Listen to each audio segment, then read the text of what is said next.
close in time. With that, I think it's appropriate to remove these issues from the jury. Thank you. Thank you.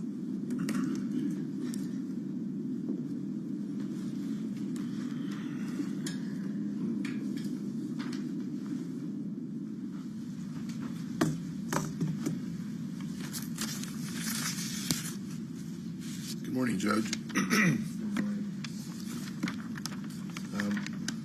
I assume you've read our brief that was filed early this morning. I did. So I'd just like to add a few points in addition to that. Terry's own testimony supports negligence claim against Gwyneth Paltrow. It's never changed. He said he heard a scream and then he was hit and he was out. This is corroborated many times by Craig Ramone, the only eyewitness who saw it a few seconds before the impact. He heard the scream and then turned over and saw Gwyneth Paltrow ski into the backside of Terry. It was a hard enough hit that it knocked him down and gave him 4 broken ribs and a concussion. That's very clear. That's causation and damages. Craig Ramone said that Gwyneth Paltrow never talked with anyone at the scene. There's, of course, disputed testimony that she swore at Terry at the scene. In either case, it shows negligence afterwards because it delayed the summoning of ski patrol because Craig Ramone said he was shocked or stunned that what's going on here, and then next thing you know, everyone leaves and he's there alone with Terry Sanderson. So what's the evidence, as pointed out by the defendant in their briefing, what's the evidence that that delay in treatment, and we get this in, a medical malpractice case where there's an allegation that the diagnosis was delayed negligently, and there always has to be medical evidence to support damages during that delay period. The delay, well, there was... What were your client's damages during, if it was delayed, what were your client's damages? At least $1, Your Honor, worth of damages. He was frightened. There's evidence from Craig Ramone that he was frightened. Terry Sanderson testified he was frightened, and that added to his mental anguish, compounding his mental health injuries. But fright doesn't support a negligence claim, does it? It may just be worth $1 or more, but... No, but my question is... It does support a negligence claim. Isn't that what negligent infliction of emotional distress claim is all about? Whether fright can be recovered, and that has already been evaluated by the court? It has been, but then we're focusing not on NIED. We're focusing on the delay in treatment, the delay in summoning the ski patrol. But the only damage that you can point to is fright. There's fright and the delay and the fact that... Let me ask you the secondary question I'd like you to comment on. Can she recover for that anyway under the negligence claim? Can he or she? Can't your client recover for that fright, or I assume under the jury instruction that would be mental anguish? Yes. Under the non-economic damages jury instruction. So can't you recover for that anyway? What does this give you, this post-accident conduct give you that you don't already have? In comparison to the permanent brain injury, it's small, but it gives us additional damage that continues afterwards because... And why can't you argue that damage anyway? Well, we can. But it seems like the defense wants to cut off all evidence because of the motion for summary judgment on negligent infliction of emotional distress. But that only says that claim is gone, which has a different standard than normal negligence. Correct. So we're arguing that standard negligence applies here for what happened after the crash. We also have the violation of the skiers code and the Summit County ordinance, the safety, which requires that the defendant stay on the scene to summon help, give out names, the evidence at trial shows that Terry Sanderson was knocked out and didn't know what happened, and Whitney Smith did not believe Craig Ramone saying, "Hey, it was Gwyneth Paltrow," and so what happened was he continued to be frightened even up until Whitney Smith took him down in the toboggan, and maybe at the ski first aid station, excuse me, Miss Whitney Smith, the patroller, took care of Terry, and Craig Ramone had said it so many times. Finally, it dawned on Terry that no, it wasn't me, and he could relax because of that ongoing negligence. Delayed the treatment. Whitney Smith was not able to properly assess Terry and properly investigate this, properly do the things that a patroller would normally do if Miss Paltrow had hung around. So the damage is, I think it's. I'm not saying it's as big as the main injury, which is the brain injury. It's not, but the broken ribs were causing pain. Terry was frightful about what had just happened to him. He's waking up from unconsciousness.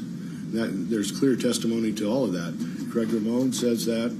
Terry Sanderson says that. Craig Ramone confirms it. Even Whitney Smith confirms the disorientation. And even on the log of the ski patrol, it says disorientation. My question still, though, is I agree with all of that. My question still is, though, if I grant a directed verdict as to liability on these allegations of post-accident failure to give name and address, failure to render aid, if I grant a directed verdict on those two things, why can't your client still recover for all of that fright, for all of that delay? I mean, isn't that something that you can still argue under? Oh, yes, we definitely agree with you on that, Your Honor. So what does it get? What does it give you? I guess this post accident acts or omissions. I don't think it requires a special instruction. I think it's just the standard negligence. Just like, let's say there's a car crash, and the crash creates an injury. In addition, I'm sorry, I forgot to mention this. This was filed at 9:30 last night.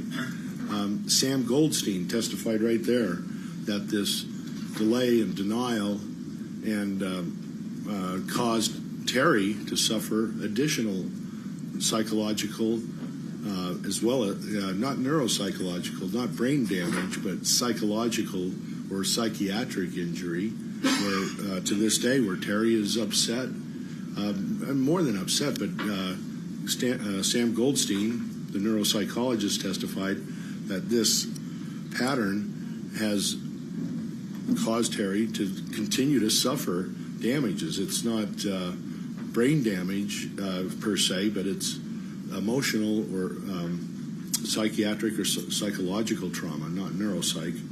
And Sam Goldstein, who's also a psychologist, testified to that, and that it's ongoing to this day on this witness stand right here. And we don't want to compare it to the brain injury, but all combined, it's all those factors combined to support Terry's damage claim for negligence. And we just think that to artificially cut it off at the end of the impact, and when Miss Paltrow bounces off Terry and slides off and Terry's face down, as the testimony of Craig Ramone confirms, that's not the end of the story. The story continues on and has affected Terry to this day, at least psychologically, and Sam Goldstein confirms that. Let me get this straight about, so I understand the failure to render aid aspect. And are you relying on the ordinance for that? Both the ordinance and the ski code, but it's not just the failure to render aid, it's also the... Okay, go ahead. And then the second question is failing to give name and address. How do you attach that to any damage? Well, that's like in the car crash, and someone's dazed, concussion, And it may not be a hit and run. It may be something less. They stayed and they said, "Are you okay?" And if we assume they're correct, but they get up and Craig Ramon says Gwyneth Paltrow didn't say anything. They just get up and then they drive away. But the ordinance requires, are you relying on the ordinance for the name and address thing too? Both of them, but also just common sense. It could be a sidewalk. What? It could be a sidewalk, Your Honor. Both of what? You're relying on both of them, you said? Both the ski ordinance and the skier's code. Does the skier code say that you need to give your name and address? The skier's code, yes. What's that exhibit, plaintiff's exhibit? Well, it was testified to by Eric Christensen and I believe by Paul Bogger yesterday that there's a skier's code, and it's also testified to by, it's just kind of, it's standard like... Mr. Sorensen, do you have the plaintiff's exhibit for that skier code? Let me look, Your Honor. I don't have it right. Just a second. I can look for Here it is. It's 37. Here, faster than I am. Doesn't talk about giving your name and address if there's an impact. So the only evidence that I'm aware of for establishing that as possible evidence of negligence is the ordinance. I think the ordinance, but also... And the ordinance says that they're to give it to a Deer Valley employee, and she already had done that before she even started that day. The Deer Valley employees, the ski instructors knew who she was and had her contact information. But the clear testimony is the ski instructor, Christensen, did not give her information. But the ordinance doesn't require that. The ordinance or the skier's code? Either one.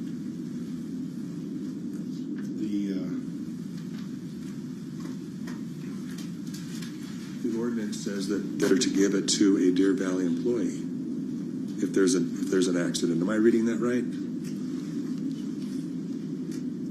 I think that's Exhibit 38. Plaintiff's exhibit, Your Honor. Yeah, at the very end of the Summit County Reckless Skiing Ordinance, the last phrase. If it is necessary to secure aid for a person injured in the collision, the person securing such aid shall give his name and address as required herein after such aid is secured and before leaving the ski area. Okay. And that's 38. And who's the person securing such aid?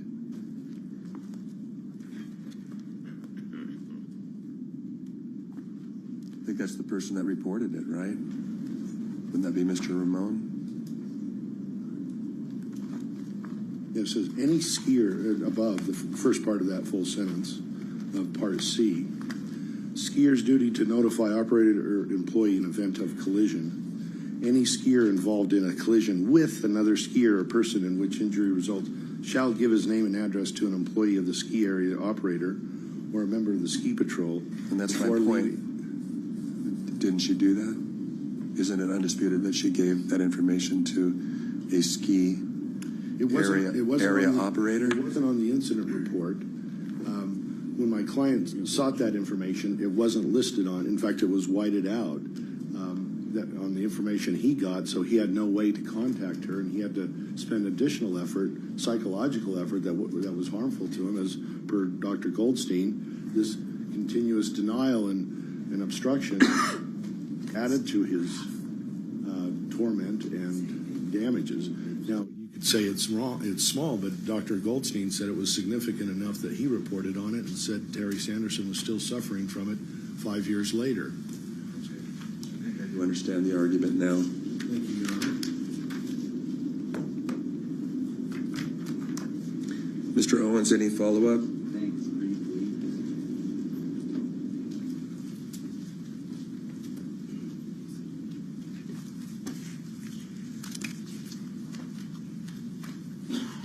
None of us wants to confuse the jury. They understand this is a negligence claim.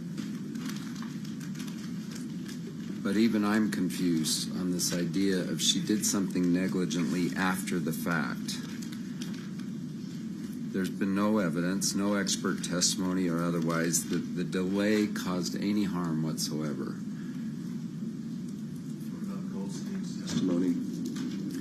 So Goldstein's testimony, as I recall, it was Eric Christensen's yelling, not Gwyneth Paltrow's not yelling.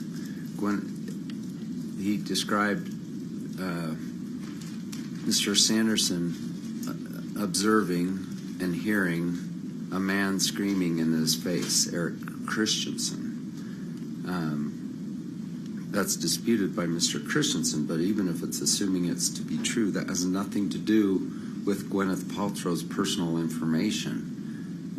What about the argument that the difficulties encountered later in figuring out who this was and establishing, the correct information from the reporting caused additional, I guess, anguish on the part of Mr. Sanderson? So Steve Graff, the Deer Valley head of operations, reported receiving 2 contacts from the patient, from Sanderson, and that he responded and relayed Gwyneth's proper information. I realize that's your evidence, that's the defendant's evidence, but what about the plaintiff's evidence? Could the jury not make some conclusions based on that are reasonable? So, what do we know is by 6 hours, he knew the person's name and actually thought it was cool. I'm famous. And I think the undisputed testimony is that the ski instructor told Ramon, your buddy just took out Gwyneth Paltrow. Now, if Sanderson's testimony is to believe, he wasn't in his best state to receive an address or anything. It was appropriate to talk to his friend Craig Ramon's right there.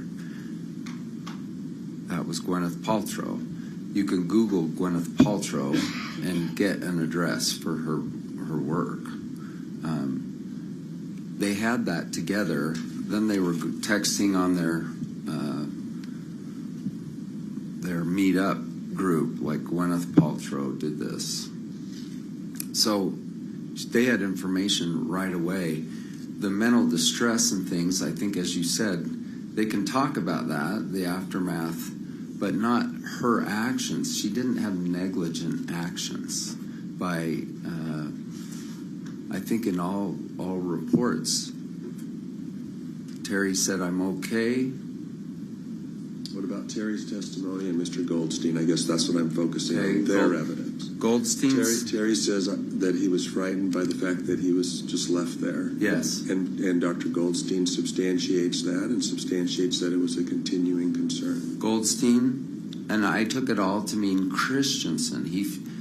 Terry looked up, he saw a Deer Valley person in a green outfit, and he said, oh, good, there's someone here to help me. And then when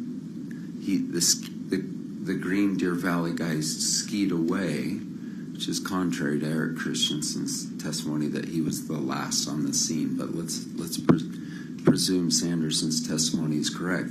He felt abandoned. He didn't say, I felt abandoned that Gwyneth left. I don't remember that testimony. So I think they're conflating the two. It's probably a good thing that Gwyneth didn't stay. She was pretty mad. She got the all clear from Christensen. He's okay. They observed no unconsciousness, by the way. He's on his feet. Ski patrol people, everything okay? Everything's okay? And then you can leave. The abandonment came from the ski employee. And that was for, keep in mind, a few minutes. Because a few minutes later, downhill, I'm not okay. Okay, different story, but I'm not okay. Let's flag the patroller. Whitney's there, and so we really are talking about a couple minutes. And it wasn't from the Gwyneth abandonment. It was from the ski patroller. He felt like the ski patroller had bullied him and had abandoned him. He never said, I felt abandoned. I felt hurt and abandoned and frustrated that the skier, whose name they now knew, had left. That's all. Thank you. All right. Thank you. Well, I don't want to delay the jury. Let me just rule on these motions. So as to the directed motion on the negligence claim, the general negligence claim for the accident itself, the court denies the motion for the reasons that and the evidence that were marshaled by Mr. Bueller. As to the post-accident conduct, it's a little more difficult, and it's also complicated by the fact that there was a negligent infliction of emotional distress claim that was dismissed, and essentially what the plaintiff is claiming is related to the post-accident conduct, is in the nature of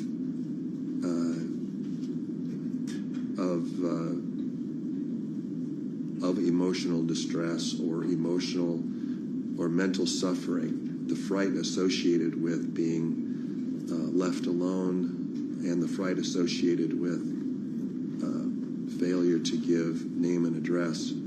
Let me just address that part first. So I don't think there's any evidence that the jury could decide that Ms. Paltrow did not give her name and address to an employee of the ski area operator or a member of the ski patrol before leaving the vicinity. She did do that. So I don't believe that she violated any duty that might be imposed by the ordinance, and that's the only place that there's any evidence that requires her to give her name and address at the scene of an accident. And so that post-conduct, I think, is out.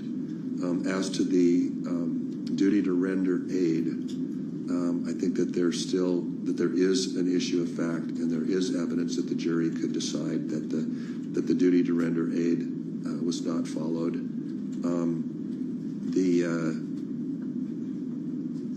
And I'm relying on the plaintiff's testimony himself, as well as that of Sam Goldstein and Mr. Ramon. I think that I acknowledge that the testimony on this issue was primarily directed at the Deer Valley employee and the fact that they'd allegedly abandoned the plaintiff at the scene. But I think that there's enough testimony from both the plaintiff, Mr. Ramon, and then also from Sam Goldstein to also include the defendant herself. And I'm not commenting at all on any of the evidence that the defendants have presented on that issue. I'm only focused on what the plaintiff presented, because I'm required to do that, and I'm also required to grant them any reasonable inferences from that evidence that the jury might be able to make. So that portion of the motion is denied. I guess what that will leave for us is to determine how to read that ordinance in terms of a jury instruction. So we still have that to resolve after we spoke last night. Any questions or clarifications? No, Your Honor. Okay, why don't we just take a short break then, and we'll return with the jury. Thank you. Are there any other preliminary issues? Okay.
Could you let the lawyers know the jury's on the way?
Good morning. We're just waiting on a few more parties, so it'll just be a moment.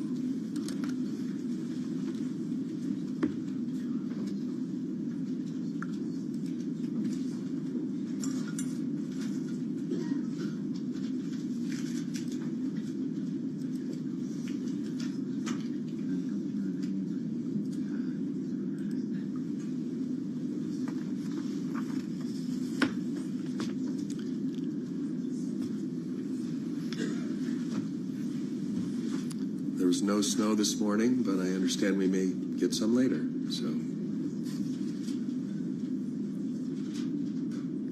So let the record reflect that all parties and counsel are present. The jury is present. And I realize we took a few witnesses out of order, but at this point, does the plaintiff rest its case?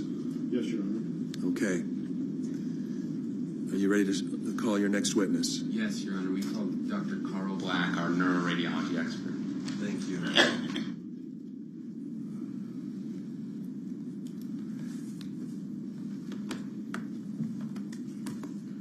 Mr. Black, right up here. Or Dr. Black.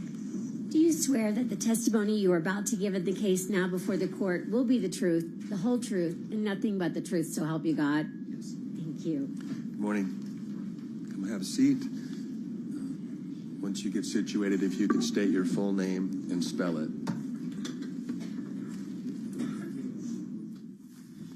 My name is Carl Milton Black, CarlMiltonBlack.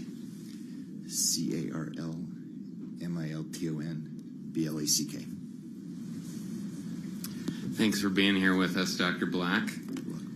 Let's begin by just asking you what your role is in this case. I was asked to review imaging related to this case between the years of 2009 through 2021. And what expertise do you have that allows you to opine on imaging of brain scans? I'm a fellowship-trained neuroradiologist. I also have fellowship training in vascular and interventional radiology, and I'm double board certified by the American Board of Radiology in neuroradiology and vascular and interventional radiology.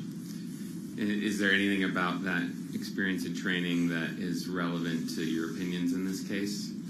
Yes, I have expertise in analyzing imaging of the brain. Okay. And let's just go over very quickly the images that you reviewed. Maybe give us the type of image and then the years that those images were taken. The imaging consisted mainly of CT, Doppler, and MRI. The range of years dated back to imaging performed at the Veterans Administration Hospital in 2009, and then subsequently imaging again at the Veterans Administration in 2016, imaging performed at COG-FX in 2017, and subsequent imaging performed in 2021 at Blue Rock Medical or Riverwoods. And does that mean that you reviewed imaging both before the ski accident and after the ski accident? Yes. And in your review of the imaging, did you see any evidence of traumatic brain injury after the accident? No. Did you see any evidence in the imaging before the accident that might be consistent with Mr. Sanderson's post-accident symptoms? Yes. And we'll talk about the specifics of those. Are you also familiar with Dr. Gibby's opinions in this case? As the jury will recall, Dr. Wendell Gibby is plaintiff's radiology expert. Are you aware of that? I have reviewed the reports that were provided by Dr. Gibby on imaging that he performed in 2021. I've also reviewed his deposition that he provided to the court. And so you're familiar with his opinions in this case? As reflected in his reports and his deposition, yes. Yeah.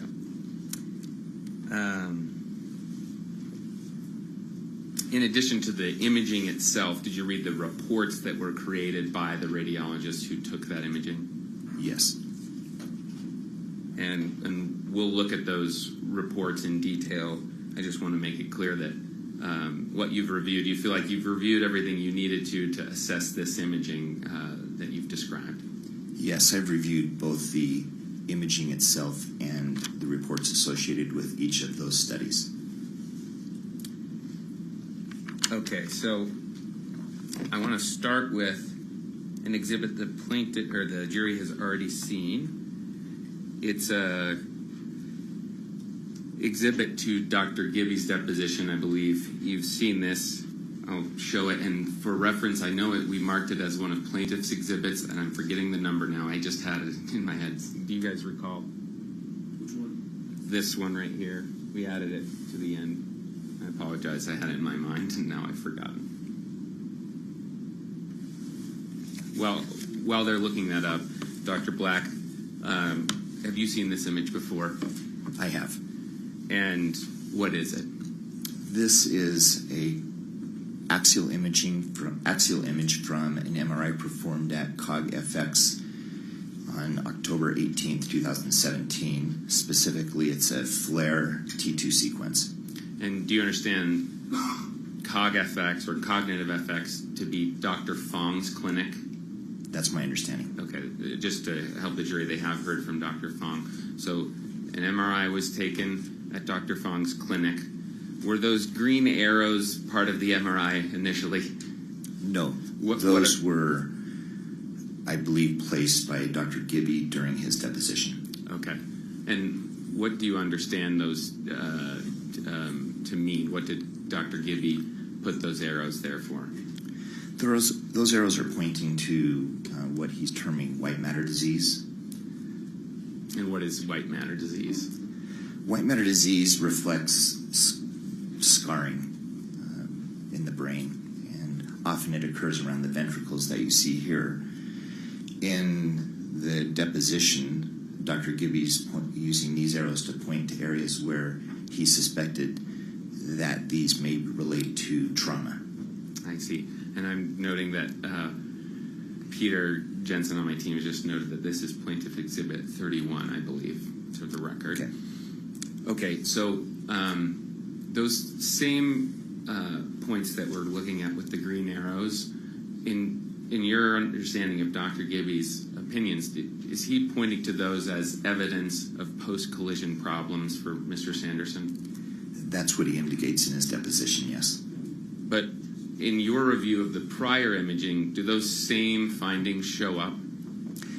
If you review the imaging from 2009, at which time Mr. Sanderson had a comprehensive imaging workup that included imaging of his brain as well as the blood vessels that supply his brain, these findings were present in 2009. I see. And I believe you've prepared some images that you've taken from the prior to the accident images and post-accident images and noted those. And is that correct? That's correct. And we'll show those to the jury in just a second. But what I want to do while we have this one up is give you a pointer and have you point to other findings that you see in this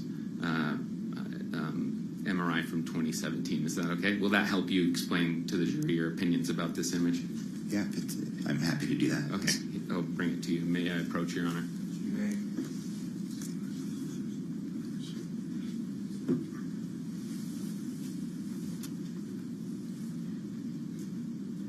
Okay, Dr. Black. So you've talked about the green arrows. What other findings do you see here?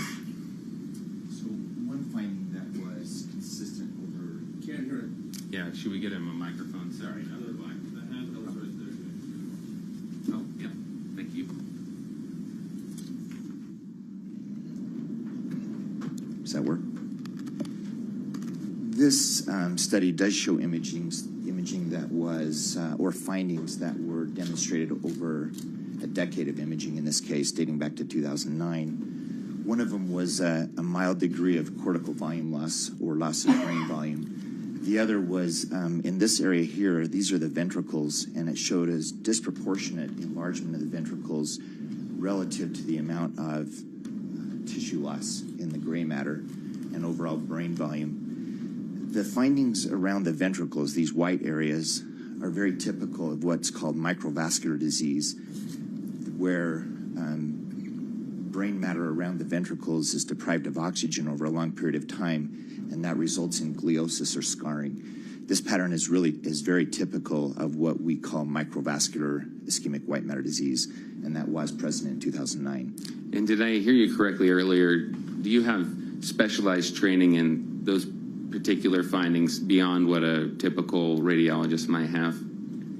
My fellowship training and experience in neuroradiology and consistently reading brain MRI gives me expertise in looking at these findings, which we often see on a regular basis. I see. So this is a post-ski collision image, correct? This particular sequence is from 2019. My understanding is the accident occurred in 2016. Yeah, and I think you said 19, but you pointed to 2017. I'm sorry, 2017. Yes, right. Correct. Yes, and so you said earlier, I believe, that the same findings you're pointing to, again, not just Dr. Gibby's findings with the green arrows, but the other ones you just talked about, they're in the pre-accident images. Is that right? Yes, my review of the imaging that was done at the Veterans Administration Hospital in 2009 shows these similar findings, and in the reports that were provided by the neuroradiologists who read the imaging at that time, they described these findings. Right. Okay. So let's maybe have you sit down again, and I'll pull up those slides that you made. Thank you.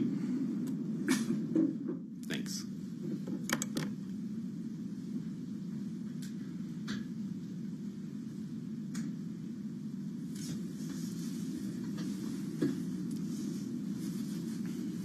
So this is Defendant's Exhibit 101A through,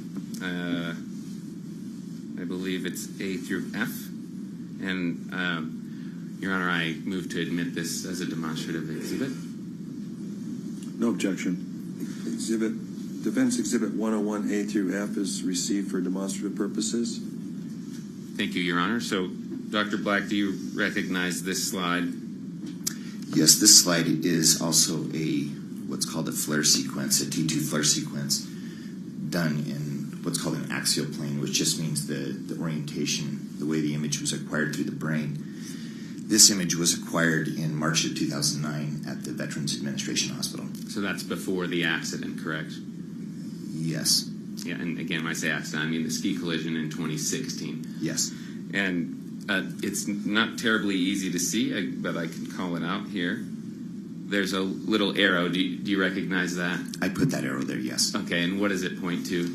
That arrow points to white matter disease, similar to what Dr. Gibby had pointed out in the imaging from 2017. Right. Okay, so in other words, this is a prior finding that's the same as the post-accident finding Dr. Gibby saw. Yes, about 8 years earlier. Okay, got it. And what is this finding associated with? Again, most commonly we see this with what we term microvascular ischemic white matter disease. There are predisposing risk factors for this, where in some patients it may be accelerated, but it's typically a process that's due to pathology or abnormalities in the very small, some of the smallest blood vessels that supply the brain, particularly around the ventricles. Then I'll go to the next one, which is 101B, and again, call out a section here at the bottom. There's kind of a faint red arrow. Again, did you put that there? I did. And why'd you put that there? Because it, again, shows the same pattern of white matter disease that was demonstrated on MRI of 2017. Okay, so again, a finding before the accident that was there also after the accident. That's correct. And what's this finding associated with? The exact same description. Got it. Okay, then if we move to 101C, there's yet another red arrow. I take it you put that there. Yes. And is it again to point out that Dr. Gibby's finding of post-accident problems in that area preceded the accident? Yes, accounting for technical differences away in the plane of the way this exam was acquired from 2009 to 2017, these findings are identical. Right, got it. Okay, and they're also associated with the same things you've described already? Most likely microvascular disease, and that's when he underwent his comprehensive imaging workup at the VA hospital in 2009. It was also attributed to vascular disease at that time.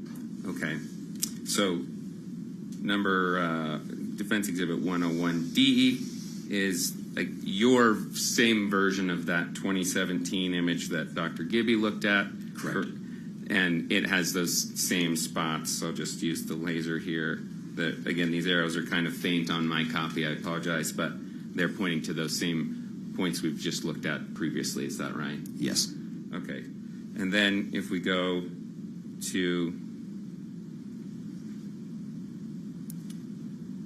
the next image, this is a new image we haven't looked at, correct? Correct. And this one's from 2021, as it's marked. Where was this image taken? Do you recall? Yes, this image was obtained at Blue Rock Medical or Riverwoods Imaging, which Dr. Gibby owns, and this is the same sequence that we've shown before as far as how it is technically obtained by MRI. Same slice. Got it. And again, we have some arrows, correct? Correct. And those are your arrows? Yes. And they're showing, I take it, the same disease process or same findings that you've seen in the 2009 and then 2017 images. That's correct. So you're seeing this same condition in the brain for many years, both before the accident and after it. Over an 11-year period, a similar pattern of white matter disease, yes. And then if we go to the next image, 101F, we call out that upper left quadrant arrow, and again, I believe you put that there, correct? Yes. And kind of for the same reasons, to show these conditions persist from 2009 before the accident to this image in 2021. That's correct. Okay, thank you. And let's see. So let's. I'm giving the jury 101G. That was referenced, was it not? That would be the next one, Okay. which I haven't referenced. But if there's no objection, that's just the next bit of the slides. No objection. Okay. What is that? Could we see it though? Can you move that? Steve? But just let us see it before you. Sure. Yes, they are hard to find here. Okay, thank you. Is that 101F? So this is 101F on the screen, and then what Steve has put here is 101G. Correct. Right. Defense Exhibit 101G, is that also for demonstrative purposes? Yes, Your Honor. Okay. Received for demonstrative purposes? Okay, so Dr. Black, you've used various medical terminology that we might not all be familiar with, microvascular disease, for example. Can you give us a sense of what, in layperson's terms, what these sorts of findings are correlated with, how they impact a person? Sure. The microvascular disease itself is a term that's used to describe micro just meaning very small, and then vascular, the blood vessels, that when these blood vessels over time become diseased, which happens in a broad section of the population, in some people it's accelerated due to underlying high blood pressure or perhaps other diseases of the blood vessels, then you start to see scarring initially around the ventricles. These are unlike large strokes that may affect the cortex of the brain. These are smaller areas where the blood vessels are compromised, and it results in scarring of the tissue around the ventricles, and that's why we call it white matter disease. The other imaging in 2009 from the Veterans Administration, the CT angio, specifically looked at the larger blood vessels that supplied Mr. Sanderson's brain, and in those images they found plaque or hardening of the arteries in the carotid bifurcation on his right side, and then also in the larger blood vessels inside of his brain near where his retinal arteries come off, or the cavernous carotid arteries, and those also show plaque or atherosclerosis. Okay, is it too reductive to say that these findings are an indication of an aging brain? Well, aging can result in this because we're all deteriorating to some degree or other every day we live. Right. But because we have a baseline, you can attribute certain findings. If it's happening at an accelerated level, given someone's age, then it might indicate there's underlying medical problems. The other finding that was present that was consistently present was the enlargement of the ventricles, which on all images seemed to be disproportionate or out of the proportion to the amount of atrophy of the brain. In several reports, there was a suggestion of a diagnosis of normal pressure hydrocephalus, and in fact, if you go to the image, let's see, that maybe the 2021. We don't have it on here. There's an image he showed that shows what's called transependymal edema, and that's fluid that leaks through the side of the ventricle due to pressure buildup in the ventricle, and that's a supporting finding from an imaging perspective of normal pressure hydrocephalus. Obviously, that has to be correlated to someone's clinical presentation and symptoms, and that's where a neurologist would play an important role in that. I see. And I think the jury has heard about this term multiple times, but let's spend just a moment from your perspective defining what normal pressure hydrocephalus is. Normal pressure hydrocephalus is basically an imbalance of the way fluid's managed within the ventricular system of the brain, and it can result in confusion or unsteadiness of gait when it's clinically applicable. But from an imaging perspective, that diagnosis suggested when the ventricles seem to be disproportionately enlarged relative to the brain volume itself. So from an imaging perspective, there was strong indication that Mr. Sanderson had normal pressure hydrocephalus. It was suggested in every brain study he's had since 2009. And is it a progressive condition? In other words, does it get worse with time? Yes, it can. And then I'm going to go to another image another report, a document that the jury has already seen. This one we looked at with Dr. Gibby. This is his report from March 3rd, 2021. Do you remember seeing this? Yes, I reviewed this. Okay. I believe it's also part of Gibby's packet in Plaintiff's Exhibit 31. What I want to point out, I think I called this out with Dr. Gibby. I want you to comment on it. There's a part of this report that says, I don't see any sign of shearing injury. Do you see that? I see his report, yes. And do you agree with that? I agree with this report, yes. Okay. And what do you understand Dr. Gibby's opinions to be as shearing injury is concerned? So this report was performed on March 3rd, 2021, specifically looking for evidence of brain trauma. So that was the clinical history provided to Dr. Gibby, and he was looking in detail for any imaging findings that would support closed head injury. And would shearing injury be one of those? Yeah, the things that Dr. Gibby would have been looking for, or that any of us would look for when we're evaluating a study in a patient with brain injury, would be shearing of the white matter tracts. These are very delicate tracts where if there's a rapid deceleration of the brain, those can shear.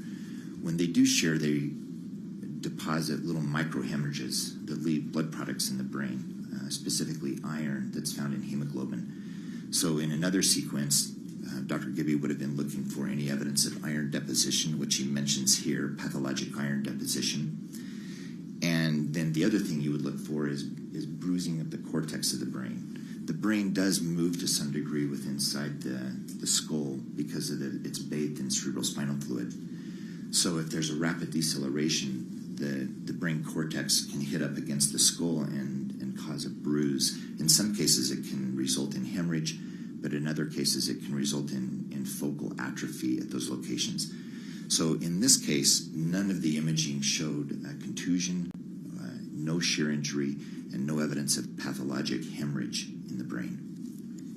What would you expect to see in a person's imaging after some kind of traumatic brain injury? Well, it depends on the severity, of course. Right. In mild trauma, nothing. Okay. And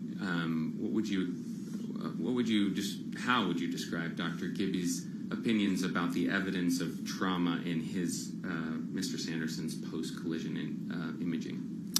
In Dr. Gibby's report, where he specifically was looking for evidence of trauma, he emphatically states there is no evidence of post-traumatic brain injury in his report.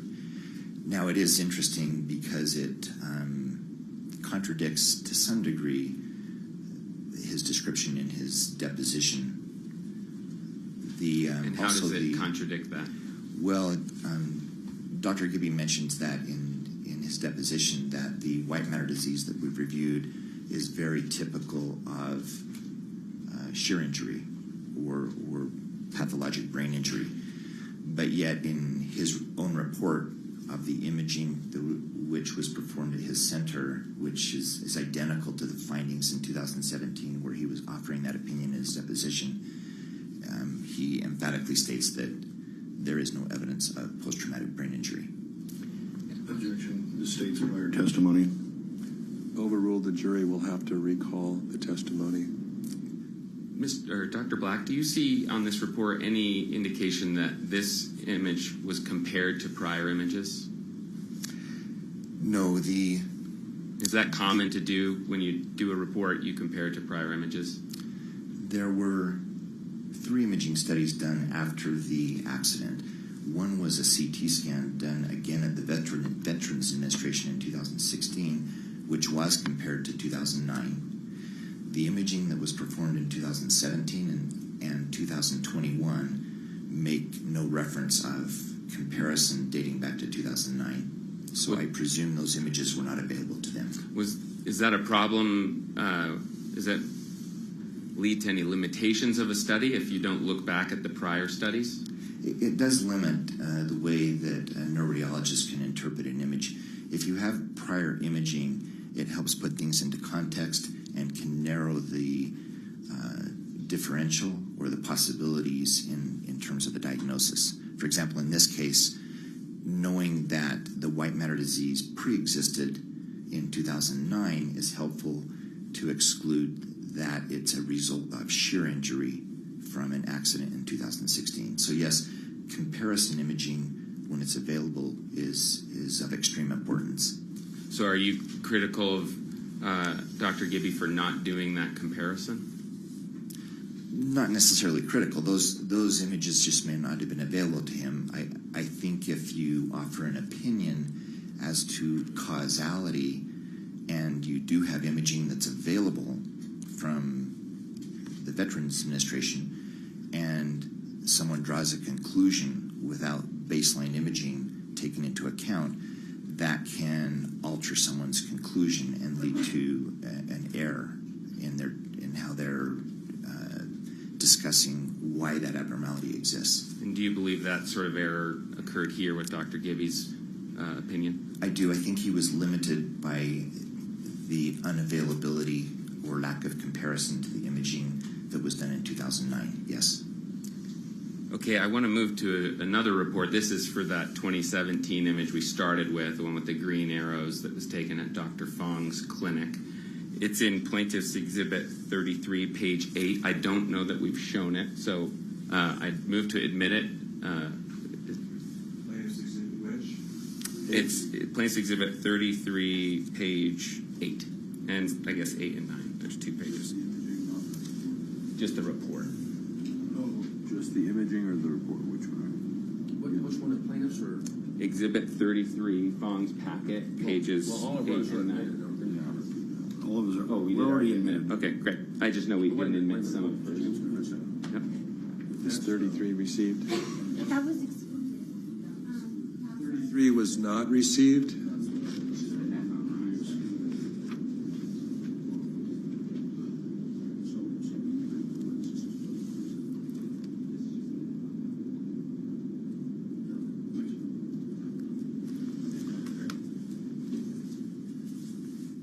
Seems like no objection. May I publish it to the jury, Your Honor? No objection. Plaintiff's Exhibit 33, page 8 is received. And James, do you want it from start to end, or was there just one? Just portion? 2 pages, page 8 and page 9. Page 8 and page 9 are received. Yeah, this is, again, the report connected to the image that we looked at first, taken at Dr. Fong's clinic in 2017. Is that correct, Dr. Black? That's correct. And I want to point to, I guess we should first ask the question we were just asking about Dr. Gibby. Do you see any comparison here? No. Okay, so the same points you made about the limitations of Dr. Gibby's report, you would say about this report, is that right? Correct. And if we call out this bottom part that's called impressions, I'd like for you to comment on whether you agree with these. I do agree with these impressions. And will you take us through them in layperson's terminology? Maybe we could start. We've covered some parts of the ventricles. You feel like you've explained that? Well, I think we can. Let me just emphasize one other aspect of Go ahead. the ventricles. Also, I think it's important to note that the context of this study being acquired was specifically with the intent to look for any evidence of closed head injury or significant brain trauma. And so there are pertinent negatives that are pointed out by the radiologist who interpreted this exam that did not exist, like hemorrhage in the brain or evidence of a contusion. So there are pertinent negatives, even with the strong bias of looking for those because of the history. So just to make sure I'm understanding you, that when you talk about bias, you're just saying going into this image, they heard a history of traumatic brain injury, concussion, so they're apprised of the possibility of various findings that might be associated with that, and they want to find them, or they're looking for them. That's correct. Foundation. Sustained for leading. So maybe just comment on bias again, because that term is used in various ways. What do you mean when you talk about bias in these? When I'm referring to bias, I'm talking professionally. When we interpret an exam, the clinical context of that exam or why that exam is being obtained is important to us. If somebody has an infection or if somebody has a brain tumor, then we understand that and we're looking for various findings that would support that. In this case, if somebody has known trauma, then that would alert the radiologist to look for certain findings. So in the case of the MRI performed in 2017 and the one performed in 2021, there would be an alert to look for findings related to trauma. So the negatives, the pertinent negatives in the exam from 2017, just like the one that was performed in 2021, would rule out imaging evidence of significant head trauma. Yeah. So in other words, they're looking for trauma, but they did not find it. Is that Yes. right? Okay. So let's go to these findings again. Here in number 2, there's normal pressure hydrocephalus. We've talked about that, but there are a couple other things: normal aging brain, Alzheimer's dementia, subcortical arteriosclerotic encephalopathy, multi-infarct dementia. Did I read all that correctly? You did. And those are some big words. Can you comment on those to help the jury understand what these are doing in this report? Well, some of these are clinical descriptors, which would require a neurologist to make a correlation by examining that patient, because imaging can show a lot of things that don't necessarily manifest in someone clinically.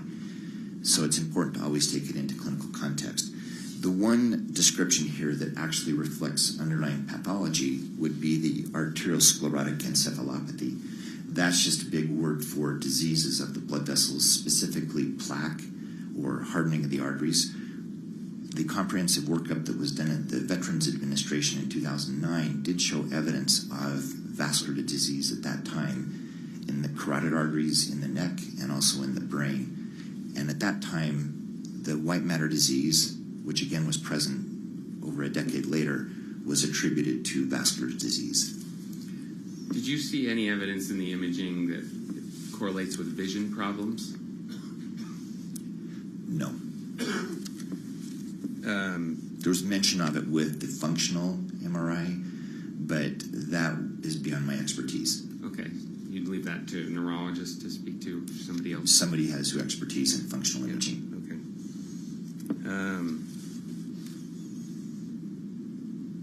Okay. Okay, so we can take this down, I think.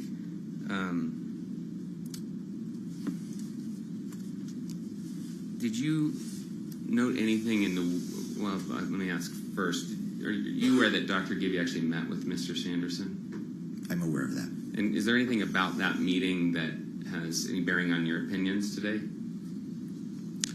The only bearing it would have is that Dr. Gibby makes mention in his report that he had told Mr. Sanderson that it's possible you could go through all of this workup and not find any evidence of post-traumatic brain injury. And why would that be significant to you? Simply because obviously the intent of that workup was to specifically look for evidence of brain injury. I believe the jury's heard Dr. Gibby give an opinion that I want to see if you remember and what your comment might be, your response to it might be. If the images prior to the accident are similar to the post-accident imaging, in other words, if the imaging prior showed things that were post-accident, would that mean that you cannot say the prior findings were caused by the accident? Objection leading Ms. State's prior testimony. As to leading, sustained. Okay, so do you recall Dr. Gibby giving an opinion that if the pre-accident findings the post-accident findings are found in the pre-accident imaging, that you could not say that the post-accident imaging was caused by the accident? Objection leading. Sustained. Okay. What do you recall Dr. Gibby saying about the relationship between the pre-accident imaging and the post-accident imaging? My opinion on that would be based on his deposition. If you'd like, I can read 2 areas of his deposition that I think answer your question. Sure, go ahead. So, You're saying? Sustained. Okay, so let's just ask you this question. Do you have any opinions about whether the post-accident imaging findings can be attributed to, from an imaging perspective, the collision, the ski collision? Objection leading. Overruled. we ask that again? Yes. Do you have any opinions about whether the post-accident imaging findings can be attributed to the collision? Yes. What is that opinion? That those findings predate the accident and date back to at least 2009, as confirmed by a comprehensive imaging workup of Mr. Sanderson's brain performed at the Veterans Administration Hospital. And so do you believe those post-accident, I apologize that I keep messing this up. Do you believe that those post-accident imaging findings are in any way related to the collision? No. And what was the reason for that 2009 workup, to your knowledge? Unfortunately, Mr. Sanderson had suffered a retinal artery occlusion, a central retinal artery occlusion that resulted in blindness in one eye, and so he was undergoing a workup for risk factors that would relate to that. Okay. And do you know any of the people that have done any of his imaging? I'm familiar with them, yes. Yeah, and so that 2009 workup, or do you know the people that did that workup? Yes. And do you trust the findings that they came to? Yeah, they're very experienced and well-trained, yes. Okay, great. That's all the questions I have for now. Thank you. Thank you. Thank you, Mr. Egan.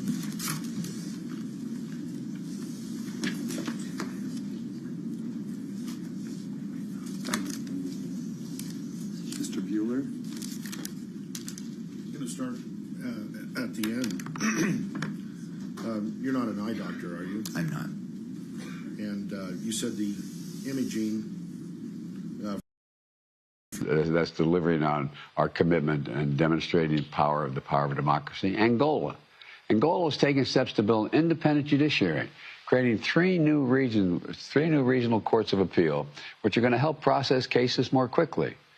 The Dominican Republic has modernized its anti-corruption law to create more than 100 anti-corruption offices at local levels. Croatia is implementing a multi-year anti-corruption plan to increase government transparency and better oversee public procurement. And there are many more examples I could give, but I'm not going to take the time. In many other countries, for every person from countries taking the first steps toward reform to well-established democracies, of people making real changes to protect and strengthen their democracy. Look, all we know, it's not... All right, we've been listening and watching there as President Biden delivers remarks at the White House for what is the second Summit for Democracy. He was addressing leaders from around the world there at that virtual event. I'm Errol Barnett. And I'm Lana Zach. We're going to take a quick break. We'll continue to monitor that and bring you any headlines. And we'll also have the rest of the day's news, including the latest on the investigation into that deadly Nashville school shooting. That will all be at the top of the hour. So stay with us. You're streaming CBS News.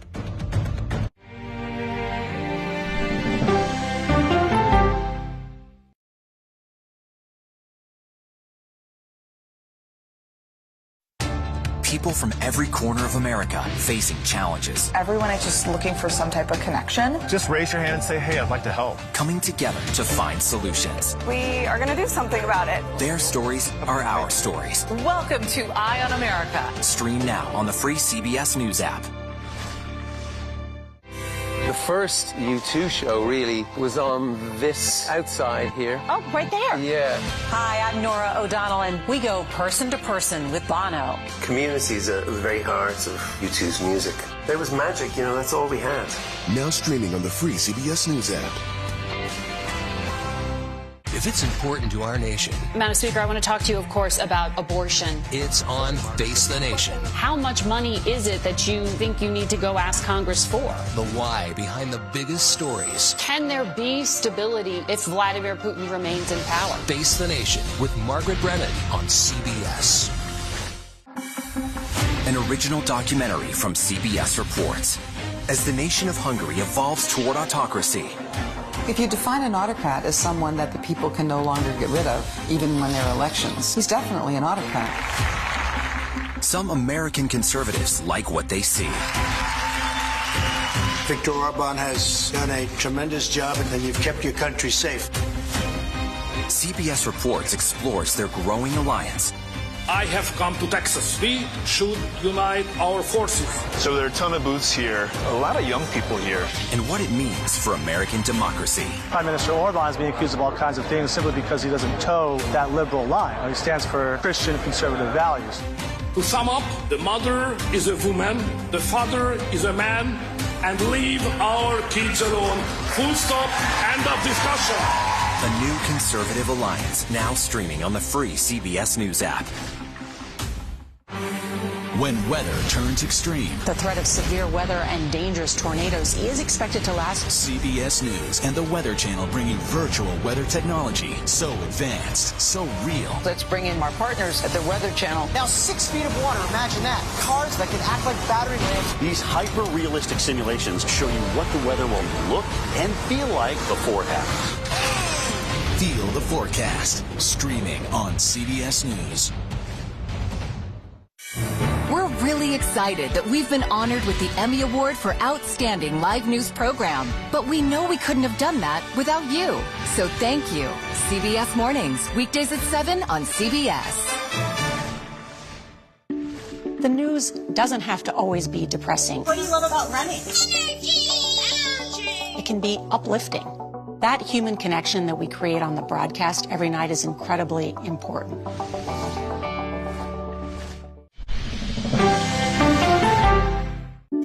My name is Nora. How are you doing? We go to stories. We travel there because we can bring someone to that story. You have spinal issues and you can hit the ball that far. It feels so good. That's so incredible. Tell me, what do you love about running? The news doesn't have to always be depressing. It can be uplifting. That human connection that we create on the broadcast every night is incredibly important. The workplace has shifted after 3 years of COVID. What it means for your pursuit of happiness. Join me on Primetime. Stream on the free CBS News app. On our places, bright shiny faces. When you wake up in the morning, we want to be your go-to team. Nate has one of the quickest minds I've ever seen. Tony has a way of making people feel comfortable. Gail has this unbelievable knack to ask the question that you're asking at home. I've been told I could talk to a tree, and that's pretty much true. I don't go to work in the morning. I go for coffee with my two good friends, and we talk about the world. Your morning routine just got better. CBS Mornings, weekdays at 7. While working from home, employees may not have as much privacy as they would like. According to a recent study from Resume Builder, 37% of employers require workers to appear in a live video feed, while 62% of employees track their workers through their web activity. The study also found that 70% of companies say that their workers have quit because of these concerns. Most businesses have used this monitoring data to fire employees. That'll do it here for now. I'll see you again tomorrow at 7 Eastern for CBS News Mornings. Our colleagues Lana Zach and Errol Barnett take over after a short break. New Jersey's Attorney General has taken over a local police department after officers shot and killed a black man during a mental health crisis. We'll talk to a legal expert about what this major move means and the department's history of other incidents. Keep it right here. You're streaming CBS News.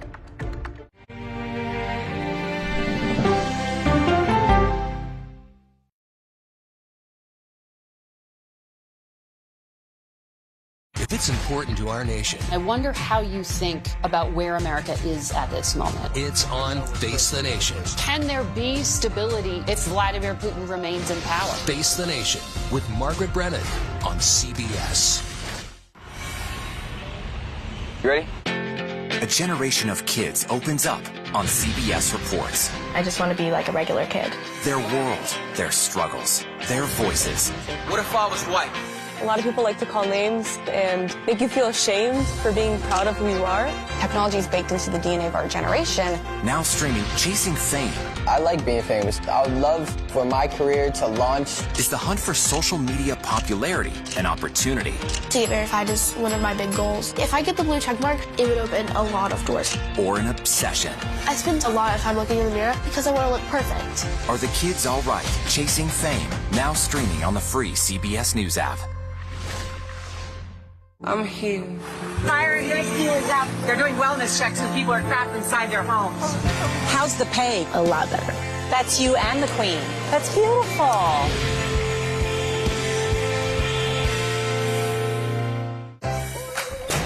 When you wake up in the morning, we want to be your go-to team.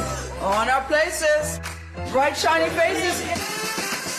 Nate has one of the quickest minds I've ever seen. Put me in the game, coach. Tony has a way of making people feel comfortable. The best interviews feel like it's just a conversation with a neighbor. Hey. Gail has this unbelievable knack to ask the question that is the question.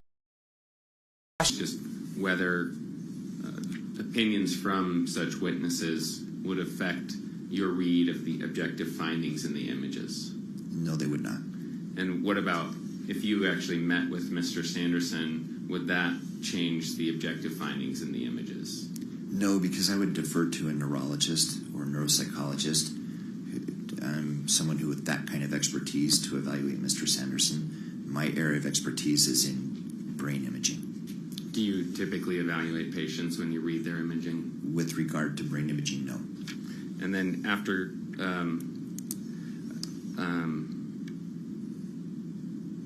let's see. I guess we did show one of these boards, but you didn't get to see it. I want to make sure you see it so the jury knows that you've seen it. And I'll show you. This is 101G, and these are the same. Are these the same images we were looking at on the screen? Yes. And they show that before there was a finding that was also after the collision. Is that right? Correct. Okay, so I think the jury's already seen this. And then we also have two more boards which we didn't show. Your Honor, I move to admit 101H and 101I for demonstrative purposes. No objection. Defense Exhibit 101H and 101I, or is this plaintiff's exhibits? These are ours, yes. Defense exhibits are received for demonstrative purposes? So I'll show you first, Dr. Black. Is this the same idea as the board we just saw? Yes. Okay, just with different findings? Yes. Okay, and then that was 101H. And Objection beyond the scope. Overruled. And then this is 101I. And yes. Same idea? Yes. Okay, so we just show the jury 101H, 101I. And then my last question for you, Dr. Black, is whether after questioning from Mr. Bueller, your opinions about these objective findings you've been discussing on the imaging changed? They have not. Okay, thank you.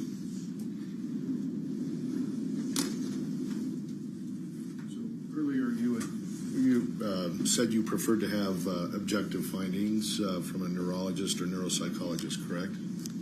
For clinical correlation, absolutely. Yeah, for clinical correlation. Would you defer to someone like Dr. Goldstein? I don't know him, so that name doesn't mean anything to me.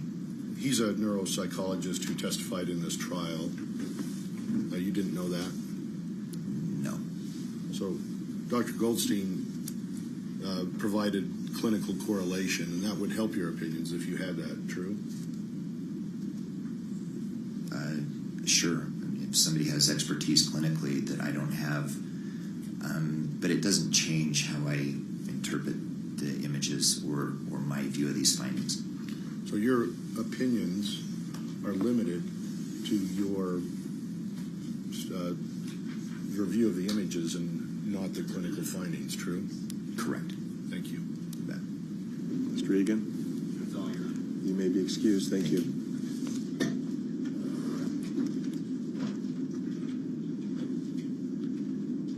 You can call our next witness or take a brief break.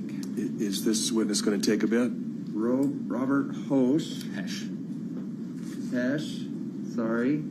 And I would think I could be on and off in a half hour, I think.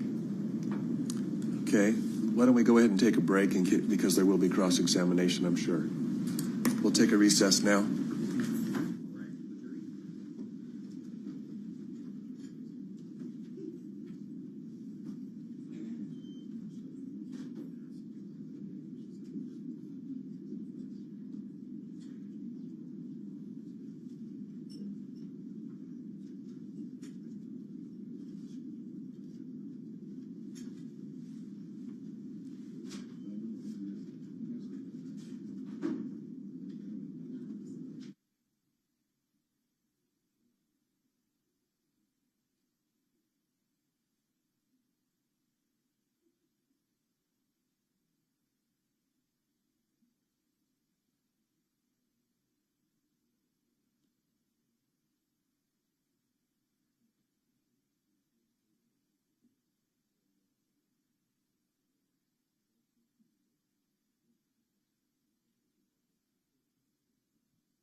We're ready for the jury. Why don't you let them know whenever they're done? They're still cycling through, I think. Your Honor, could we wait a few minutes for the Morris to be back? Yes. So maybe just have them hold at the door. Sure. Yeah, they're still doing a few things, Mr. Sykes.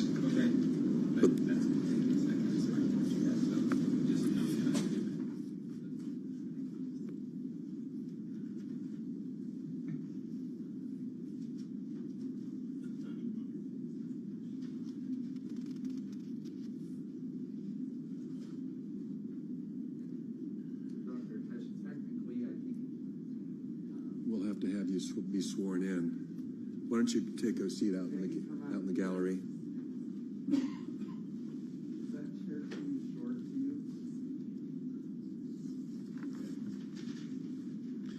The bailiffs worked on the chair. I think the chair's in good shape now.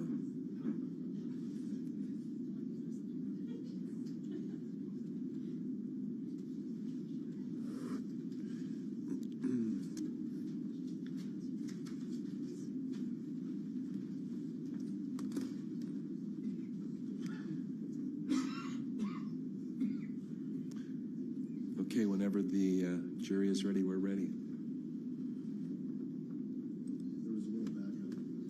Yes. They're not quite ready either, so.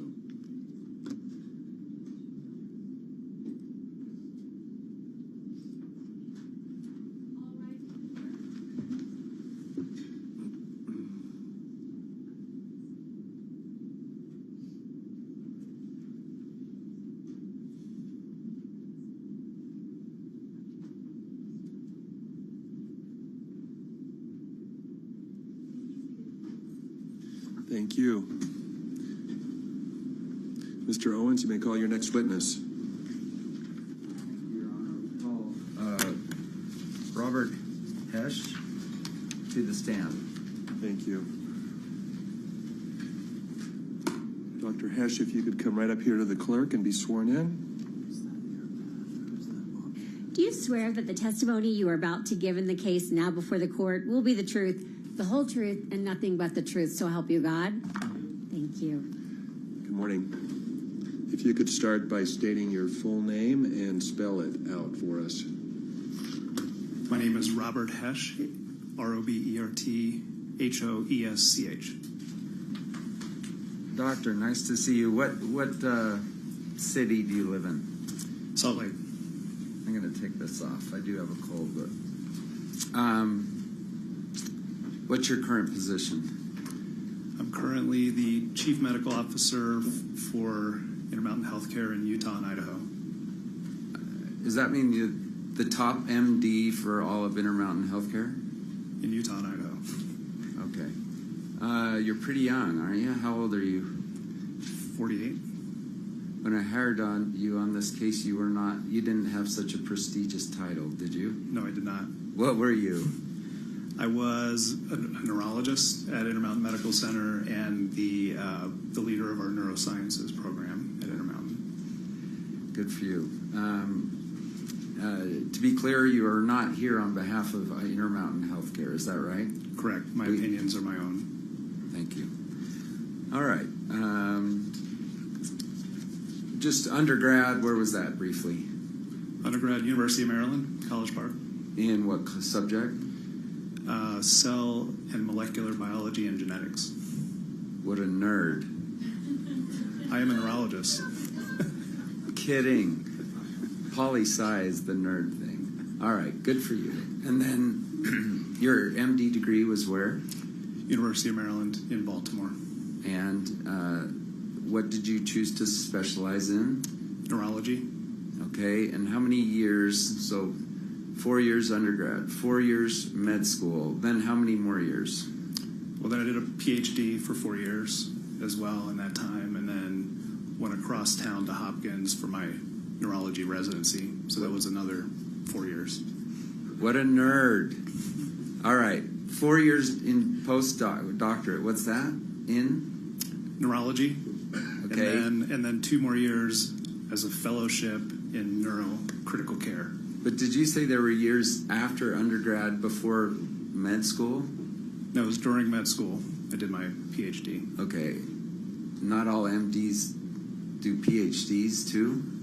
Correct. Okay. That's a lot of training. Fellowship was in what specifically? Neurocritical care. All right. So neuro critical care. This is like when people are hit their head and they're in big trouble. That's correct. Or they get a stroke, they're in big trouble.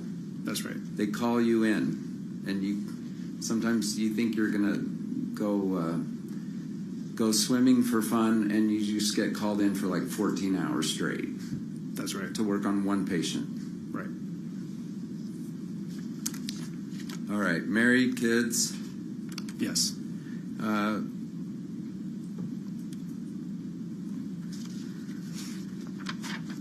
Have you reviewed some materials in this case? I have. All right. So the jury just heard from a neuroradiologist, and you are a neurologist. Okay. Distinguish the two again really quick. So a neuroradiologist reads images, MRIs, CTs, X-rays, all kinds of images of the brain and the spinal cord. Okay. And you, neurologists, do what? We diagnose and treat conditions of the nervous system, so brain, spinal cord, peripheral nerves. And then this afternoon we're going to hear from a neuropsychologist. What's that? A neuropsychologist diagnoses and treats disorders of consciousness and awareness and language that are related to neurological conditions. And do the three of you work together on hard cases? Yes. And do you rely, for instance, upon a neuroradiologist and a neuropsychologist all the time? Yes. Okay. You know I was kidding when I said nerd. Really, I'm praising you in a backward way. I apologize if that sounded passive-aggressive. We call ourselves nerds. That's okay. All right. You were here for Dr. Black's testimony on the neuroradiology. Is that true? Yes. And one of his opinions was that Mr. Sanderson's brain problems that he complains of as a result of the collision were actually all pre-existing. Did you hear Dr. Black say that? Yes, I did. And do you agree with that opinion? Yes, I do. Let's talk about what you've reviewed. So I think yesterday you told me you had received some 3,000 pages of junk. Just kidding. Materials, right? Correct. And a big chunk of those were medical records and a big chunk of those were depositions. Correct.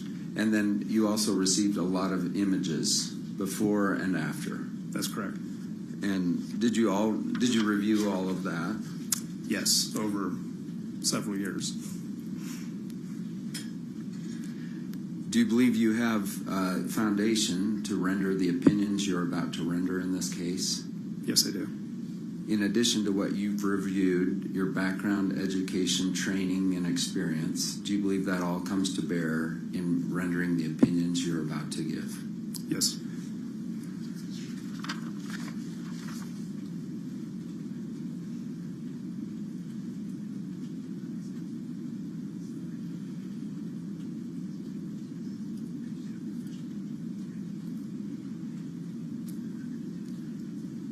So, Your Honor, I think this will be the most efficient. He's prepared a written report that has some headings, and I would like to just go to and have James bring up just the headings.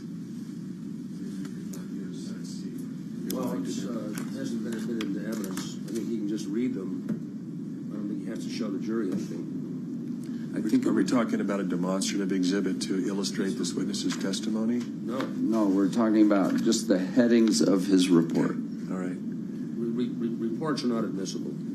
Not admitting them. Agreed, but I think it might be efficient to do it that way. It's no different than the witness walking up to a chalkboard and writing the words out on a board. So I'm fine with it. If you just show the headings. Thank you. So, did you prepare a written report, by the way? Yes, and I have it with me. And it's broken down into some headings? Yes. And I thought this would be helpful. Can you read heading number 1? The persisting neurological symptoms Mr. Sanderson reports since the February 2016 ski accident are likely attributable to pre-existing health conditions. Okay. Is that indeed your opinion? Yes. And on what is it based?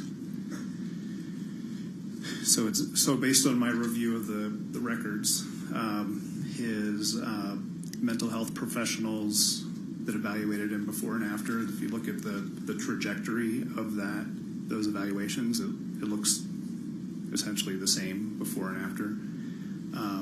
Also based on review of the imaging, and afterwards the neuropsychology testing that was normal or above normal compared to population.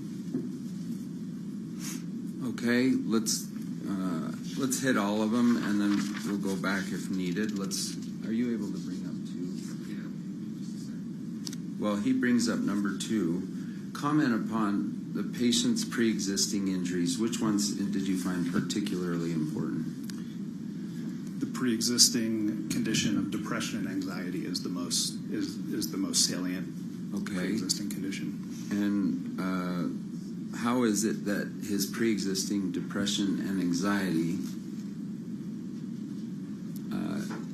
is related to his complaints of post-collision symptoms? So the depression and anxiety can cause all of the symptoms that he is complaining of post-collision. And if you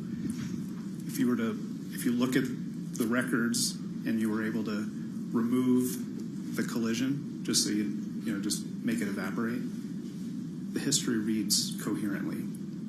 This is a man in his 70s with depression and anxiety, and it's gotten bad enough to the point that it's impairing memory and concentration and other activities that he was used to doing. So is another way of saying that if we removed the collision, he never had a collision that day, it still makes sense, his trajectory? Right. If you read the medical records from before the injury through now, and you remove the injury, it doesn't change the trajectory of his complaints. So his for evaluation by his health professionals. For instance, if we look at his medical record, let's say just 2 weeks before, 3 weeks before, did you know he went to the VA doctor that day? Yeah. With complaints of, I'm feeling really old, I can't do what I used to be able to do. That was pre-injury, correct? Correct. And then you compare it to his records even soon after the collision. You're saying it doesn't really show anything happened, correct? Hasn't changed his course. Okay. And whenever you're ready, James, can you read your opinion number 2? The only neurological problems Mr. Sanderson... I object to reading a report to the jury. You can tell it. No problem with that, but you shouldn't be reading it. We already dealt with this. Yeah, overruled. I think I ruled on it. Go ahead. The only neurological problems Mr. Sanderson has had maybe partly The only neurological problems Mr. Sanderson has had that may be partly attributable to the ski accident are those associated with the mild concussion he experienced during the accident. Okay. Can you fill in the meat on those bones? Help us understand that a little. Yes, so my opinion is if he had a concussion, it was very mild.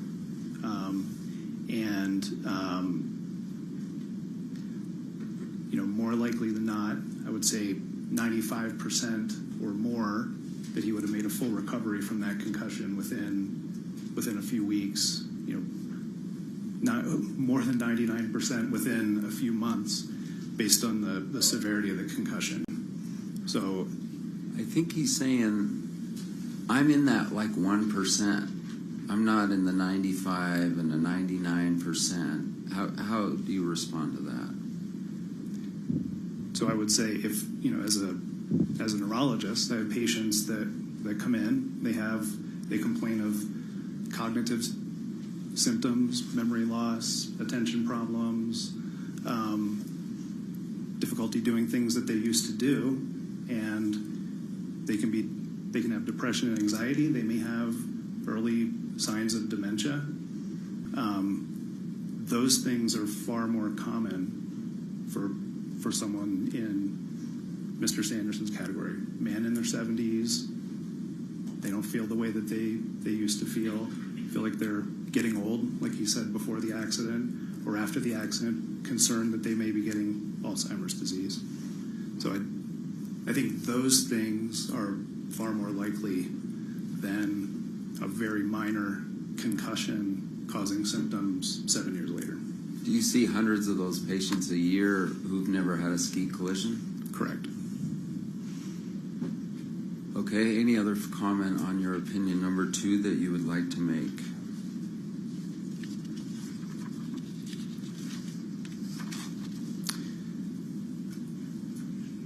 No, I think that concludes it. Thank you. James is going to bring up number 3.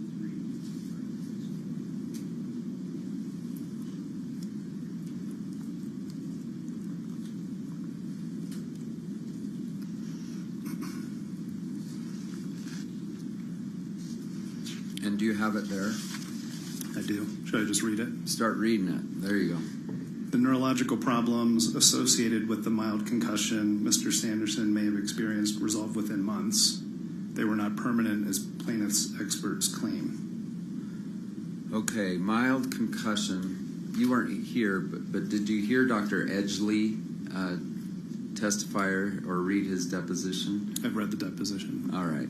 So did he talk about, hey, a couple things we look at is length of... Objection. This states facts. There's no deposition. Sustained. Okay. Comment. I did misspeak. I forgot you didn't take his deposition. Is there some importance in determining the severity of concussion in terms of how long they're unconscious? Is that a factor? Yeah. Length of amnesia, length of loss of consciousness, or length of confusion. All right. I think those were the same 3 he said. All right. What do you know about length of unconsciousness? From my assessment, looking through the records, I don't think that there was loss of consciousness. Okay. Even if there was some loss of consciousness, it would have been brief. Is that fair? Seconds, yeah. And let's see, in terms of, I think, to be fair, I think Mr. Ramon said he was spread eagle, head down, out cold, over 2 minutes. I just want to put that in the record. Not substantiated by any other witness, but did you at least observe that? Yeah, Well, Your Honor, I object. He's not competent to assess someone's credibility. He wasn't there. That's what I'm going to. About that. Why don't you clarify your question? Yeah. What do you know about that? Isn't that someone saying longer period of unconsciousness? Your Honor, he can't comment on. I'm actually trying to help the plaintiff. Go ahead. He's not asking you to comment on whether you believe the witness. He's asking if you remember reading that. I do. Okay.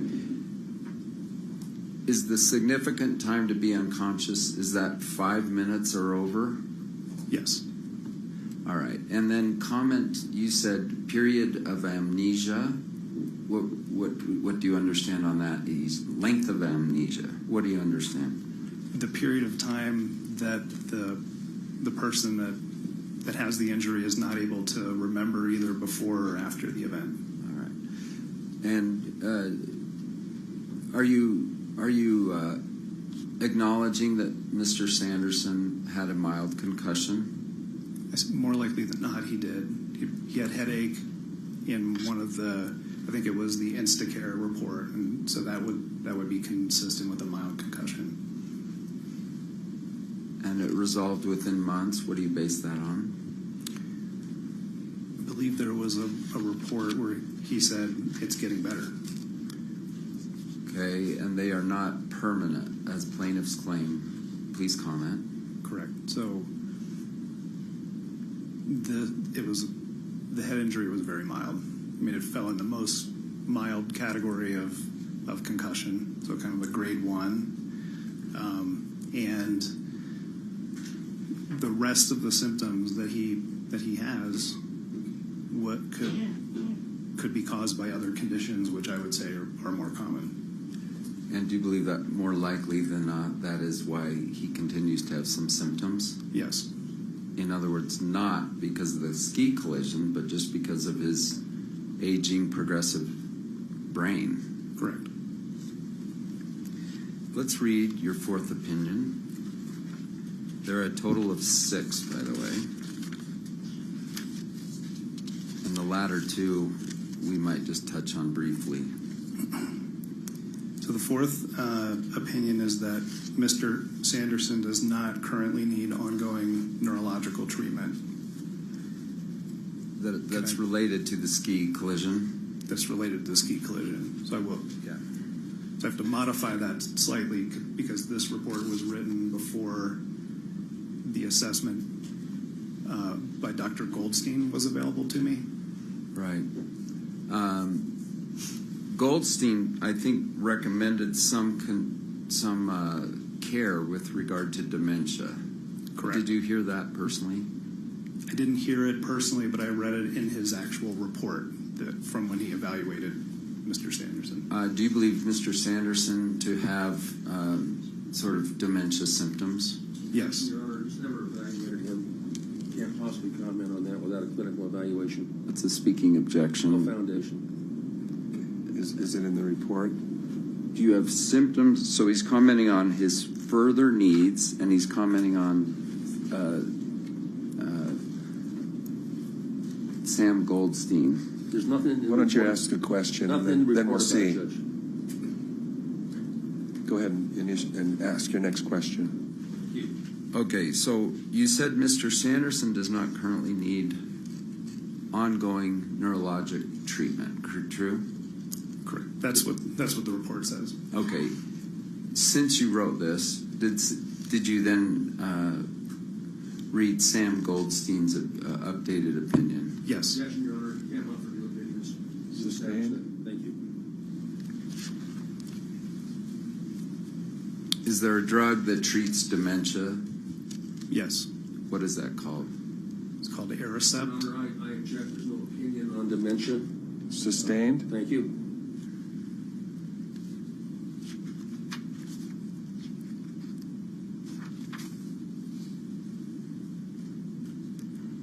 Why is it your opinion that Mr. Sanderson does not currently need ongoing neurologic treatment related to the ski injury is the addition you made? The ski injury caused a mild concussion, more likely than not, that was self-limited.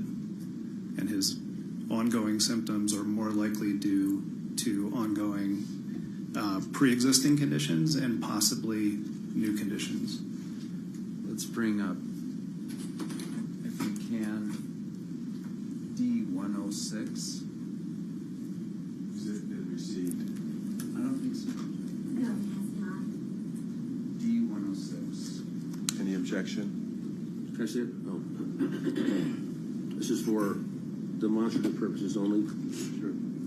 Okay. And that means we can also write on it, can we not? Why don't we address that if we need to later? Thank you. There's a lot missing. Defendant's Exhibit 106 is received. For demonstrative purposes. And do you have it in front of you? May I approach it? I want to make sure you can see it. And James, if you can bring it up, that would be good.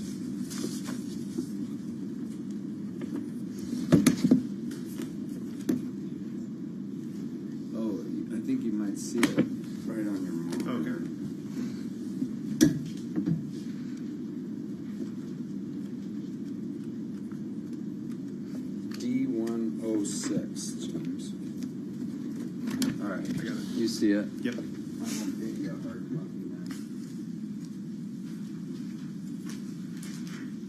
Have you had a chance to read this document? Yes. And do you agree with it? Yes, I do. It's entitled Mr. Sanderson's Brain Imaging Both Before and After Ski Collision. Did it show atrophy, loss of brain cells, sign of aging brain before and after? Yes. Did his images... I actually have a roaming microphone, but maybe it needs to be higher up. Volume loss, diminishing brain size, sign of aging brain. Did he have this before and after? Your Honor, I object to this testimony. This witness is a neurologist, not a neuroradiologist. And I don't think he's competent to comment on radiology readings. I can establish foundation if you want. Go ahead. Do you look at images all the time, all day? All day, every day. So the neuroradiologist reads them, but do you just rely on their written report, or do you personally read them too? I look at the films, then I confirm with their report, and then I bring it together with what we see clinically. So I think the objection is somehow that you're not competent to talk about the imaging before versus after. Do you agree or disagree? I disagree. How so? So I've looked at the images. These are pretty standard MRI images that we see every day, and a major part of my practice as an outpatient neurologist was evaluating patients for dementia and specifically NPH. Saw hundreds of patients with the question of whether they had NPH. Which is that hydrocephalus? It's the hydrocephalus at the bottom. All right. So is it true that neuroradiologists essentially serve you? They don't personally talk to patients. You order the neuroradiologist to do a study, then it comes back to you, and you are the one who's face-to-face with the patient. Correct. I translate the... Just a second, sir. I'm sorry. Sustained as to leading. Okay.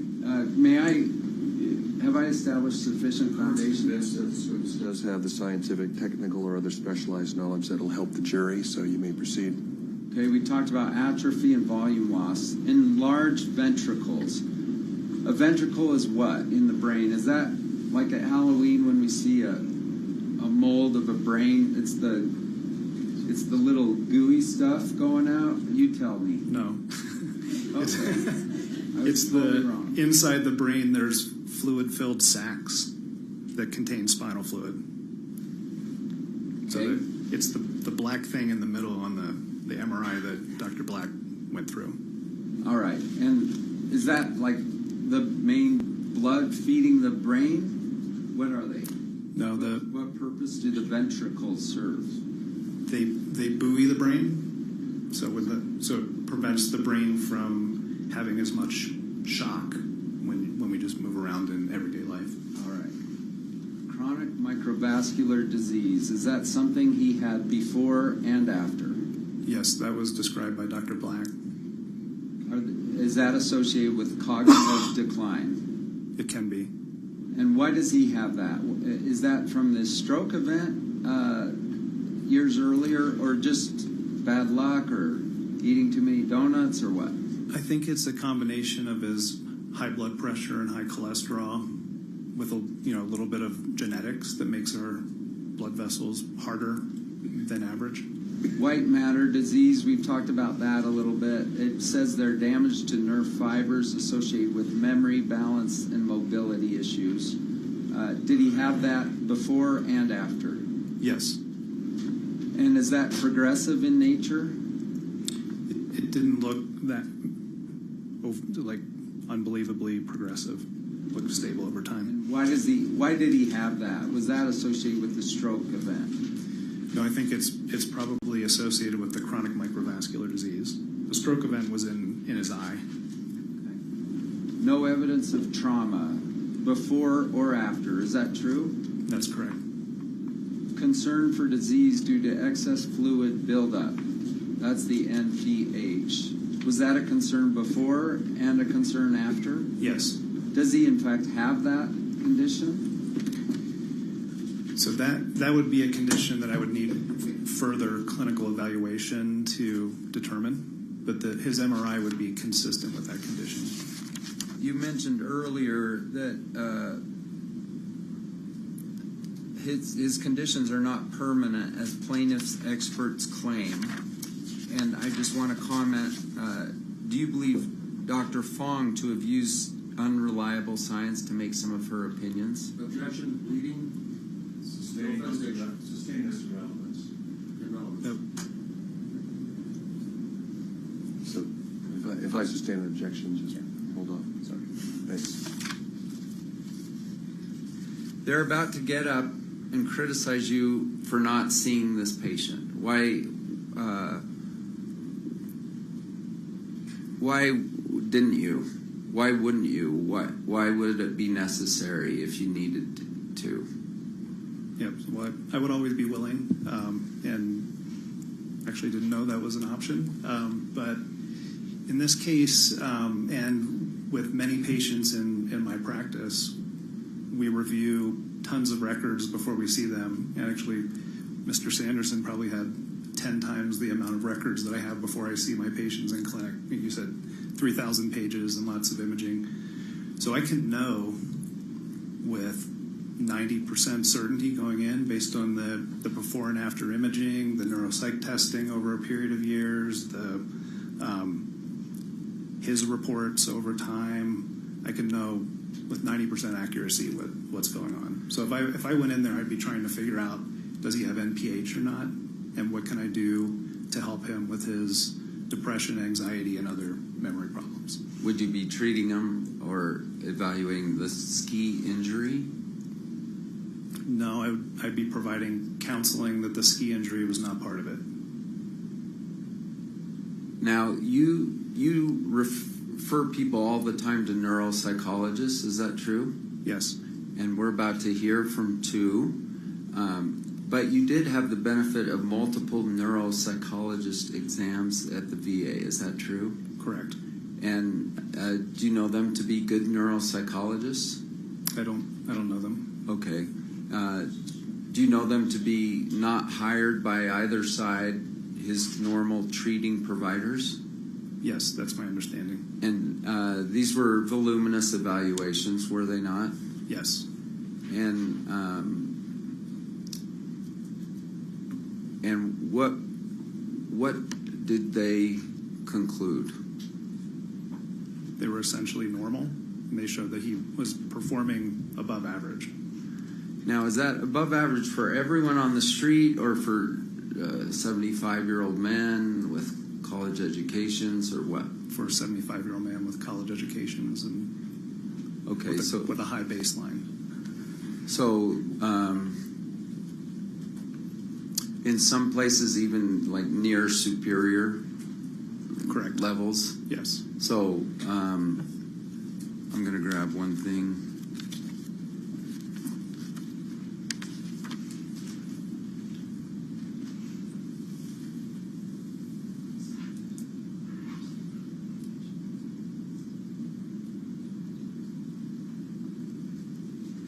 I think the jury's seen various neuropsych overviews, but do you agree he was tested in tens and tens and tens of categories? Yes. Did you see any of them below average? No. Did you see many above average? Yes. IQ, for instance, was 114. Is that right? That's my recollection. And for like a 75-year-old man with a college education, is that good? Yeah, it's above average. Okay, what's average again? 100. Okay. Now, I think they're going to say, hey, the family members are saying, we're noticing he's angrier than he used to be, or that he can't drive and read at the same time. There's things he can't multitask with. Can you comment on that? So in people like Mr. Sanderson who are high functioning at baseline, above average IQ, superior in some categories like you described, a drop in functioning might still look like he's really high functioning compared to the average population.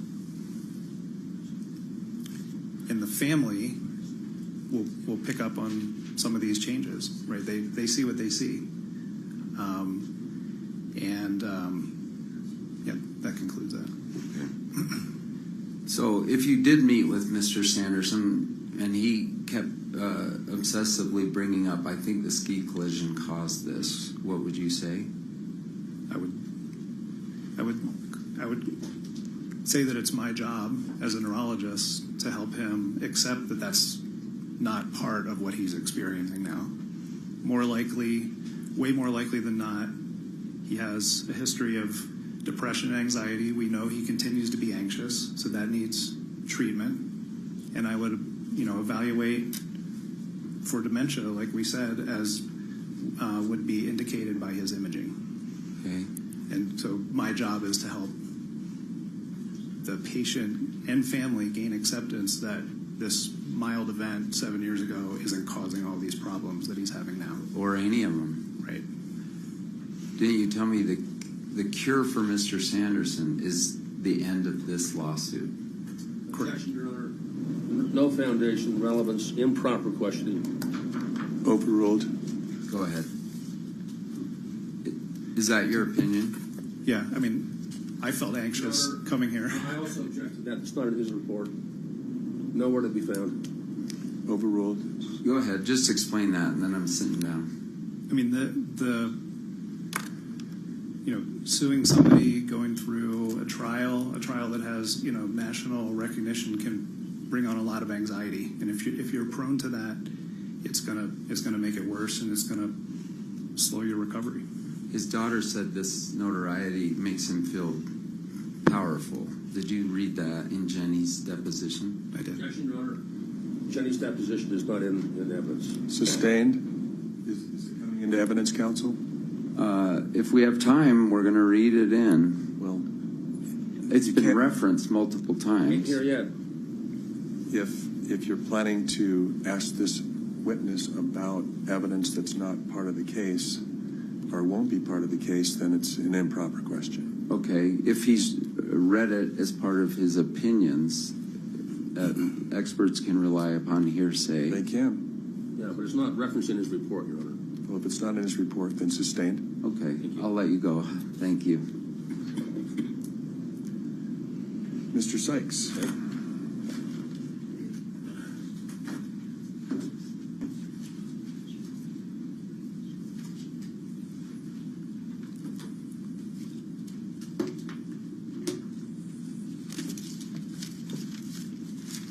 Steve, do you want this one?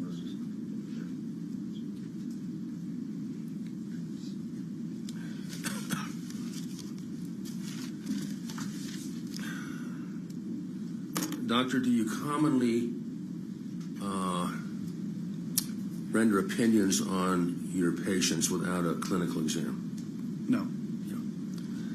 And the last 100 patients that you've seen or that are referred to you, how many have you rendered opinions on for other doctors without an examination, a clinical exam? So, we do have conversations with other doctors where they say, hey, what do you think about this case? And I may render an opinion without seeing the patient. But if it's my own patient, then it's part of my standard evaluation to see them. If it's your own patient, your last 1,000 patients that were your own patients, you would never render opinions about them without a clinical exam. Is that a fair statement? No, Never. I would form an opinion, but I wouldn't create a treatment plan and execute on it without seeing them. So, a clinical exam, would you agree, for this jury, is an important factor for a physician? Correct. Yeah. Did you read the opinion of Dr. Edgley, testified yesterday? No, I did not. Okay. If he called a clinical exam the gold standard for a physician, would you agree or disagree with that? Overruled as to relevance, the jury will recall the testimony of Dr. Edgley. Well, in all honesty, he didn't say it in his testimony, he said it in his report. I'm asking if he said it in his report, would that make a difference? Your Trying to be honest. referencing testimony that's not. There are no facts and evidence. I will draw the question. Thank you. But would you agree, excuse me, that a clinical examination is the gold standard for a physician who's treating somebody? I'm not sure what a gold standard means. Pretty important. It's a big part of my evaluation. Excuse me.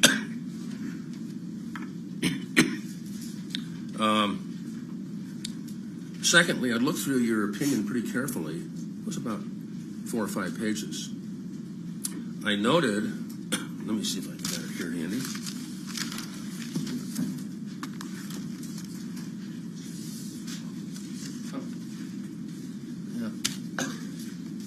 Well, I'll just ask you if you remember this. It's on my computer. But you had a list of things that you reviewed, is that right? Yes. Okay. Can you tell this jury a summary of what Carlene Davidson said in her deposition about Terry before and after the ski crash? I can't from memory. Okay. Can you tell the jury what Holly Gresham, the daughter, said about Terry before and after the ski crash? Yes, I did read Miss Gresham's deposition this weekend, or her statement. But you didn't read Carlene Davidson? I think I did, but I can't remember all the names. If you want to show it to me, I can comment on it. Tell the jury, if you can, what important information about Terry before and after the ski crash Holly Gresham said. So she feels that he, is not as engaged and able to do things in the way that he used to. I think that's probably the summary. That's a pretty mild statement of it, isn't it? Didn't in fact she say, Holly Gresham, daughter, excuse me, that there was a marked and sudden difference in her father in a wide variety of areas: personality, executive functioning, social problems after the ski crash, almost immediately. Didn't she say that? I'm not sure she said executive functioning, but the rest of it sounds familiar. Just read Shay Harris' deposition. Remind me of the relationship? Daughter. No, I did not. Okay. Those three are listed, and did you read or not read Carlene Davidson? I read it, but I can't remember what it says. You read it, but you can't remember it. But tell the jury if Shay Harris is listed there as one you had. S-H-A-E. I don't see it. One second, brother.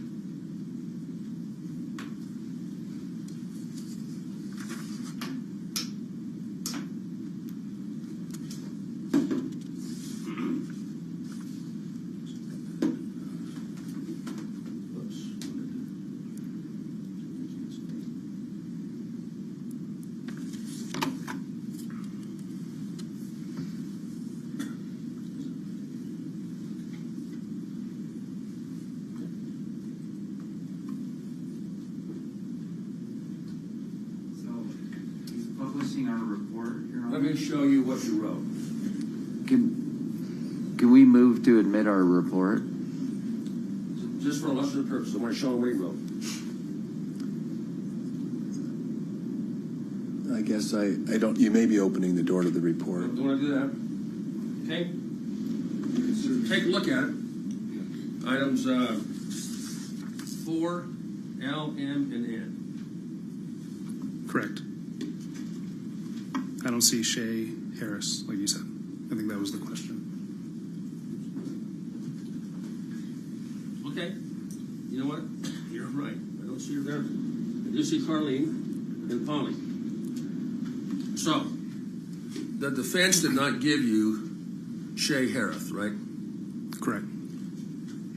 Hypothetically, if Shay said there was a very, very sudden change in my dad before and after for what we call neuropsychological symptoms, would that make a difference in your opinion? It might have made a difference at the time, Okay. but at this point in time, it would not. Carlene Davidson testified. She was the second witness in the trial last week. Does this ring a bell that she was living with Terry for about a year and a half before the ski accident? Does that ring a bell? That does. And she was up here about 300 days a year in Salt Lake. From St. George, right? That was, yeah. And they also spent time in St. George together. Yep. And they went on international trips together. Yep. Is that right? Yes. Do you think she would get to know him pretty well during that time? Yes. She testified that there was a rapid and severe change in Terry after the ski crash that lasted, and she stayed with him for 6 months, and then they parted ways. She said she was heartbroken. She was hoping for a marriage out of this. Your Honor, just compound. Sustained. Okay? She was hoping for a marriage out of this. Do you remember that in her deposition? Yes. Yeah. But he changed fundamentally after the ski crash. Now, does that make a difference in your opinions at all? I mean, it would be part of the whole compendium of what I would put together. Yes. I didn't read anything about that. I read your report. It's about 4 pages. Aside from their depositions that you referenced, you don't say anything at all in your report about the rapid and fundamental changes that occurred to Terry after the ski crash, do you? Don't even mention them. Is that correct? That's correct. Okay. Now, are you familiar with the term executive functioning? Yes.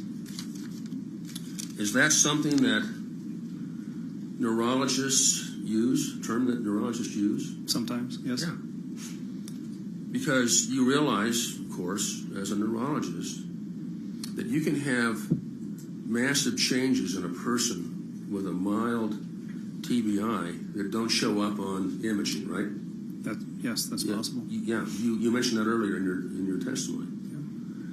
Yeah. And a category of those changes is called executive functioning, right?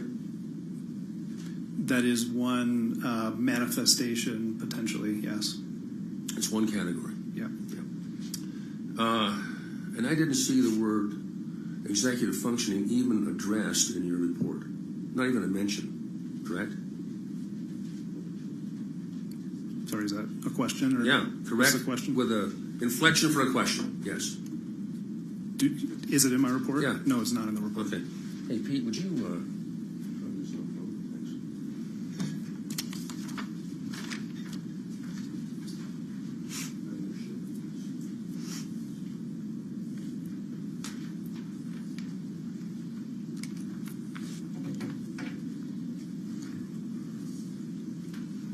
Now, while he's doing that, could you define for the jury executive functioning in a medical sense? The ability to do things, to start actions and carry through with them. To start actions and to what? Carry the actions through. Yeah. That's self-regulated, self-directed action, right? Correct. Okay. And that people use that to manage their affairs effectively. Correct. Right? Yep. Have you heard of Sam Goldstein? I mean, I know of his report, as I testified earlier, and I read some of his deposition, actually saw his testimony. He testified here. And by the way, were you aware that he is a world-renowned neuropsychologist from Salt Lake City? Yes. Yeah. And he developed an executive function test. Correct. Can you see it on your screen there? I do. Yeah. And here's what he recorded with a high confidence level. That this man, Terry Sanderson, who was a former captain in the United States Army, ran eye clinics for the Army, has an advanced degree in optometry, which I think is a 4-year degree, if I'm not mistaken, and ran 2 clinics in southern Idaho. Okay?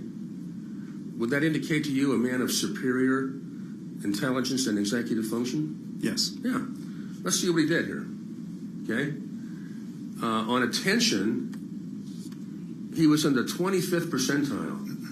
Does that strike you as strange, or just average, by the way? 25th percentile. In other words, out of 100 people, he's 25 lowest, right? That's correct. That's what that means. Yeah. Yep. That for a man of his attainment, he's only the 25th percentile on attention?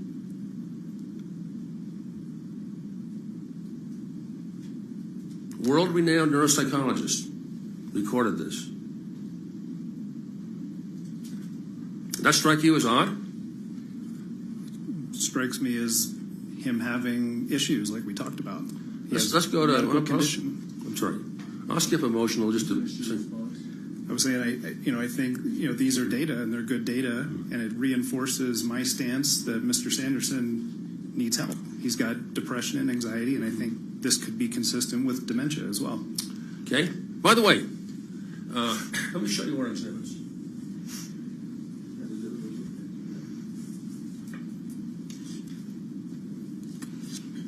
Your Honor, did we get the court one of these? No. Is that Yes. It's just an exhibit notebook here. May I approach?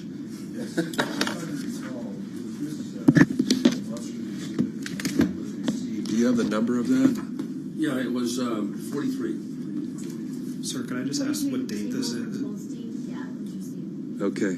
So, was this 2021? lack of foundation to the witness, Your Honor.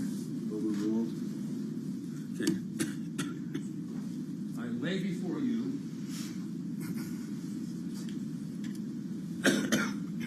defense exhibits and plaintiff's exhibits.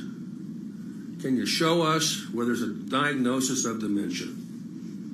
This is going back to 2009 and up through, I think, 2021. What hasn't been made yet? Hasn't been made. Okay.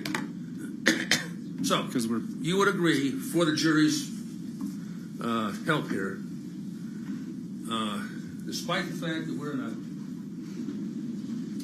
very important worldwide case, okay, like you mentioned, kind of, can't paraphrase in your words. There's no diagnosis of dementia. Hasn't been made yet. Yeah, because we're talking about a minor brain injury that happened in 2016, okay, and not allowing him to move on to have a true diagnosis. Let's talk about flexibility. Exhibit 43. Low average, 23rd percentile for flexibility of a man who ran 2 clinics in southern Idaho. Does that sound really low? Sounds low, yeah. By the way, you asked me the date. I think this was done in 2020. Okay. You check that, please. I think it's 2020. Okay. It's just a couple. Organization.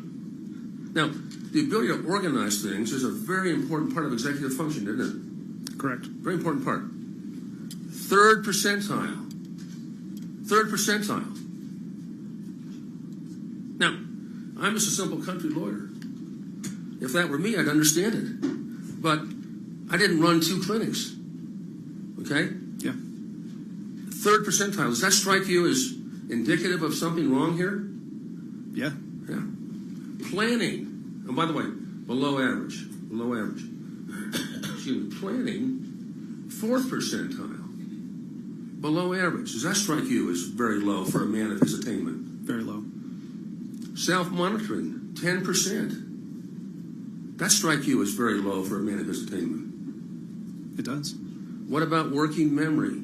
For a man who did everything he did, working memory of 5 percentile. It's low. All right, now. Can we make one more comment on that, by the way? Well, or do you want to move on? Oh, let's just move on. It's related to Goldstein's report. What's that? You know, my impression from Goldstein's report is that that's why he was recommending the cholinesterase inhibitor, is based on these kinds of findings.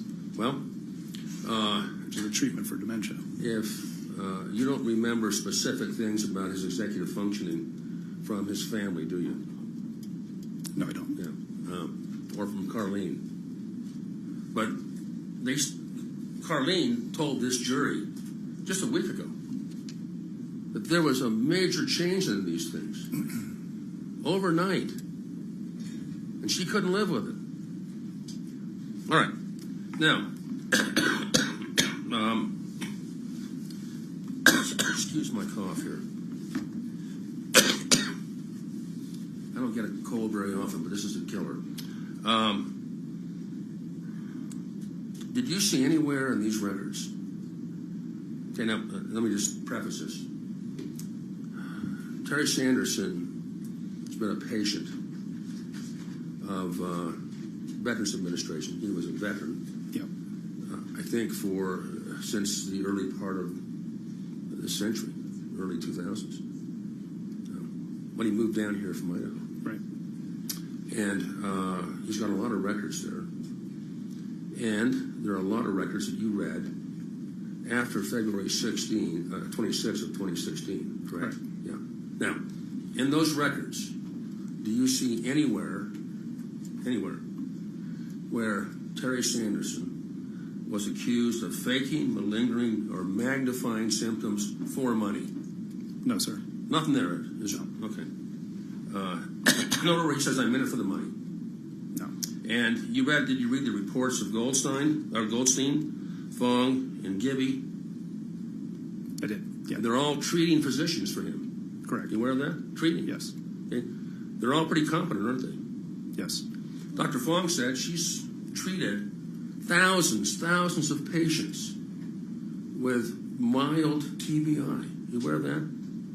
I wasn't aware of the number, but I know that she treats. She missed trial here because she's lecturing over in Holland on what she does. She's lecturing in the Netherlands. You aware of that? No, I'm not. I think she was going to Spain after that. Anyway, and she said, and by the way, are you aware that these kind of doctors, at least this neuropsychologists, they give tests that have cleverly embedded tests for malingering. You aware of that? I am, yeah. And neither the VA or these three doctors found any suggestion of faking or malingering or magnification. Or you aware of that? Correct. Or any suggestion that he's doing this for money. Right. I didn't. It's an insulting comment, but there's no suggestion of that, is there? I didn't see any evidence. Do you think he's doing it for money? I don't know. I have no opinion on that. Thank you.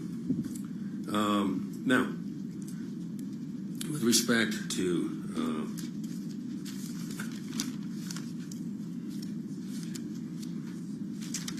you had a thing up there about his scans, CT and MRI. Remember that chart? Correct. And you saw Dr. Black? Yes, I did. His testimony a few minutes ago? Yes, I did. Okay. And do you remember him saying that from 2009 through 2021, there's no indication of a change on these scans? Correct. Yeah. So there's no deterioration. That's the big point. He hasn't deteriorated on the scans, has he? Correct. That was Dr. Black's testimony.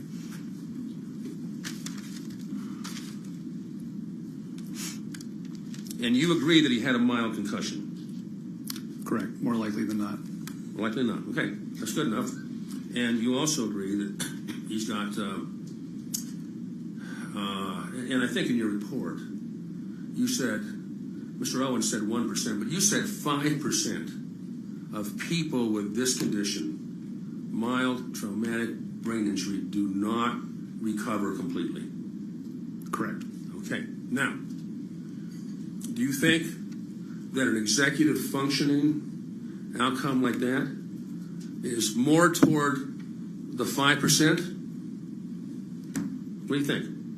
I don't. You don't? No. Okay. Is the fact that the people that love him, that know him the best, say there was a significant and sudden dramatic change in him after this ski crash, do you think that moves him more toward the 5%? I don't. You don't? Okay.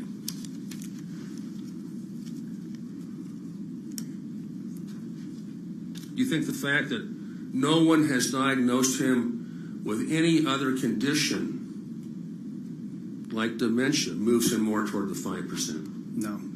You think that the fact that no one's diagnosed him with faking, malingering, magnification moves him more toward the 5%? No.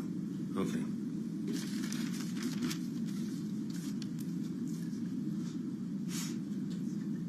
You talked about atrophy in the aging brain. Yes. Okay? That is a normal condition, right? It can be. And it's asymptomatic in many people. It can be. Okay?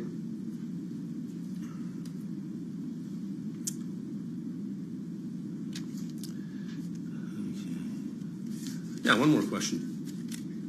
I'll talk to my compatriots back here. Are you familiar with the pre-existing exacerbation issue medically with brain injury? In other words, let me explain that. If you have a pre-existing, let's say you have a problem with anger regulation or some other negative quality, okay, then oftentimes a TBI, even a mild TBI, can exacerbate those symptoms. You aware of that? I am. And that's a true principle of medicine, isn't it? Correct. Okay, 1 second.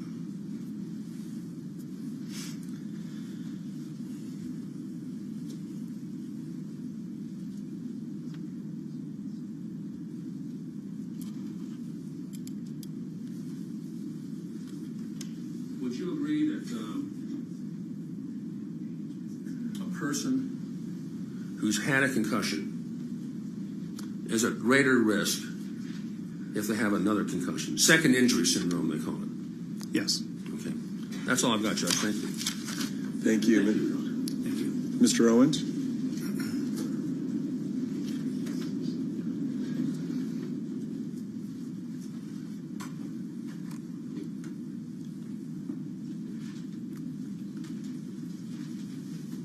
Your Honor, can you take this down?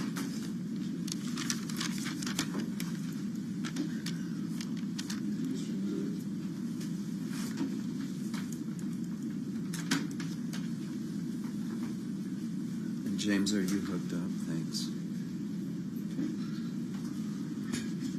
In our last witness with Dr. Black, we actually referred to a document, plaintiff 33, page 8 and 9, and it was admitted.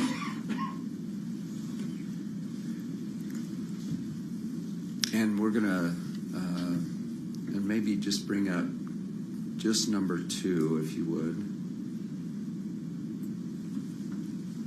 I don't know if are you able just to clear number 2? Do you remember, this is part of Dr. Fong's document? Yes.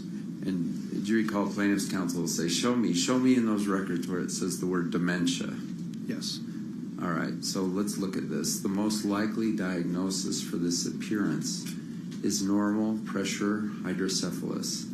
The differential would include normal aging brain, Alzheimer's, dementia, subcortical arteriosclerotic encephalopathy and multi-infarct dementia.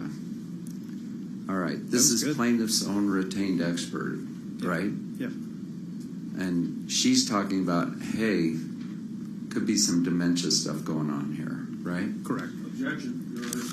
That's a differential diagnosis, and it doesn't suggest it's going on. That's a speaking objection, Your Honor. It's inappropriate. It's an inappropriate question.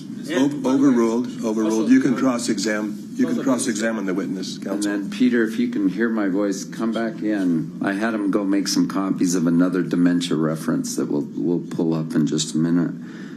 Do you remember any reference in the VA where the patient actually came to the doctor and said, I'm worried that I am getting dementia? Yes. And what do you recall? I think that might have been his treating psychiatrist, Michael McIntosh. Does this sound familiar? I think that's right. Do you recall, Peter's making copies, but do you recall what he responded? I don't. Okay, we'll pull that up in just a minute. In terms of how close these daughters were in their personal observations, did you observe that Polly Graham Sanderson had not even seen or talked to her dad for 3 months prior to this ski collision? Yes. Sustained.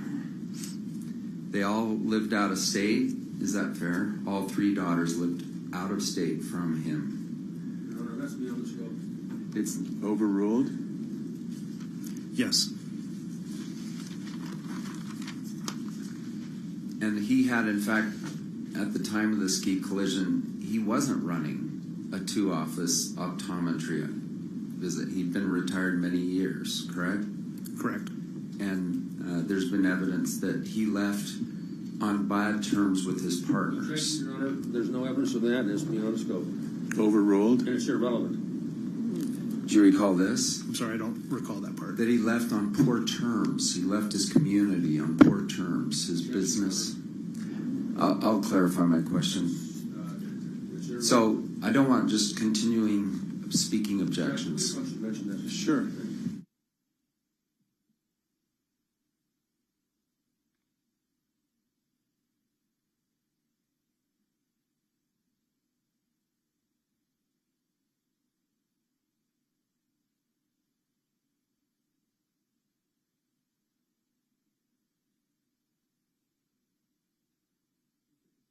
Right now, while we talk about this.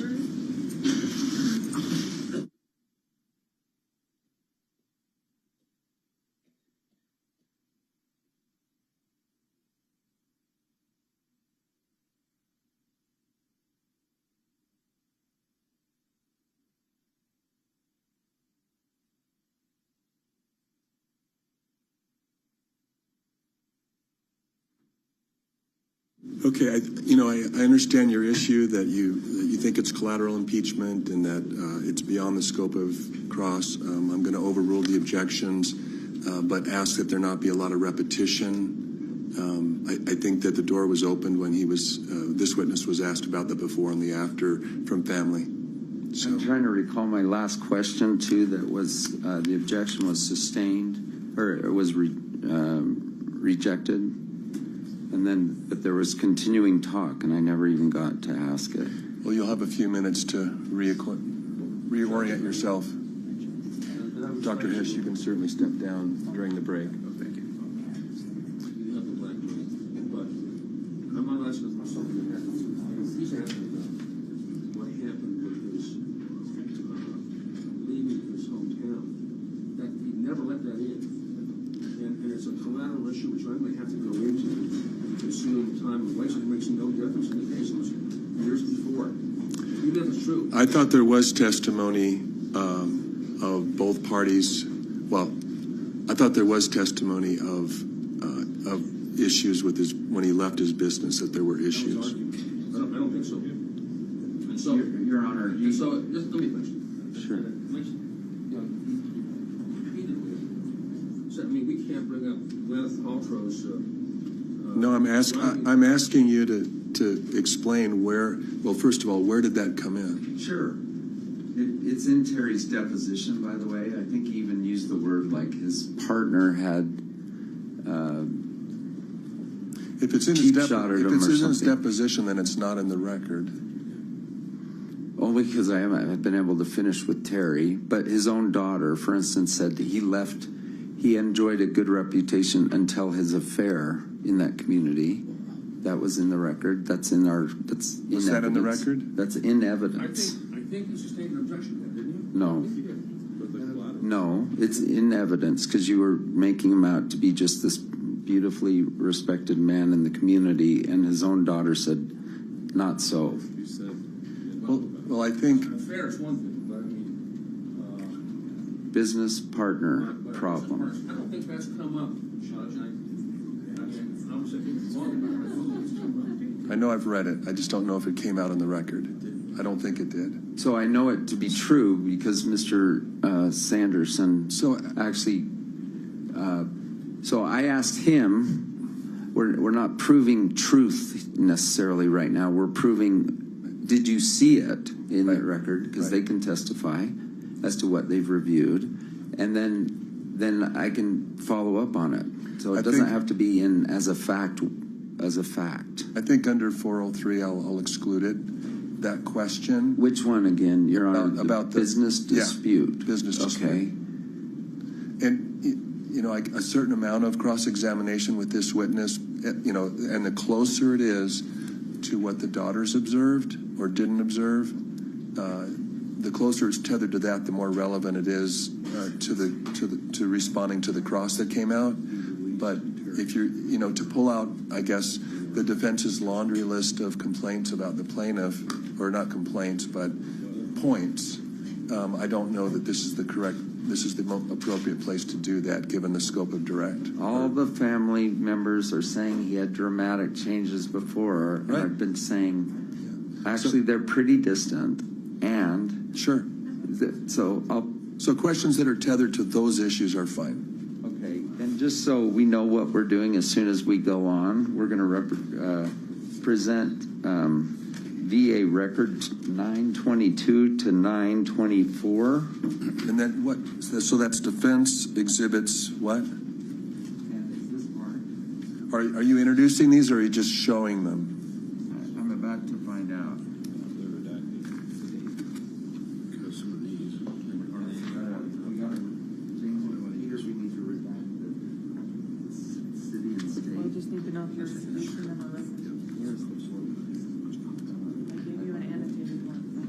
And just for the future, I'd like to reiterate that when you have an objection, all I need is objection and the rule. What rule? And if I need more information, I'll ask for it. Yes, you can. Go ahead. Okay. We have another few minutes to run down the rest of the Sure. We usually take about 10 minutes for these breaks.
Any rulings of the court, any arguments of the lawyers, anything?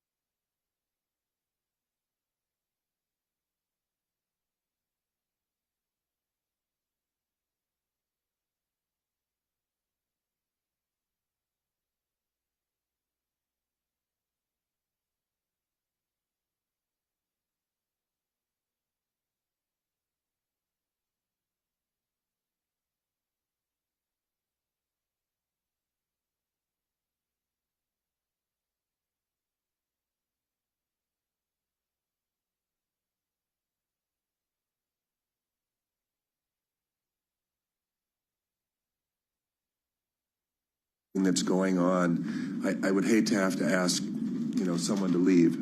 So if you could please keep your thoughts to yourself, keep your reactions, your emotions, even your facial expressions until the court's not in session. So thank you. We're ready.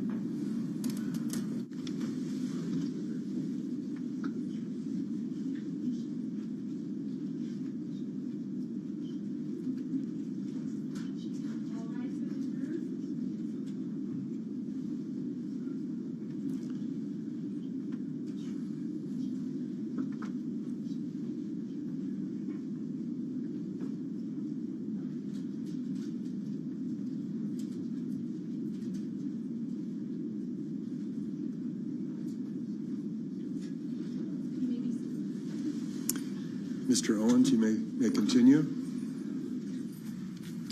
Just to let you know, I've got another court hearing at noon. Thank you, Your Honor. I'm circulating Defense Exhibit 114. May I approach you? You may.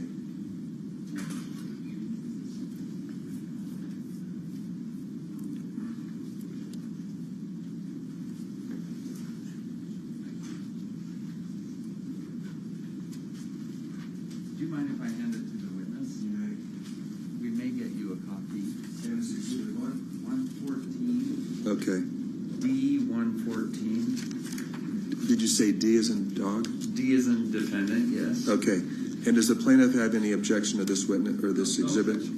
Defendant's Exhibit 114D is received. And we're trying to blank out. If you don't have time, you can go ahead and examine the witness without displaying it. So, James, page 2 and 3 does not have Mr. Sanderson's address blanked out. Do you want it? Thank you very much. Okay, we're good. Have you seen this document? I can't remember. This is part of his VA records. It's dated May 22, 2017. Bottom right is marked VA 922. Yes. So if the incident was in February 2016, this is about a year and 3 months later. You with me? Yes.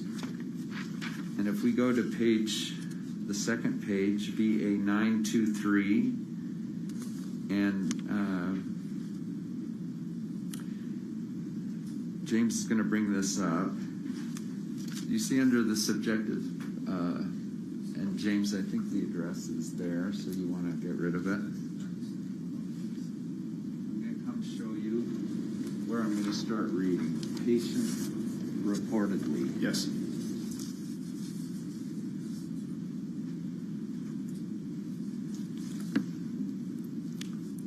Okay, that's the first paragraph, and where's our cool laser? I'm going to start, this is a big sentence, but I'm going to start right here. Patient reportedly, and I'll read this, patient reportedly sought out neuropsychological testing for these symptoms, but also feared he may be experiencing early dementia symptoms. Mr. Sanderson noted that he felt reassured following the testing, but is still concerned regarding some of the cognitive changes he has experienced. So that's another reference to him being concerned with dementia. True? True. That's all on that. You can take that down, James. Executive function testing, does that rely on the patient, some subjective reports from the patient? I believe so, but I'll have to defer to our neuropsychology experts later today. Okay, they're going to come up here and talk about that, so we'll be okay with that.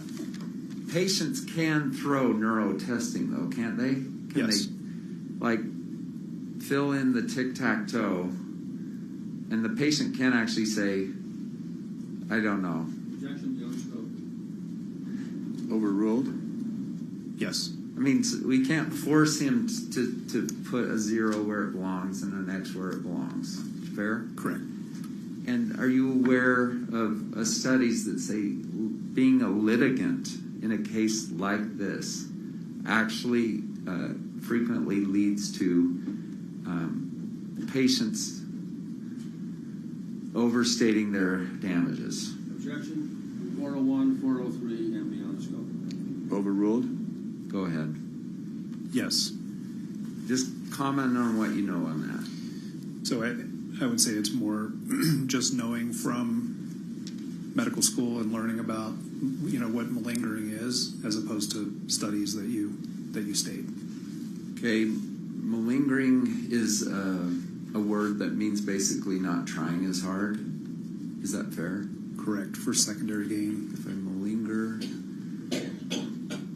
if I have a stubborn cough that's malingering, is that the right use of that word? No, it would be if you were elaborating your symptoms, like you said, not filling in the tic-tac-toe in order to have some type of secondary gain.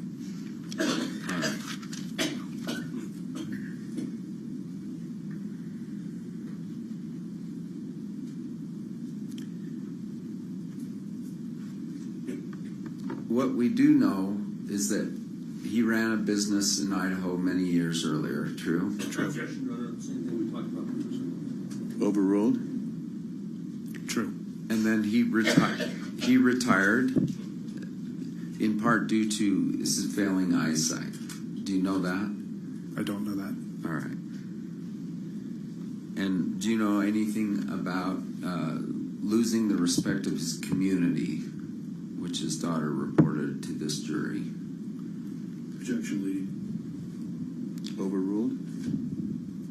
Sounds familiar, but I don't know the details on that. Due to an affair he had. He lied. Your Honor. 401, 403. Sustained? Thank you. I think it's in evidence, and I think he should be able to reference it. But I'll respect your ruling. Can anxiety and depression and hyperfixation, can they throw off executive functioning? Yes. All right. One thing Sam Goldstein said the other day was that he's obsessed. He's obsessed with this case, this notoriety, this media. Can that throw off if someone's obsessed, can that throw off their executive functioning? Yes. Objection, foundation. Overruled? Just comment on that for me, please.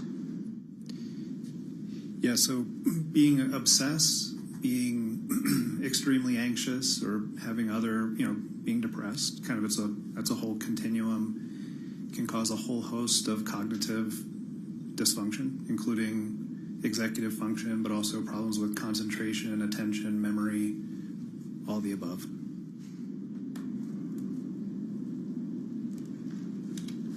I'm being told to sit down. I'm sitting down. Thank you. Mr. Sykes?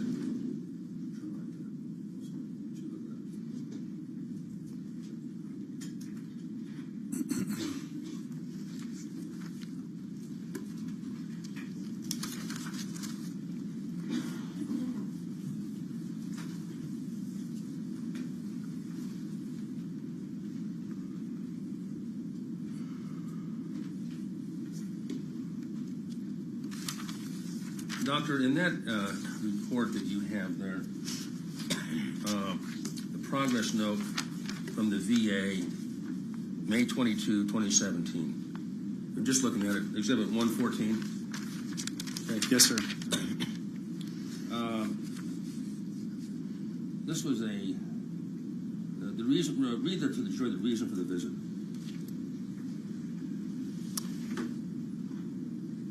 Would you like me to read it? Oh, yeah. Scheduled psychotherapy intake. Okay. And the chief complaint, anxiety, adjustment to medical condition. See that? Yes. Okay. And then on page 2, some of the things that weren't read. Let me see if I can get those up there. Let's see.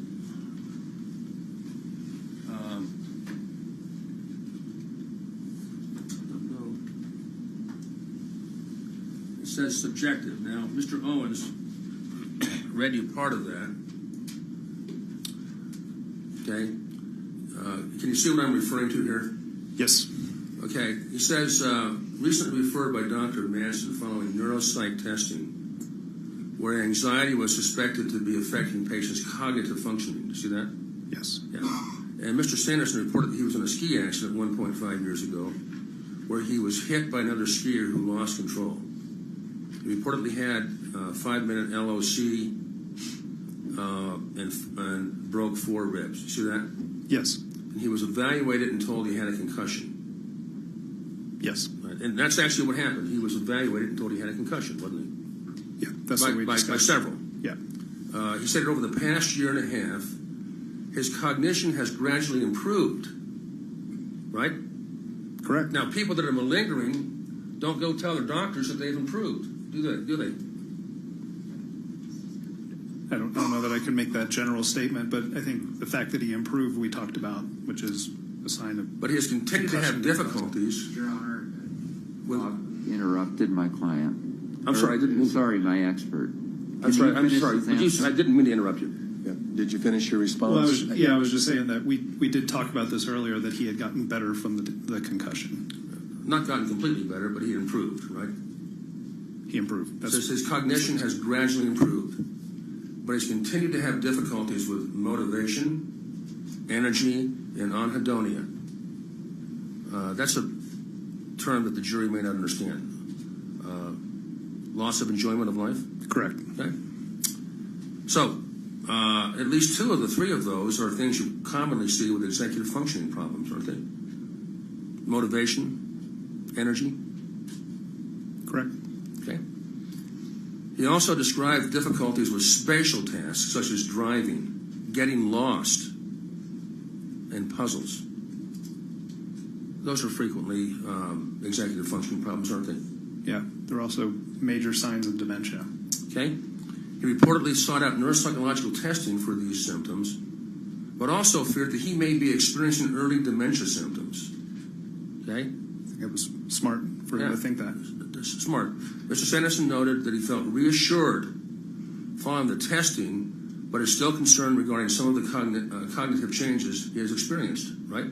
Correct. And you understand that he was tested and told he doesn't have dementia. You understand that? Yes. And no diagnosis.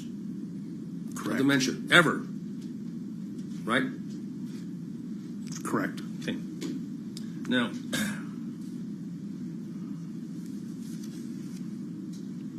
also,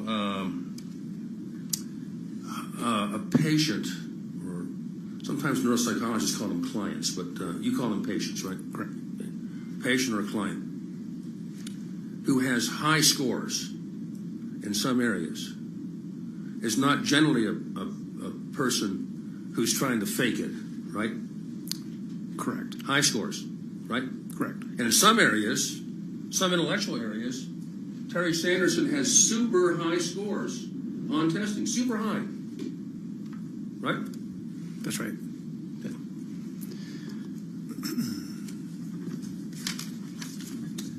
Hold on 1 second, Your Honor. I think I'm done here.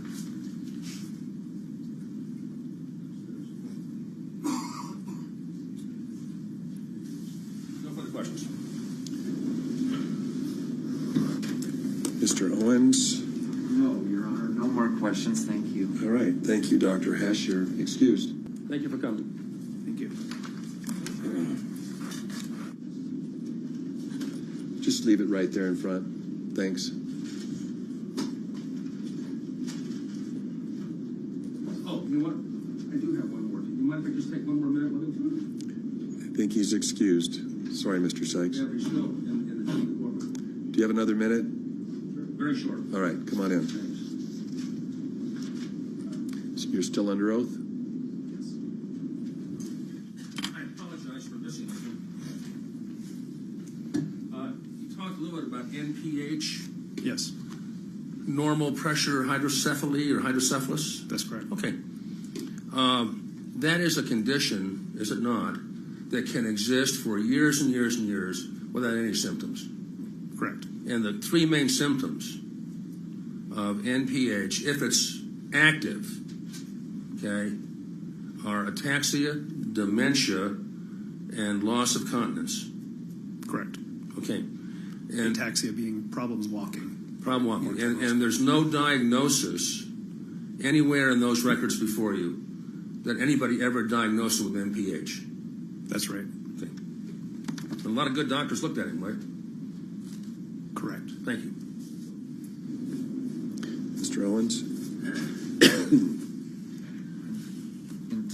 Entirely separate from the ski accident, do you believe Mr. Sanderson would benefit from anti-dementia medications? Your Honor, I've checked. That's beyond the scope. I asked only about NPH.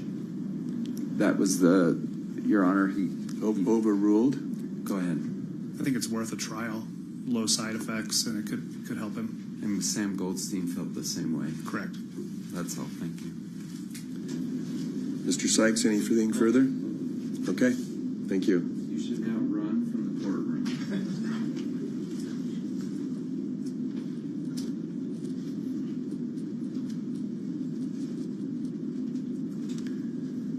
Mr. Owens, you may call your next witness. Thank you. James has this one. I'm giving the clerk the official 114. Your Honor, we call Dr. Angela Eastfold, a neuropsychology expert. Thank you.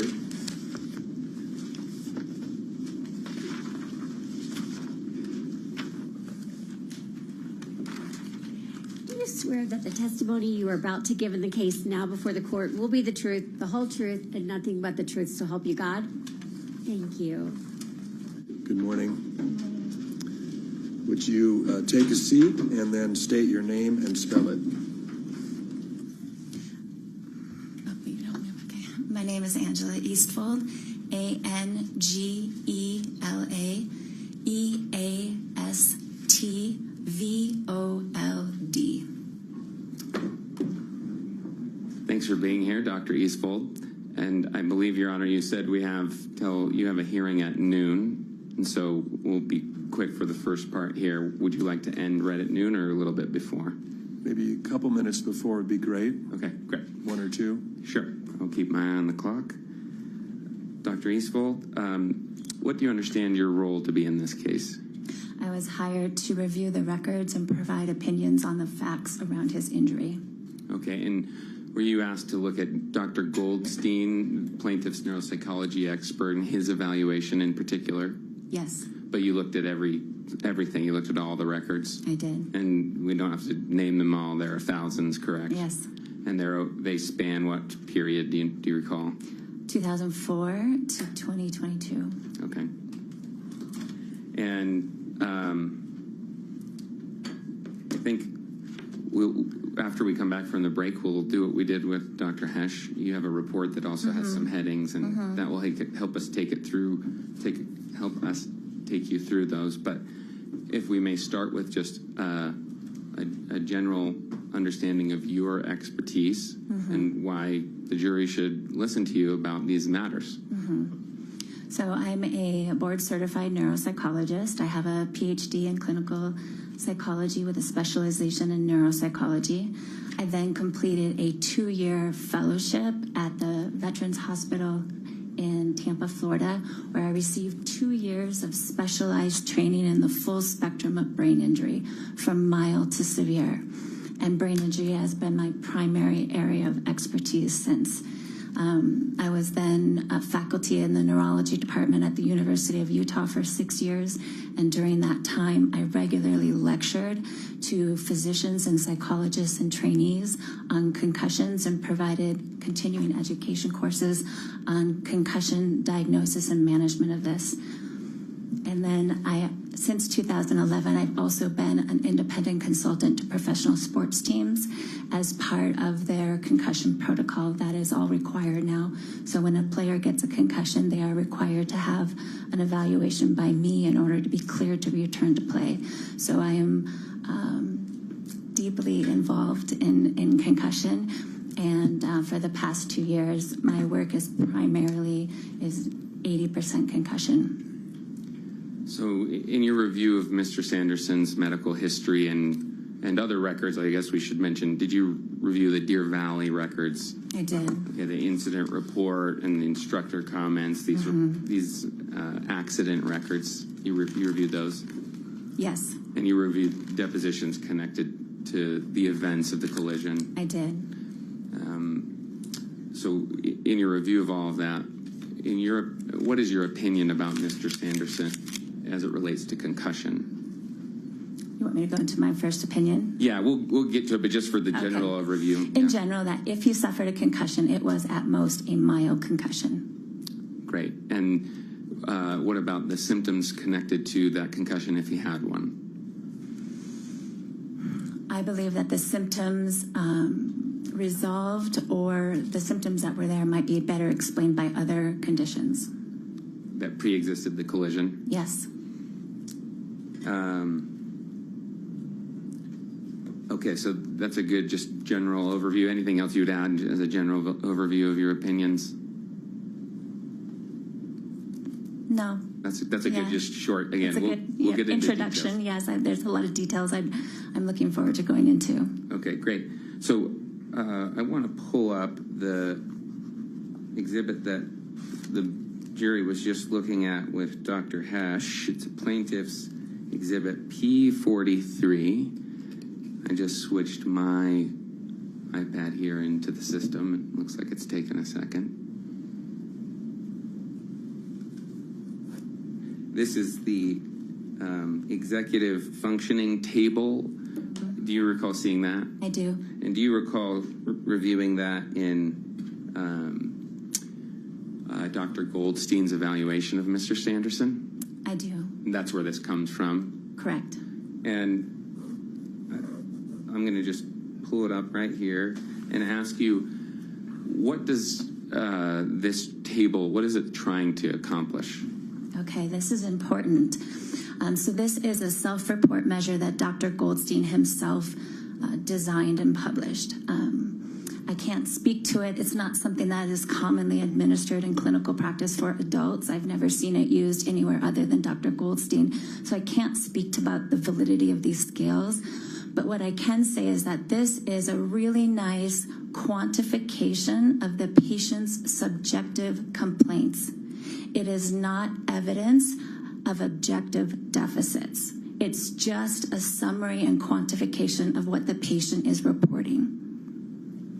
And so if you would, for the jury, when you use those terms subjective and objective in a neuropsychological sense, what do you mean by them?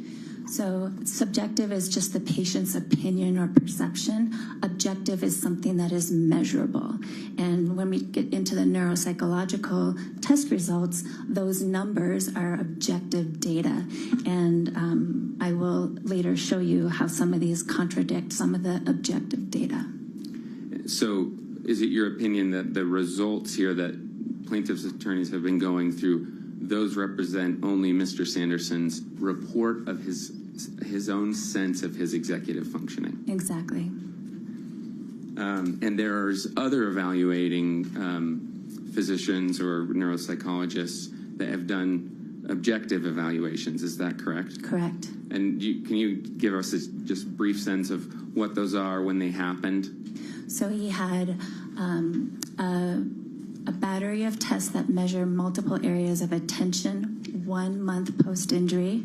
He had a battery of tests that measures multiple aspects of memory 2 months post-injury, and then he had a full neuropsychological evaluation 1 year post-injury.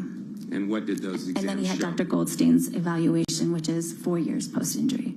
Right, thank you. So in all of those evaluations, what would you say as a summary of the findings?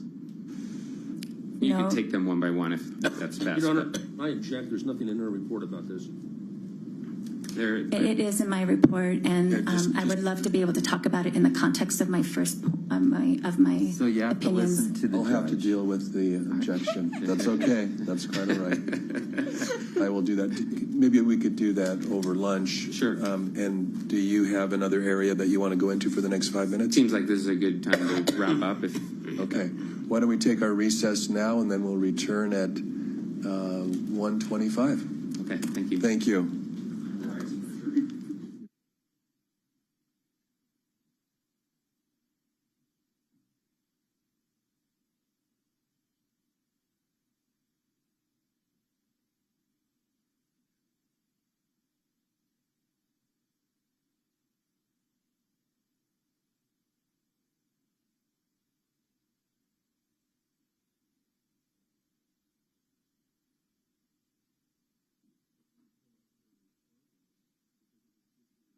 Not a deposition, is that right? No deposition. It was Okay. Let me pull that up, and then I can address your objection.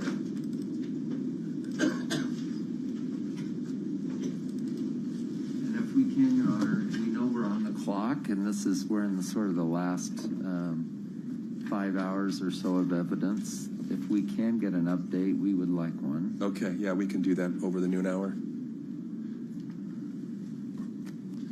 All right, so remind me again, what was your question, Mr. Egan?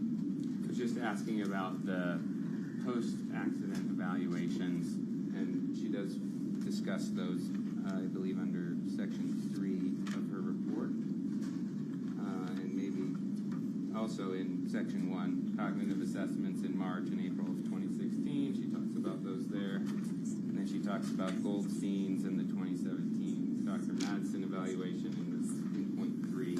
Okay, and so that was the direction that you were going based on using the parameters of her reporting? Yes.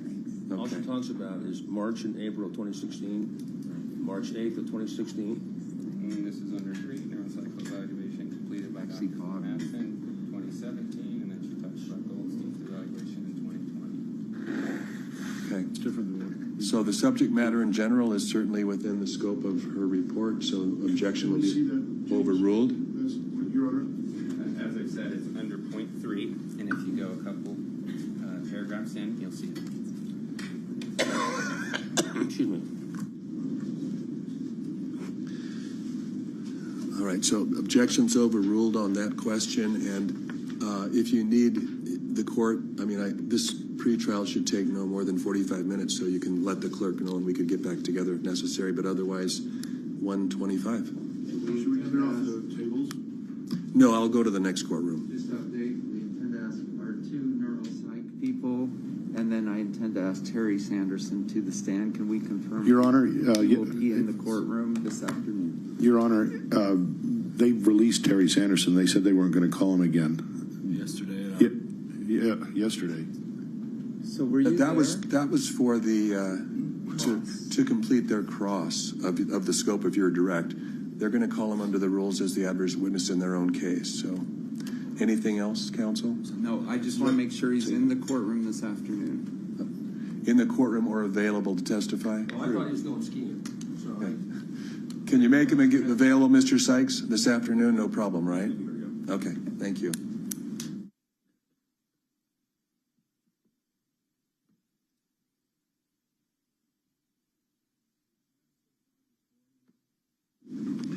The plaintiff has used 42 minutes and the defendant has used 1 hour and 35 minutes.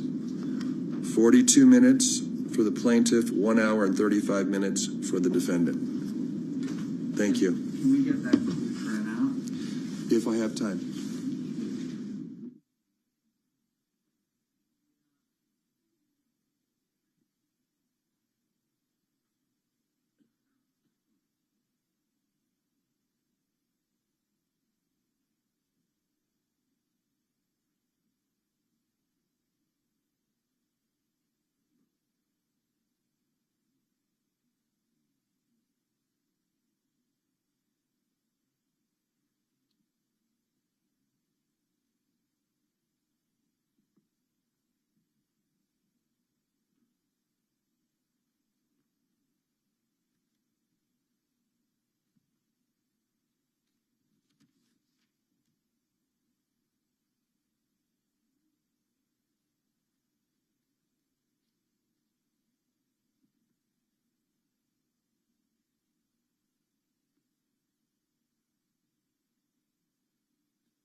Thank you. You may be seated.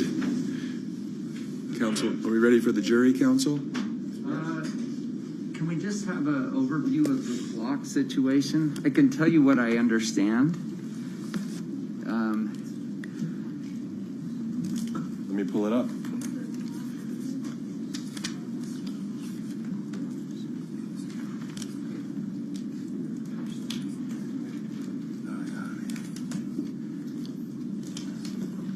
My understanding is defendant has 4 more hours, including closing arguments tomorrow.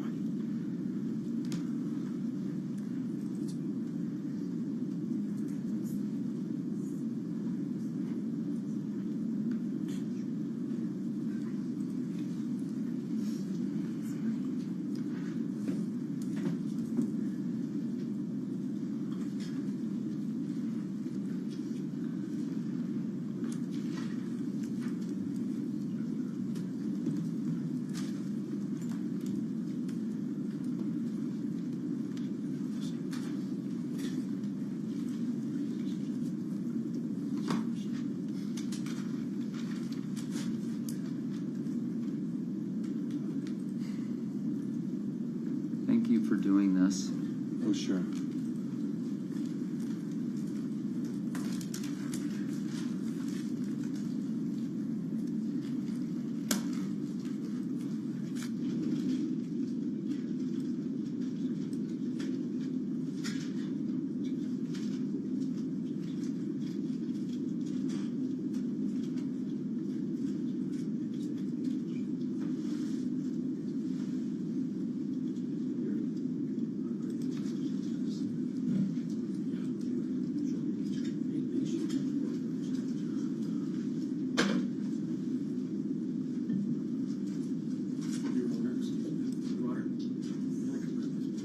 Sure.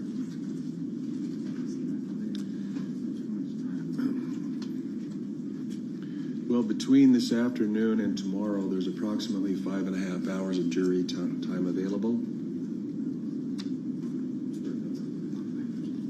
And the time that I have that each party has taken is 16, for the plaintiff, 16 hours and 1 minute, and for the defendant, 16 hours and 25 minutes. Does that comport with your computation?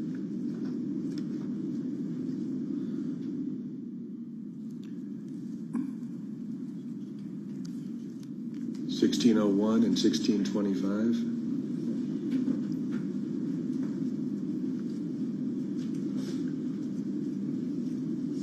So, can you calculate what I have left? That will help me.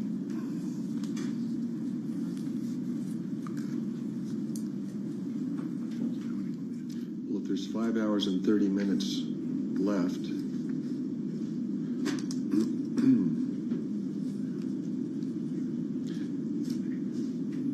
you get less than half of that, right? If we take 1 hour apart, 1 hour for each party to occur tomorrow for closings, then can we calculate what's, we want to comply with the court's order on this. Both sides want an hour tomorrow for closing. Is that true, Bob? I might want more than that. Okay, at least 1 hour.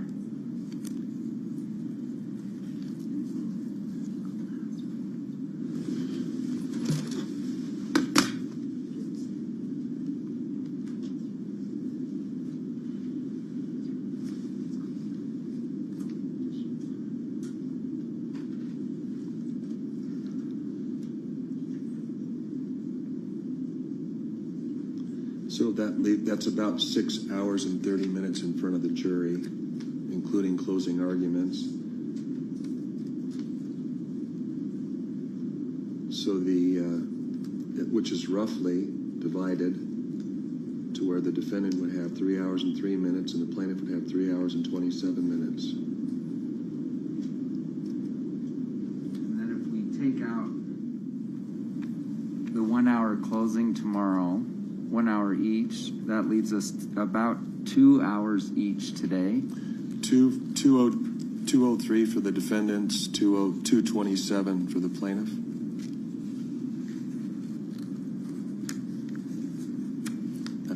And I'm not saying that has to happen. I mean, that can't happen today because we don't have enough time to do it today.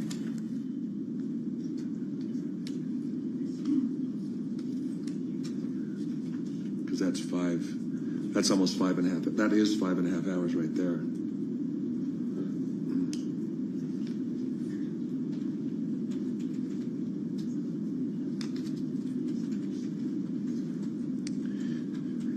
Okay, ready for the jury then? Okay.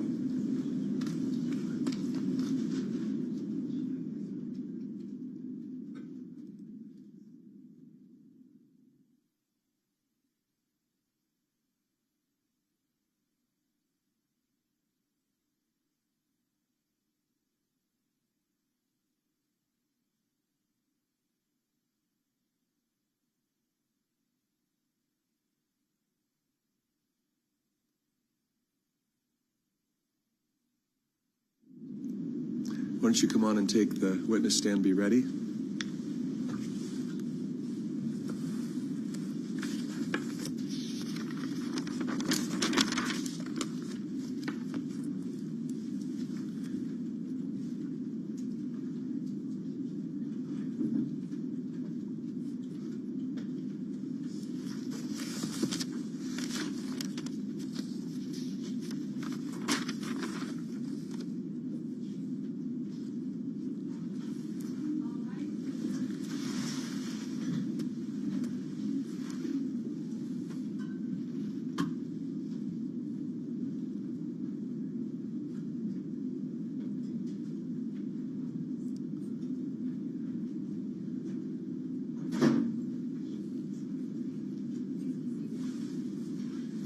Mr. Egan, you may continue.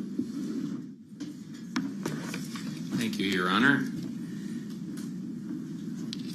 Dr. Eastfold, we're back from lunch, and Yes. I think it'd be best to just go right into your opinions. Your Honor, do I have permission to do as we did with Dr. Hesh, show the heading of the report? Yes. Thank you. So I'll put that up here on the screen here. Dr. Eastfold, is this the first opinion in your report? Yes. And maybe let's just read it. Plaintiff suffered at most a mild concussion from the collision occurring on 2/26/2016. Okay, so and why is that your opinion? Okay, so when I'm forming opinion on whether there's been a concussion or not, there's three main things that I'm looking at. One, the mechanism of injury. Is it sufficient enough to cause a concussion? Two, the acute injury characteristics. What symptoms were present in the minutes and hours immediately after the collision? And then what did the clinical course look like after that? And I'm most interested in the 3 to 4 months after an injury. Things that are happening after that are less likely associated with the concussion. Okay, so those are the three things I'm looking at. So one, the mechanism. So there was a collision, two people ran into each other, he hit the ground. That is a feasible mechanism for an injury. Two, the acute injury characteristics. So there's two symptoms. One, loss of consciousness. Now, he's reporting 5 to 10 minutes of loss of consciousness. Based on all of the available evidence, that is improbable. And I can go into that more, but you've probably heard a lot about that. But my opinion is that if he suffered loss of consciousness, it was seconds, not minutes. Okay, the duration of loss of consciousness is important because the longer the loss of consciousness, the more severe the injury. Okay, so it is my opinion that there was seconds of loss of consciousness, if at all. And then by the time the EMT, Whitney Smith, arrived, she described some mild disorientation, which was kind of a rattled response to this unexpected collision on the ski hill. There wasn't any gross confusion or any other significant mental status changes. And then, of course, he was complaining of rib pain. So we've got the disorientation. He was seen at Park City Instacare 2 hours post-injury. And at that point, he was complaining of a slight headache, rib pain, and I think a dullness in his head. But the provider there very specifically documented no signs or symptoms of concussion. There were no clear signs like dizziness, nausea, vomiting, any double or blurry vision, any of the really classic symptoms of a significant concussive injury. The next day, he was seen at the VA, and in the VA, he is only reporting, again, a slight headache and rib pain and irritability. Again, no other significant signs of an acute concussive injury. In the 2 to 3 weeks after that, the only person that really saw him was his girlfriend. And in her deposition, all she described was that he was really grouchy and didn't really want to be touched, and that he was in pain. She is also not describing any significant symptoms. Now, I know she's not a medical professional, but the absence of her description of other symptoms is notable. And then we've got some really important objective indices of injury. So, as we had started to mention before lunch, 1 month post-injury, he underwent an extensive battery of tests that assessed multiple aspects of attention. Now, attention is the cognitive domain that is the most sensitive to concussion. And he performed consistently in above average range on measures of sustained attention, complex sustained attention, divided attention, alternating attention, and selective attention. So very clearly, no objective indices of attention deficits. Then, 1 month later, so 2 months post-injury, he had a similar extensive battery looking at multiple aspects of memory. Same thing, no deficits. In May, which is about 2.5 months post-injury, he had a thorough vestibular evaluation. And so the balance system is actually really sensitive to concussion, such that even healthy, fit 20-year-old athletes will have impaired balance when they are concussed. So Mr. Sanderson's balance was described as exceptional. There was no evidence of vestibular dysfunction or balance problems.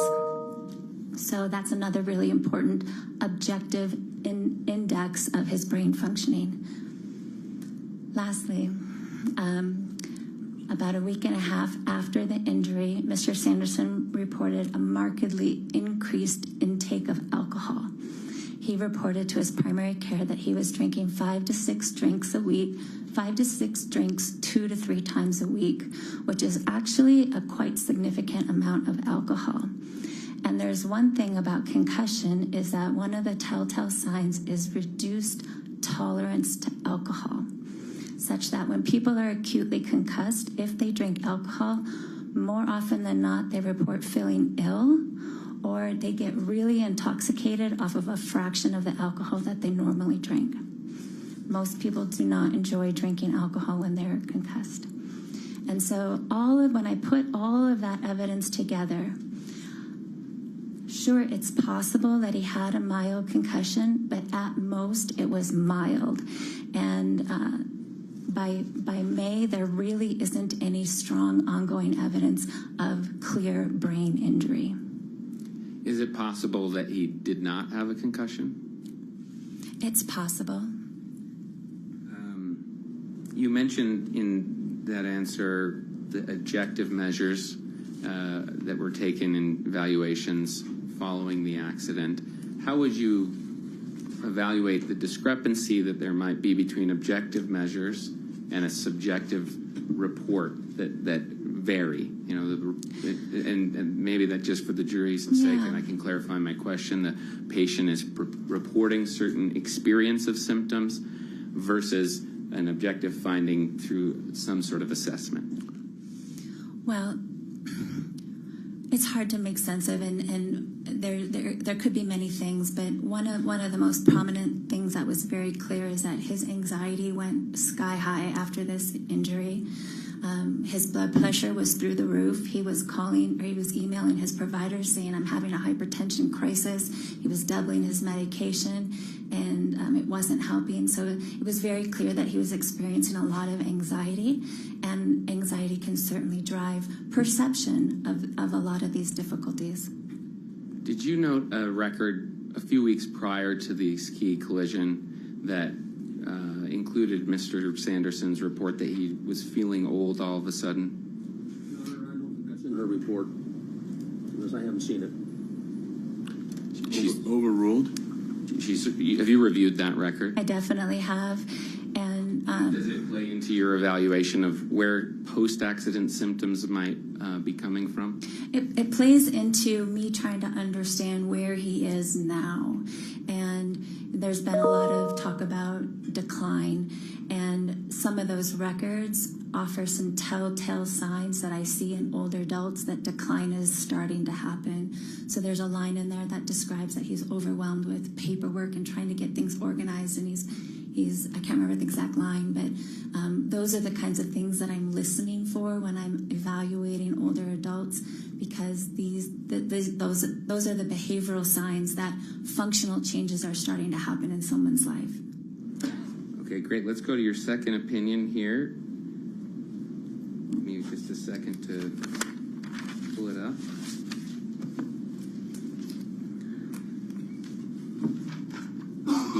As I pull it up, you can read it, Miss. Sure, I can read it from my Dr. paper. Eastfeld. Yeah, I apologize. Plaintiff's course and evolution of self-reported symptoms is inconsistent with the known trajectory of concussion-related symptoms. So, why would you say that? So the thing with brain injury is that the symptoms are worse in the beginning and then they gradually improve. Now that rate improvement can vary greatly among individuals, and some people might experience some plateaus along the way, but brain injury does not progressively worsen. And Mr. Sanderson was reporting when he saw Dr. Fung in 2017, about a year and a half after his injury, and then Dr. Goldstein in 2020, he was reporting new symptoms that weren't present in those first 3 months, and he was describing a worsening of symptoms. And I think many of his family members are under the impression that things are worsening. So a worsening in 2017 and 2020 cannot be attributed with any medical probability to a concussion, a mild concussion in 2016. And maybe so the jury has a sense of the new symptoms that you're describing. What are those in particular? He was describing neck pain. There was some dizziness and a lot more just general dysfunction. I can't remember all the symptoms offhand. Sure. What symptoms would you attribute to a concussion if, in fact, he did have one in the ski collision? Well, again, there really isn't any strong evidence of symptoms in those first 3 months. He wasn't even really, he was reporting difficulties with his thinking skills, but yet on objective tests he was performing normally. So it's difficult to separate what was anxiety during that period and what was true concussive deficits. But I think another piece is that even one of his daughters saw him in May, I believe, for a graduation, and described him as feeling kind of slow and dull, not as engaged as he usually is. And that could certainly be a symptom of concussion, but even she said that fully resolved, and he has since returned back to his extroverted self. And so, again, that's the known trajectory that I would expect for a concussive injury, but not new or worsening symptoms years later. Thank you. Let's move to your third opinion, unless there's anything to add. I think that suffices. Okay, thank you. So number 3, will you read that for us? Plaintiff's medical history is notable for a number of comorbid conditions that better explain reported course of decline. And why do you say that? Okay. So as a neuropsychologist, a really thorough medical history is essential to understanding the context of the person of the brain that I'm evaluating. And there are a number of medical conditions that are known to increase risk of premature cognitive decline as one ages, or risk for developing dementia. Okay, so this is a really important piece. So the biggest and most important one is the topic that we've been discussing today, is this abnormal brain MRI. Okay, a grossly abnormal structural abnormalities on his brain. There's volume loss, there's enlarged ventricles, there's microvascular ischemic disease. So there's a lot of problems here. And are these the problems I think you were in the courtroom when Dr. Black was talking about Yes. the imaging, the same things he was talking about? Yes. And so that brain MRI alone, and no other information, that MRI alone predicts problems as he ages. It is a question of when, not if. And again, going back to, you mentioned the medical records 3 weeks prior to this collision. Again, there's subtle evidence that decline was happening, and I can talk about, well, maybe that's I'm jumping ahead. That's another, we'll get there, I'm sure. Okay, so the MRI, that's a huge red flag for me as a neuropsychologist, okay? Now, he's got a lot of other medical issues, and I'll briefly go through these, okay? So he was diagnosed with sleep apnea in 2003. Sleep apnea is a disorder where one stops breathing for short episodes repeatedly through the night. The consequence of that is that when you stop breathing, the blood oxygen levels go down. Reduced oxygen is not good for your brain, and over time that causes problems. Untreated sleep apnea alone will cause cognitive decline over time. And most importantly, it's also associated with fatigue and headaches, and most prominently, attention and executive dysfunction. Okay, so he was unable to tolerate the CPAP machine, and so that went untreated. He also has chronic insomnia. We know... I object. There's no foundation. She's not a medical doctor. These are... She can't, just a second. She can't speculate about what these mean from a medical standpoint. I think she qualified her answer as to what it meant to her as a neuropsychologist. So for that limited purpose, I'll allow the evidence. Thank you, Your Honor. And if I may, Dr. Eastfold, I want to just make sure I'm following the medical history that you point to that might better explain, or that does better explain Mr. Sanderson's post-accident symptoms, includes the pre-accident imaging that you've discussed, the untreated sleep apnea, and now I believe we were going on to a third one, but because of the objection, I cannot recall. There's a list. So again, kind of getting a very clear picture of what his pre-injury status is. Okay, so these are the ones that I'm going through are all risk factors from a neuropsychological perspective. And so chronic insomnia, we know that chronic insomnia is a risk factor for developing dementia. And what happens when the brain goes into deep sleep, there's a cleanup function that happens, and there's a cleanup of abnormal proteins and plaques that shouldn't be there. And so when the brain is not getting into those deep stages of sleep, that cleanup function is not happening, and over time this will cause problems. And kind of alongside that, because of this insomnia, he's been treated with sedatives and benzodiazepines since at least 2004. We know that long-term use of those medications is associated with a markedly elevated risk of developing dementia.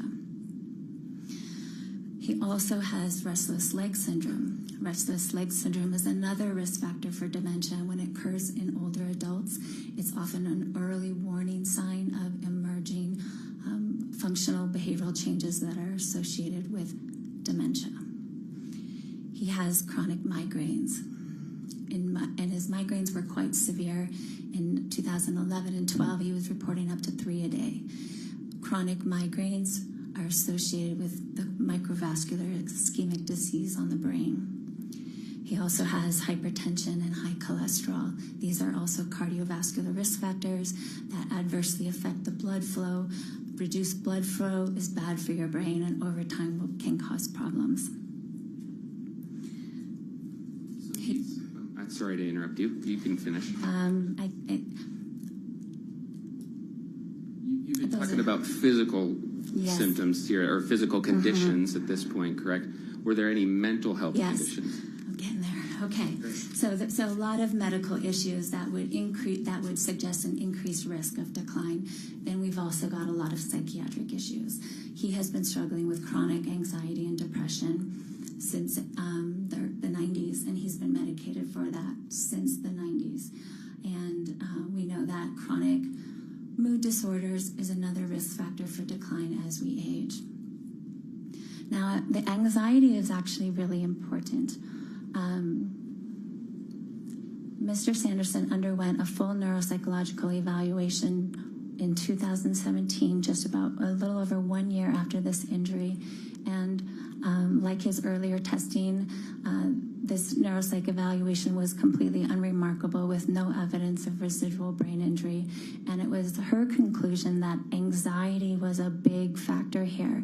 And in fact, this second neuropsychological evaluation was sought out per Mr. Sanderson's report because he just had a friend pass away from early onset dementia, and he was worried. And so the neuropsychologist felt that anxiety was playing a big role in his perceived difficulties because his perceived difficulties weren't corroborated by the objective test data. Now, Dr. Goldstein himself, the plaintiff's own expert, concluded the same thing. Again, his testing indicated no evidence of brain injury, and he also felt that anxiety was a big factor that was driving a lot of the issues. And so this anxiety has been a big factor all along, and I think it's contributed to a lot of what he's perceiving and reporting. Are there any other aspects of Dr. Goldstein's evaluation that give support to your opinion? Yes, if we could bring up that executive function table one more time, that would be great. Sure. And this, I believe, is Plaintiff's Exhibit 43. Yeah, thank you. Okay, so if you'll look, that working memory, that very bottom line there, again, this is Mr. Sanderson's subjective reports. This is just his complaints. He's reporting really significant working memory problems. On Dr. Goldstein's testing, he exhibited exceptional working memory. So on objective tests, he was performing in the high average range, and his working memory index, which is an average of 2 scores, was at the 87th percentile. So this is a really great example how perception does not equal reality. And are there any other aspects of Dr. Goldstein's evaluation that help support your opinion? And so Dr. Goldstein made a conclusion that based on extensive personality testing that Mr. Sanderson was a well-adjusted adult, but his own data does not support that. And so if you could bring up that next, the Milan table. Oh, sure. I believe this is, I wrote this down, pages 27 and 28 of Dr. Goldstein's evaluation, which for plaintiffs... Your Honor, we object to this. This is not pre-disclosed. It's not an admitted exhibit. We had no notice that this was coming, and so that's unfair. It's in my report. Why don't you approach the bench?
Dr. Goldstein, would it Dr. be... Eastful. Gosh, we've been talking about Dr. Goldstein. Yes, we have.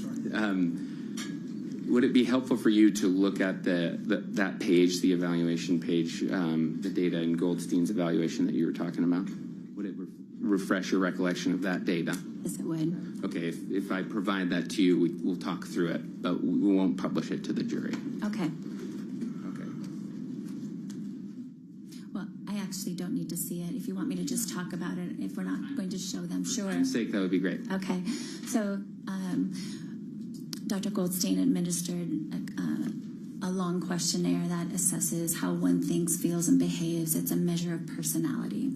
And on this measure of personality, Mr. Sanderson's responses indicated a very high level of generalized anxiety. Along with that was also a very high elevation of what we call somatic symptoms, meaning that there's a high focus or preoccupation on health and physical symptoms. When we see high anxiety and symptom, I forget the title of the, I can't remember it's a symptom disorder or something like this. When you see them together, there's a high rate of somatization. Somatization is when psychological distress manifests as physical symptoms. So as a neuropsychologist, this is always something that I'm looking out for because it can certainly help me understand their presentation and their reported complaints.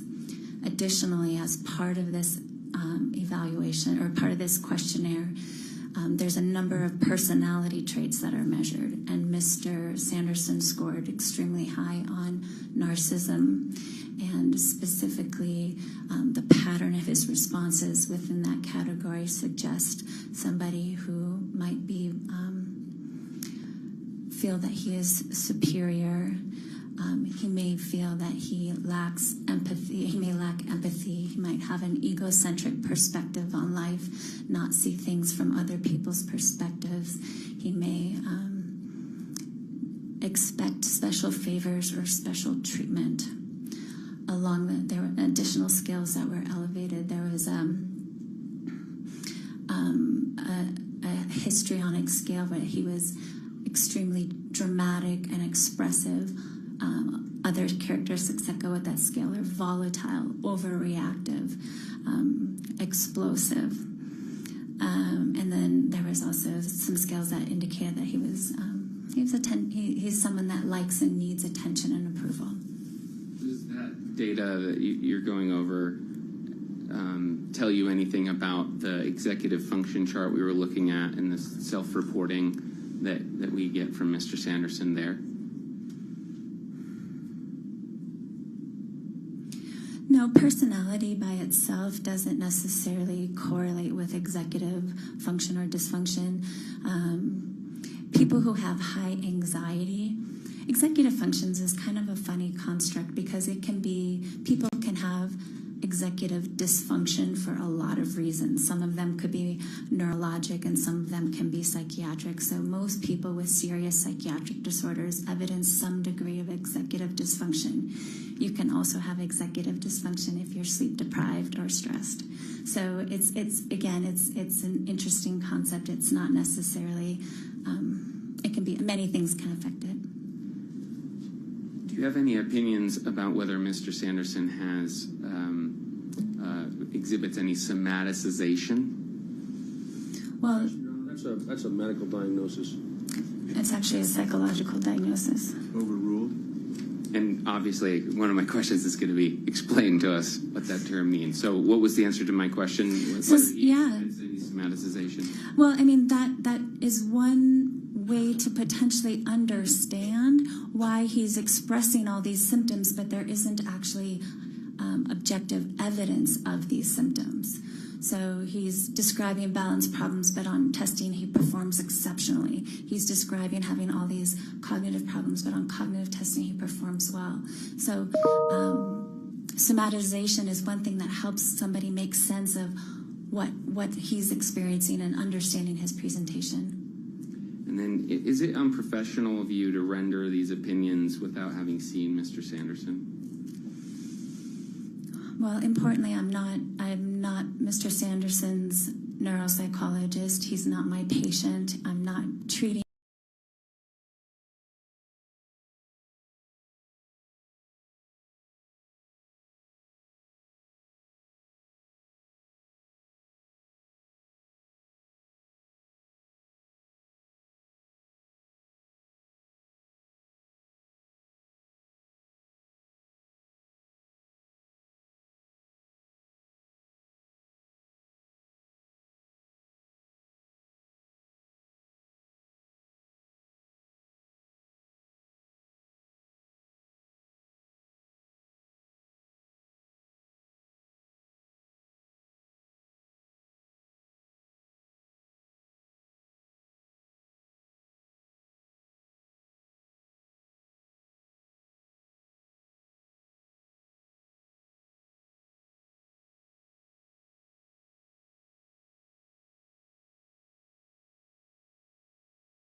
80% of my work is plaintiff. Really?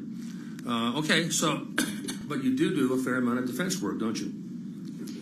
In the criminal realm, most of my work is defense. In the civil realm, most of my work is plaintiff. Are you aware that all you have to do to get a clinical interview with someone on a legal case is requested? Because the judge has almost never turned it down. Are you aware of that? Objection, foundation, legal determination. Sustained? Yeah. Well, have you had any other, how many cases have you had in the past 5 years where you've been turned down for a Rule 35 independent medical examination? You had any?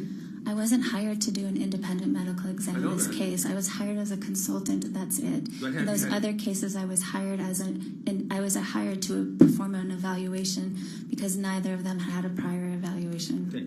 Have you had anybody turn you down if you've asked? You can think of. It's never come up. Never come up. Okay. Now, excuse me. As a neuropsychologist, you surely recognize the importance in the evaluation process, okay, of finding out how the person functioned before the incident, which is February 26, 2016, and after, right? Yes. Okay. Now, you can get some of that information by asking the injured person himself or herself, can't you? I could, yes. In this case, you didn't have that opportunity. But you had other information, did you not? I had a lot of information. Let me finish the question, please. You had other information about the before and after status of Terry Sanderson. Is that a true statement?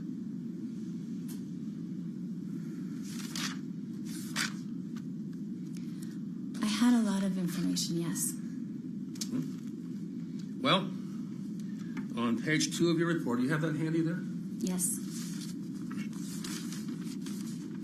You had the depositions of Polly Sanderson, Terry's daughter, and Carlene Davidson, his former girlfriend, essentially a fiance.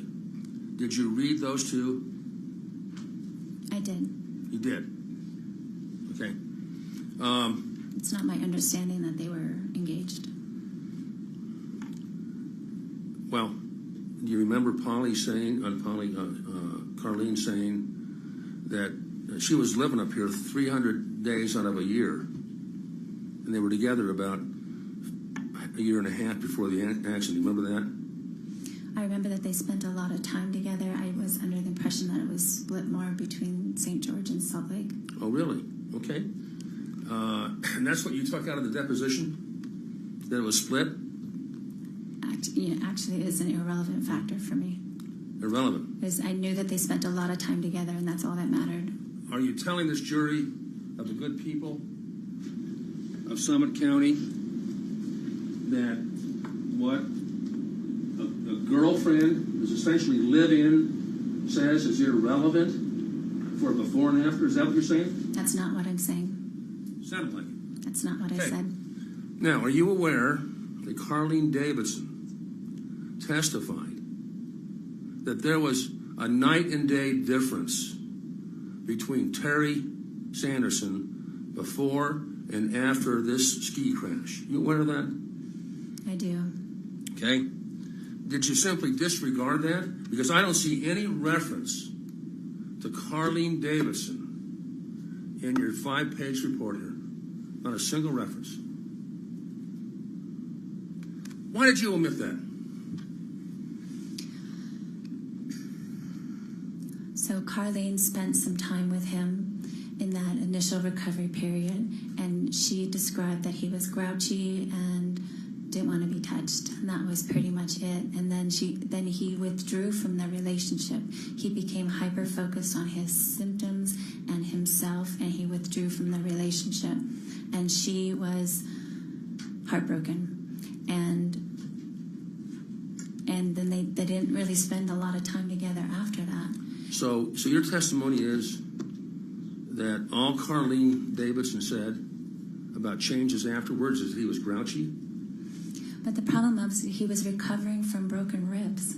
No, and so that was it's my different. question. It's relevant in that he pulled away and he was focused on getting better and dealing with his health, and he didn't want to engage. So he's had a physical orthopedic injury that he was nursing, and that could explain some of the not wanting to go out and do things. I'm just a simple country lawyer. Okay, I'm going to try that question again. Are you telling this jury that, I think you said, essentially, that's all he said was he was grouchy. Are you telling this jury of the people of Summit County that all Carlene Davidson noted in difference was that he was grouchy? Is that what you're saying? In the first couple of weeks, that's my recall of the deposition. First couple of weeks, okay. But she was with him for 6 months. 6 months after that accident, after that crash. It's my understanding that they saw much less of each other. First question. And didn't she say that he changed in a wide variety of ways? Socially, personality change, executive function, emotions. Didn't she say that? And you ignored it. She might have said it, but importantly, mild concussions don't produce gross changes in personality, social functioning, or behavior. Okay. Now, Sam Goldstein, you know, right? I do. He's one of the world's foremost experts in neuropsychology, correct? He's written dozens of books. On children's neuropsychology. Not just children's, okay? Do you think that executive function test is for children? No, but it's not one widely used in adult clinical practice. Okay. He disagrees, by the way. I talked to him during the noon hour. Okay. And he may come back tomorrow and... Your Honor... Anyway, strike that. To the commentary, move to strike. Sustained. Isn't it true that test is one of the 2 top tests used worldwide to assess executive function? That is not my opinion. I would disagree with that. Okay.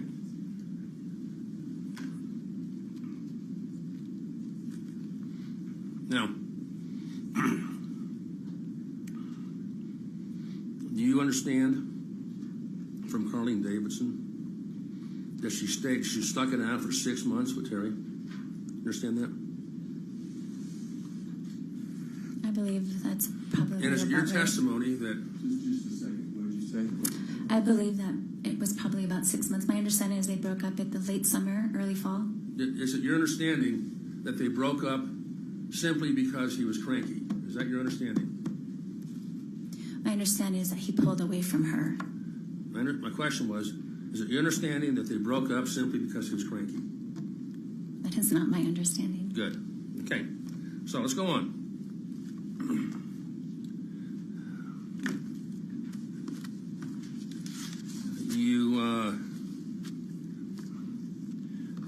Did you read the deposition of Polly Gresham? I did. His daughter. Did you by any chance watch her testimony here in trial? I did not. Okay.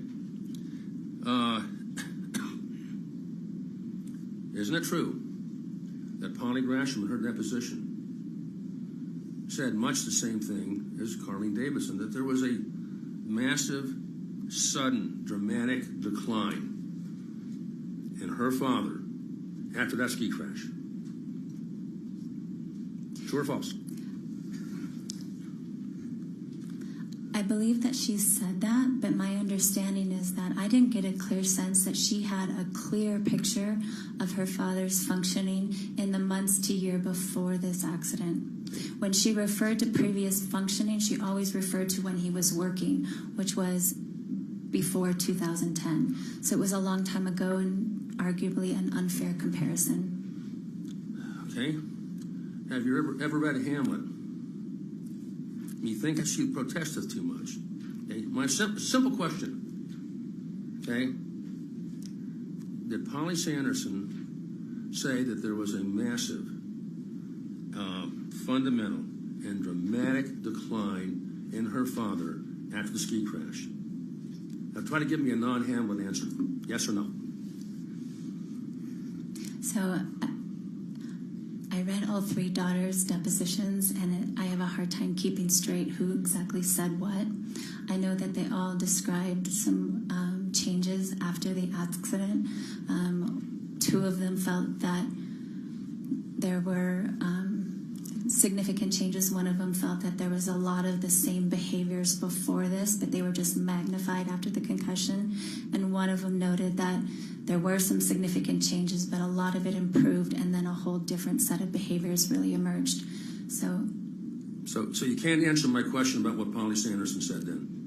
I know that she endorsed a lot of changes. The problem is, in clinical practice, I see this with families all the time. So with older adults, it's really tricky because many older adults are experiencing some degree of decline. Unfortunately, that's just part of aging. And then when you've got a complex medical history, it's more probable.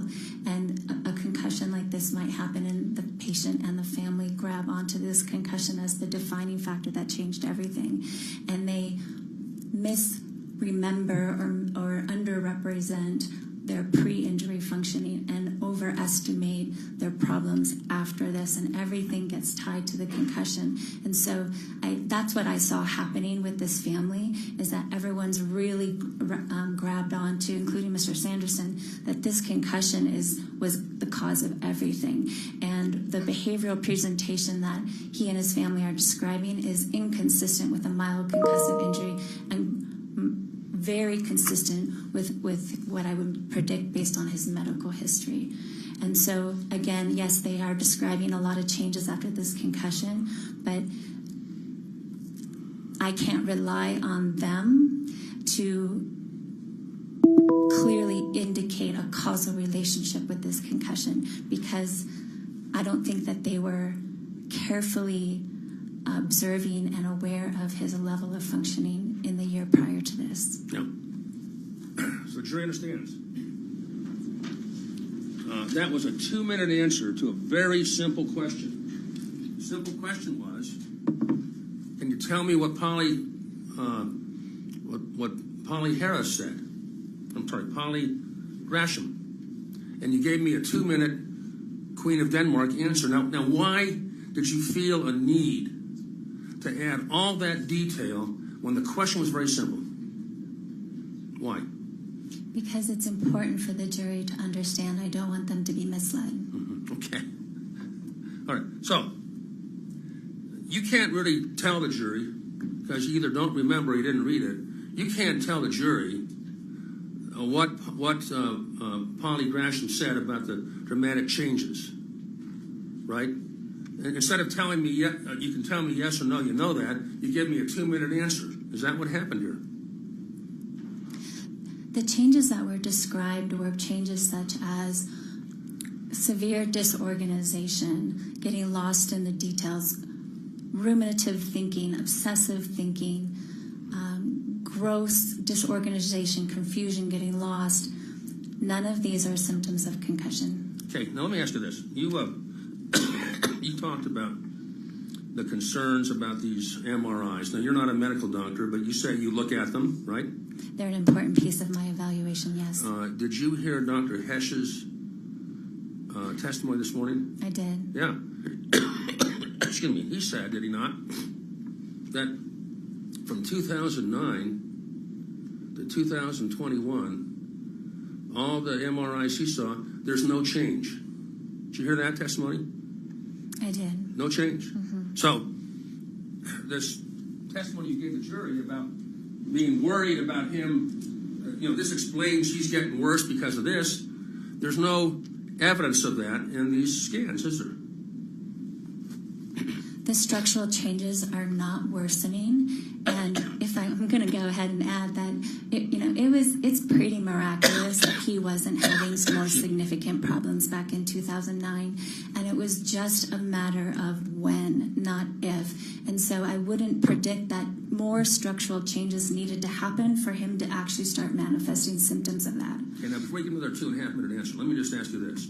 Can you look in those records and see where any physician, not yourself, you're not a physician, has diagnosed those conditions that many people have asymptomatically, but anybody diagnosed those conditions as causing his current problems? There lie the books before you. Open them up. I didn't understand that. Could you repeat that question, please? Show me a record where a physician, now he had many at the VA, right? Yes. Many, not just physicians, but speech pathologists, psychologists, neuropsychiatrists who are MDs. And no one at the VA diagnosed what you're saying is the case, did they? I'm not diagnosing anything. Well, you're saying that these scans explain his problems, but no medical doctor has done that. Now, how can you diagnose it and you didn't see him and no medical doctor has done it? Now explain that to a simple country lawyer. The medical doctors have all noted, it's repeatedly been stated that his brain MRI looks like he has normal pressure hydrocephalus. Is there a diagnosis? No. Now, has he ever been diagnosed with normal pressure hydrocephalus? Ever? He hasn't, because typically the diagnosis requires clinical correlation with a triad of symptoms that involves a very specific characteristic change in gait and confusion. They don't have to have dementia, but cognitive changes and urinary incontinence. Now, they say he's asymptomatic. I'm not convinced, because the most common mood symptom associated with normal pressure hydrocephalus is this lack of energy, lack of motivation, low drive, and he's been reporting this for decades. Now, let me stop you there.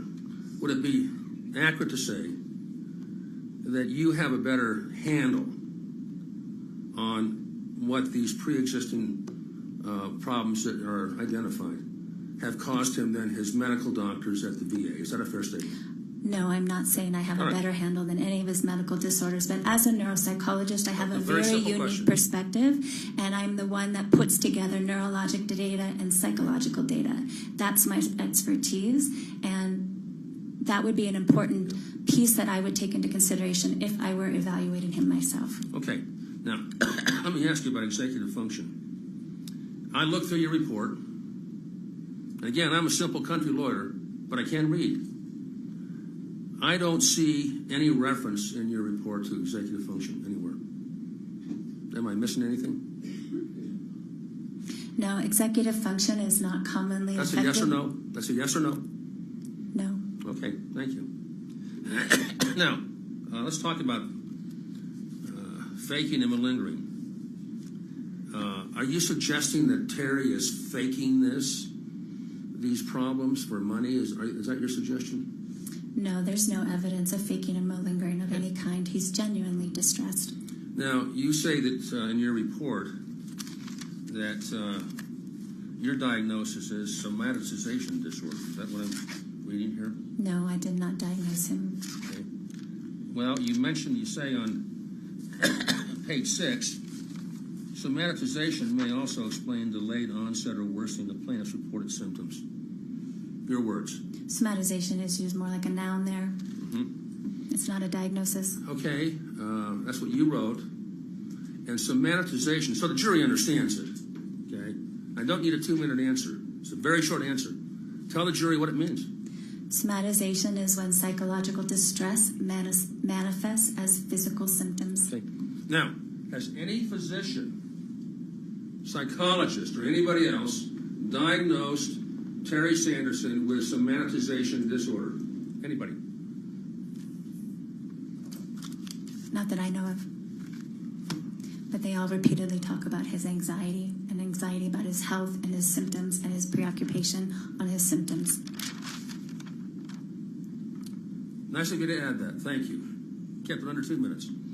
Okay. Your Honor, I object. Argumentative. I'll withdraw it. Withdrawn. Okay.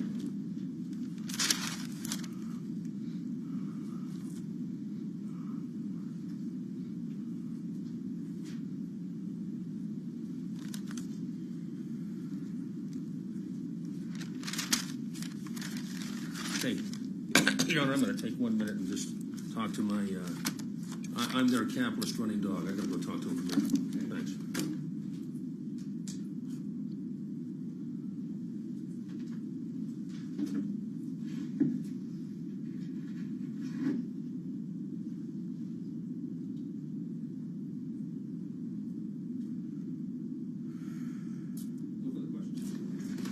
All right. Thank you. Mr. Egan?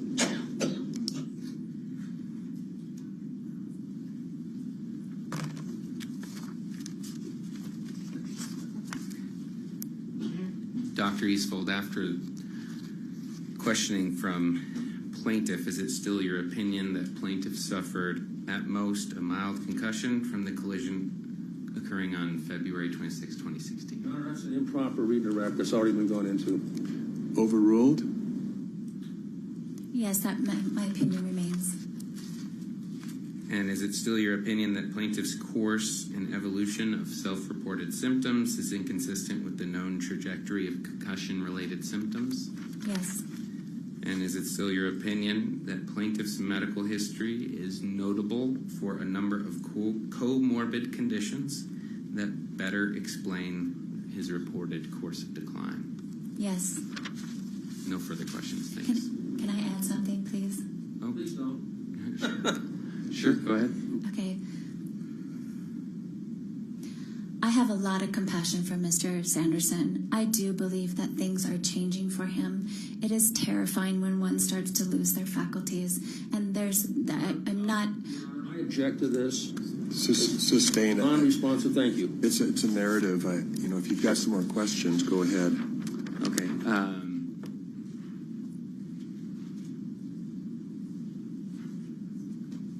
I think we can be done.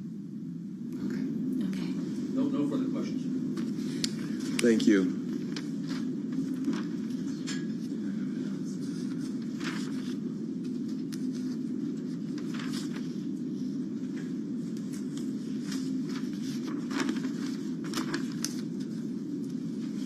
Mr. Egan? Yeah, Your Honor, we called Dr. Galit Askenazi as an expert. Judge, you want to take a short break? It's been an hour. It has been an hour. Let's take a short recess.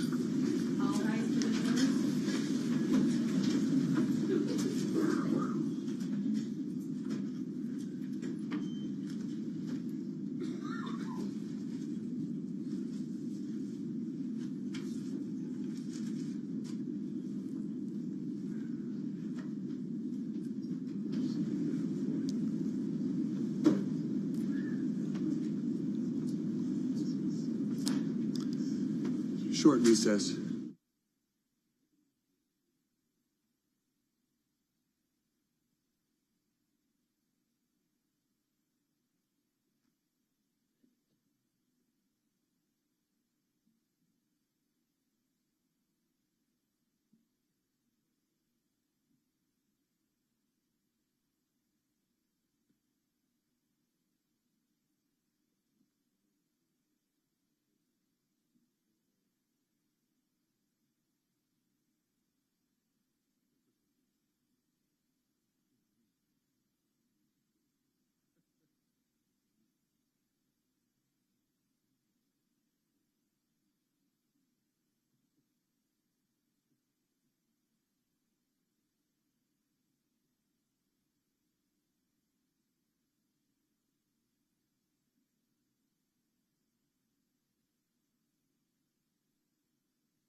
Ready for the jury?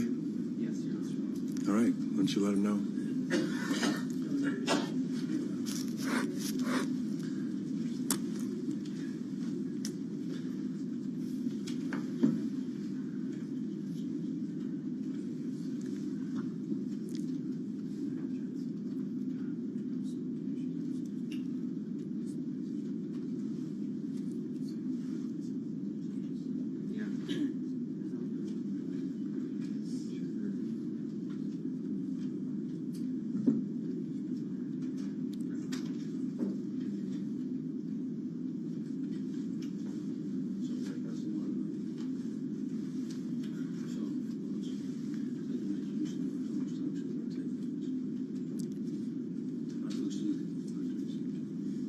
Would the lawyers approach the bench, please? Well,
thank you. Mr. Owens, you may proceed. James is back up. Or Mr. Egan? Yep. Thank you, Your Honor. We called Dr. Gwyneth Ashkenazi.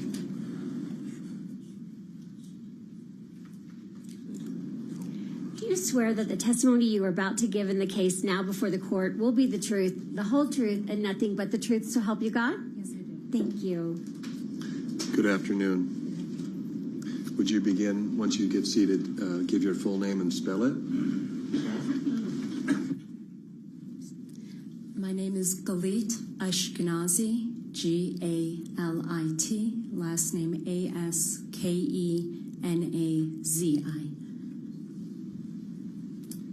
Dr. Ashkenazi, thank you for being here. Let's begin by asking you what you see your role as an expert here today.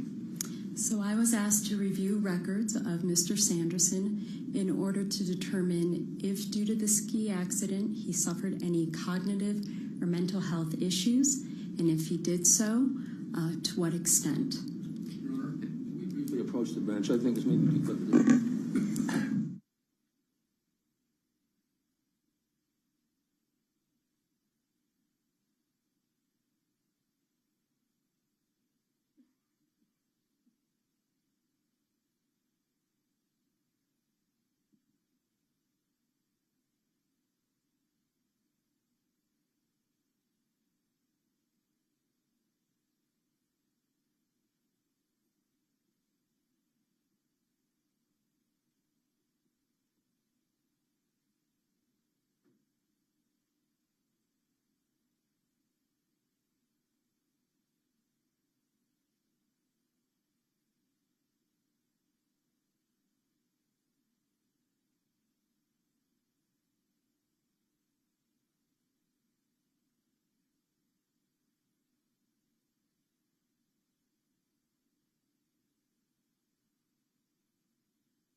Time for that bench conference, can we have asserted to the plaintiff? I'll take that under advisement. Thank you. The objection is overruled. It's under advisement right now because it's a pending objection based on what's going on with the questioning. Thank you. Okay, Dr. Eskenazi. The next question I was going to ask you was, did I ask you to, in particular, look at Dr. Fong's assessment of Mr. Sanderson? Yes, I was asked to specifically look at cognitive effects and Dr. Fong's assessment and his treatment while he was there. Okay, thank you. And we'll just start with the main point. Do you agree with Dr. Fong's assessment? In terms of persistent post-concussive syndrome, no, I do not. And why do you have expertise to be able to offer that opinion? Okay, are you asking about, to start with my education? Yeah, sure, you can give us your background, yeah. So I completed my undergraduate degree at Princeton in psychology. I then spent 2 years after that working at Harvard Medical School and Mass General Hospital assessing dementia and doing work in the diagnostic clinic there. I then completed both my master's and PhD in clinical psychology at Case Western Reserve University, which is in Cleveland. It's a general clinical degree, but I specialize in neuropsychology. I created for myself my own training experiences in neuropsychology. I then spent a year as a neuropsychology intern at the VA in Cleveland for my pre-doctoral internship. And then after I graduated, I completed a 2-year postdoctoral fellowship or residency in clinical neuropsychology in accordance with what we call the Houston Guidelines.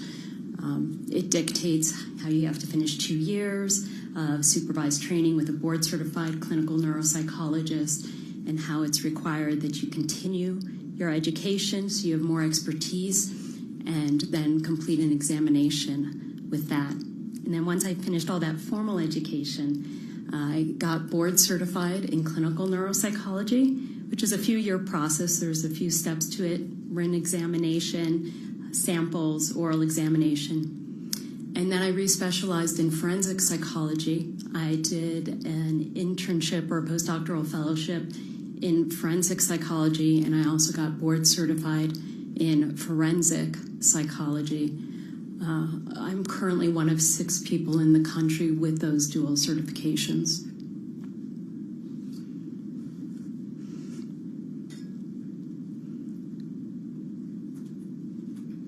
So, in your opinion, did Dr. Fong sufficiently assess Mr. Sanderson's medical condition and history to render the opinion that she did about his persistent post-concussive symptoms? No, and as people have already said today, and I don't want to be too redundant, in order to assess a concussion, first and foremost, you need to know the symptoms at the time. It's considered an acute and immediate condition, so you need to know the symptoms at the time. Then to establish if someone has post-concussive syndrome, you actually have to show the path from the concussion to those symptoms that a person is claiming. Dr. Fong reviewed absolutely no medical records, even though this was a legal referral to her. She took at face value his report that he'd been having certain symptoms for 1.5 years straight, which we know through the medical records that is not true at all. He had some symptoms at the beginning, completely resolved, and then actually his records after that show full resolution with multiple, of course, neuropsychological testings during that time. And are you familiar with Dr. Fong's testimony that, as I believe it, if I'm remembering it correctly, that the defense experts, which would include you, don't recognize post-concussive, persistent post-concussive symptoms? So post-concussive syndrome is a well-known condition, but the thing is, its symptoms overlaps with multiple other conditions, and that's why you have to connect it back to the acute concussion. Now, the term persistent post-concussive syndrome is one that's considered in the neuropsychology community to be one that's under research. There's no real evidence that after 3 months a person continues to have symptoms from a concussion or a mild traumatic brain injury. So that's still under investigation if those symptoms are truly persistent. So Dr. Fong, as you said, did not review prior records, but did you review prior records? I reviewed the records from around the time. I reviewed 15 years of medical records beforehand, and as many of the medical records given to me afterwards, as well as some of the reports associated with the accident. And you have your own opinions about that prior medical history and how it might relate to Dr. Fong's diagnosis, is that right? Yes, that's correct, especially because when you're talking about any acute condition, you need to know what are the changes from before to after to say, well, this acute condition caused those changes possibly. And as I understand it, you've created some slides that go over some of those opinions, is that correct? Yes, so I created slides that summarize the records I reviewed and the information I thought that was relevant to form my opinions. And to respond to Dr. Fong? Yes. And so with that, Your Honor, I move to admit or to publish to the jury as a demonstrative exhibit, Defense Exhibit 105 is A through another letter. I got to go to the end here. A through V, as in vehicle. V, Victor? Yeah, Victor, yeah. Okay. Any objection to Defense Exhibit 105A Yes, through V on for demonstrative purposes that have any objections other than those that have already been voiced? I haven't voiced any objections to it, but it's not in her report, and it's undisclosed. So we've never seen it. They could have shown this as earlier this week. Well, yeah. So are these demonstratives that were they provided under the pretrial order? They were provided before the deadline, Your Honor. These slides? Yes, Yes. they were. 105. I've not seen them. What's it? Can you cite them again? I don't think we've seen them, Judge. All right. Your Honor. I wonder if you could show me where you provided them to the other side so we can move on beyond this. Sure.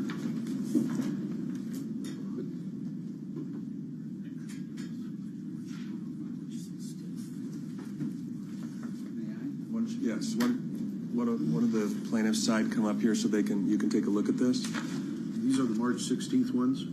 Yeah, I think Mr. Ferguson just showed you where we initially disclosed it. Very first issue. 13 years ago. Did we disclose them? Did we disclose them? These are the March 16th. No. November 14th. No, this is the very first one.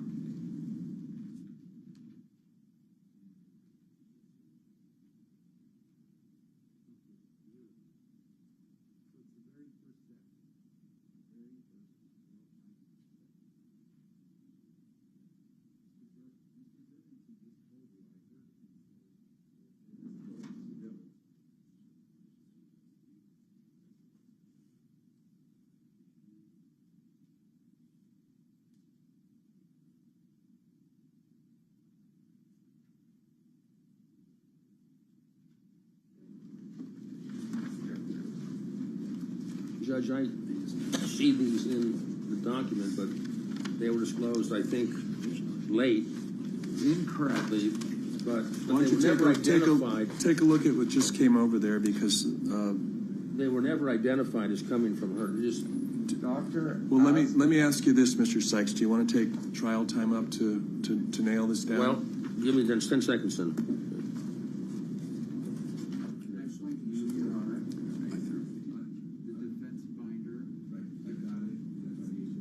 December 31st. Okay, we'll let it go. Go ahead. Okay. They are received for demonstrative purposes only to help this witness illustrate her testimony. And Your Honor, can I have that delay of time attributed to the plaintiff, please? Yes, you may. Okay, Dr. Ashkenazi, I'm going to put your slides up here. And my iPad is not putting them there. Connect.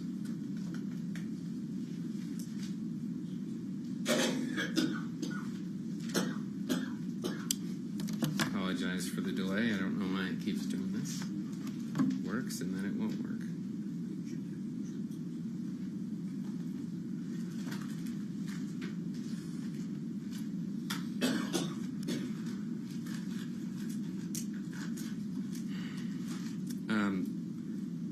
Dr. Ashkenazi, while it's coming up, so we don't waste time. Oh, there it is. Are these the slides that we were just discussing? Yes, they are. Okay, great. And let's go into the first slide, which is Mr. Sanderson's mental health history. You know a number of things, but I would like to focus on some things that maybe have not been covered, including Mr. Sanderson's mental health history, how it relates to his emotions and relationships. So if you could discuss the mental health history with that focus. Judge, this is duplicative of Dr. Eastwald. We just discussed that at the bench. Overruled? Some minor overlap, but it doesn't seem significant. Okay, go ahead. Do you remember the question? Yes, I do. Okay. So I won't repeat the known history of anxiety and depression. And again, this is not something that Dr. Fong had assessed. And we know it dates back decades. But very specifically, he had sought treatment in 2009 because he was having relationship issues, both with his family and in other relationships, that he described as a conflictual interactional style that got him into trouble. He described that he is someone who likes to be in control, and he gets frustrated when he's not. And these were in the treatment records as to why he was seeking out treatment at that time. Got it. Did you note in his history any significant anger issues? It has been brought to my attention that there was an issue that he punched someone at some point who he believed was in a relationship with his wife. There was also a restraining order. So the first one was beforehand, and the second one was in the last few years, a restraining order against him.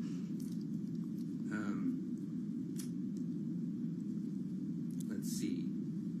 I think Dr. Eastwood covered a couple things there, so we'll move on to, whoops, sorry. Here's the next slide. It's still under that same banner of prior medical history, meaning before the accident, correct? Yes, that's correct. And here you kind of talk about medications, which has not really been discussed, I don't believe, in too much detail. What was significant to you in the past, again, the pre-accident history in terms of Mr. Sanderson's medications? So we've already talked about that he's long been on medicines for depression, anxiety, and insomnia. But multiple times over the years before this incident, he tried to get off the medications. And every time he tried to get off them, his symptoms would always rebound. He'd have greater depression, greater anxiety, couldn't sleep. And so it was a bit of a cycle that he would get off and then need to get back on it again. And were these all being treated at the time of the accident? So they were being treated, but what's interesting, in his last visit with his primary care physician right before the accident, the one that occurred on February 2nd, 2006, he actually informed his doctor that he had taken himself off his Wellbutrin, which was his antidepressant in the medicine that was also helping control some of his anxiety. So you're talking within a few weeks of his accident, he had disclosed that he had taken himself off his medication again.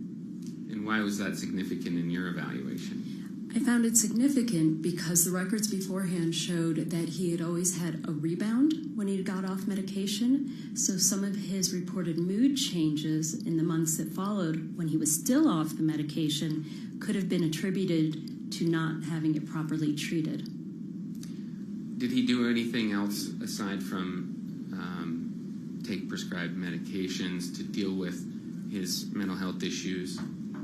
He did a lot of things. He was in stress management classes. He looked into Eastern philosophies, into meditation. He did yoga. He did a lot of different things in attempts to help better be stable, to supplement his medication, but again, also to try to get off his medications. And were any of these things that he tried, medications or the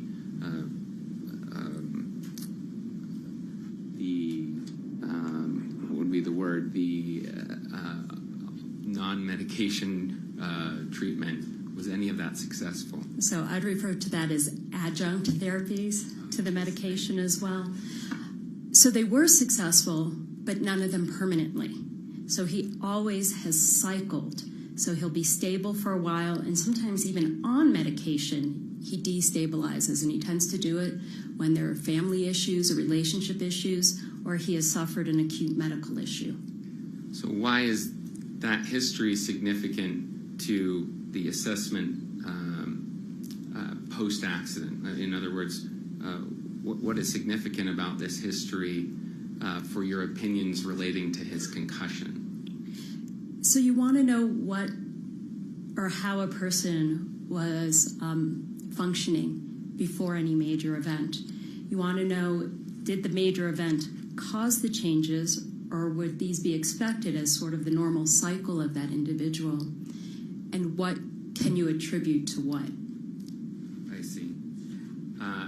And these issues that you noted pre-accident, did they continue post-accident? They did. Now, he did have an exacerbation right after the accident. He was in pain. He was on oxycodone. His hypertension was out of control.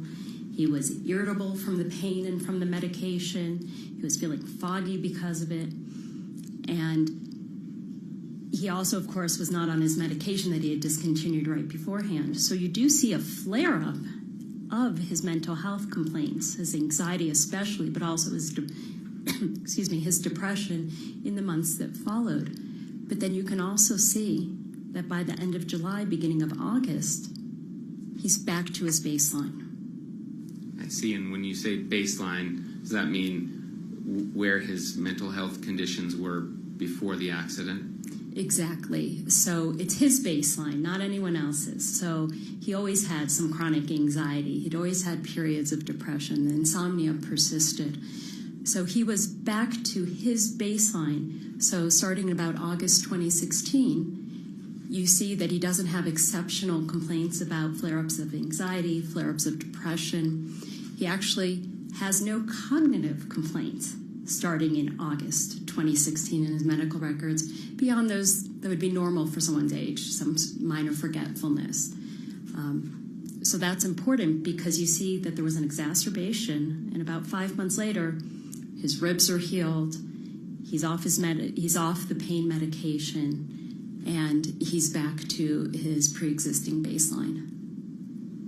And in your review of Dr. Fong's evaluation, she did not consider any of this that you're discussing, is that right? No, she didn't seem to know that at all. She actually had documented that he reported things like dizziness, loss of balance, headaches, attention problems, memory problems that not only were present, but had been present the entire year and a half prior to her seeing him, which the medical records show is not true.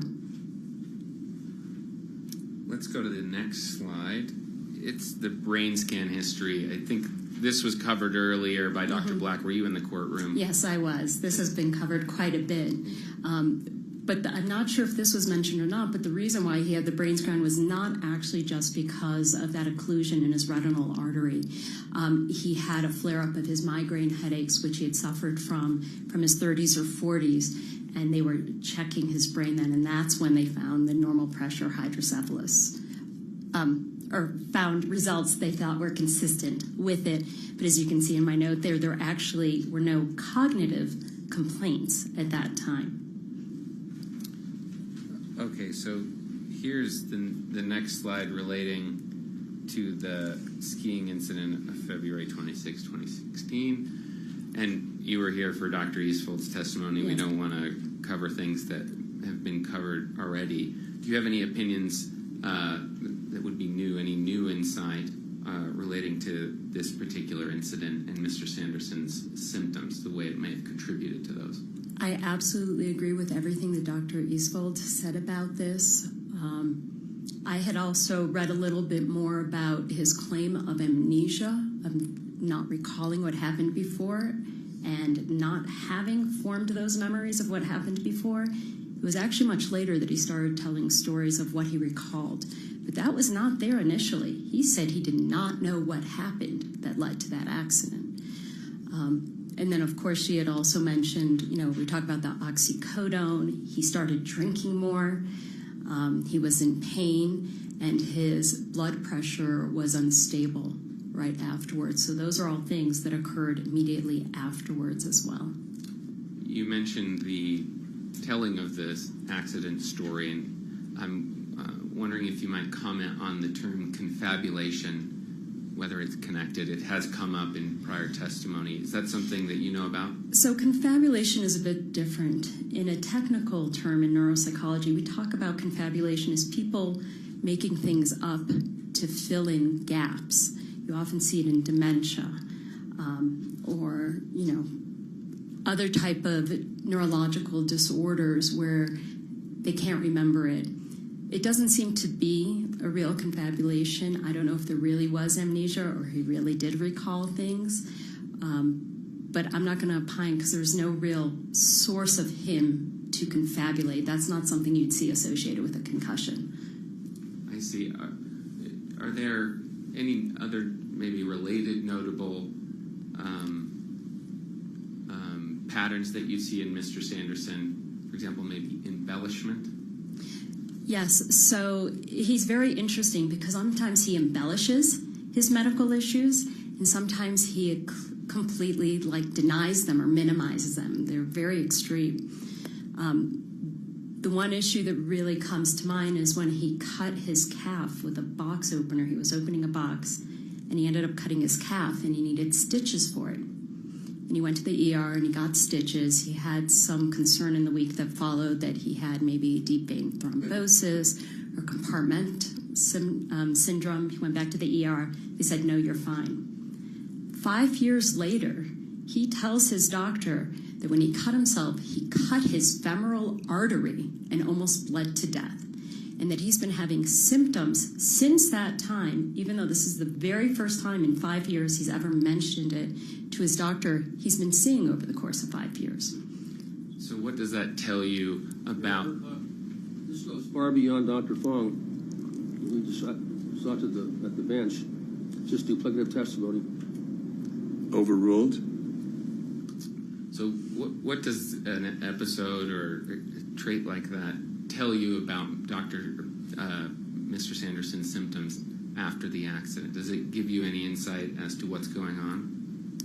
Well, I think he himself best explained it when he said that he has changed his report of things based on the attention he wants to get at the time. I see. Okay, let's go to the next slide. This is, I guess I haven't been really saying these for the record. This is 105F, in case that's helpful. So again, Dr. Eastfold had talked about the concussion, but Dr. Fong also talks about the concussion, and you're aware of her testimony about it, correct? Yes. And is there anything that we haven't discussed already that you'd like to add in responding to Dr. Fong's opinion about that, relating the post-accident symptoms to a concussion?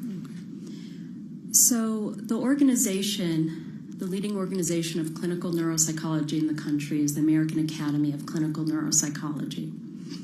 And in 2017, they published meta-analysis of research, meaning they looked at a lot of research out there about post-concussion syndrome. And what they found was that symptoms associated with post-concussion syndrome are actually more frequently reported in individuals with mental health diagnoses who've never even had a traumatic brain injury than someone who's had a mild traumatic brain injury with no other conditions.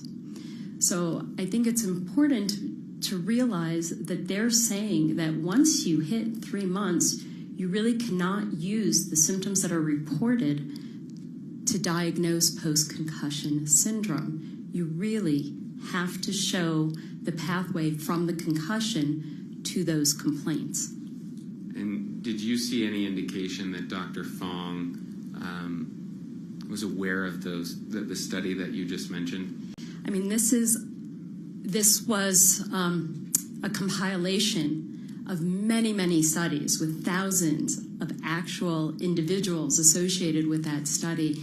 I don't believe so. I didn't see her mention it whatsoever, that she seemed to be aware that they had published it was the leading authority in clinical neuropsychology had published this information.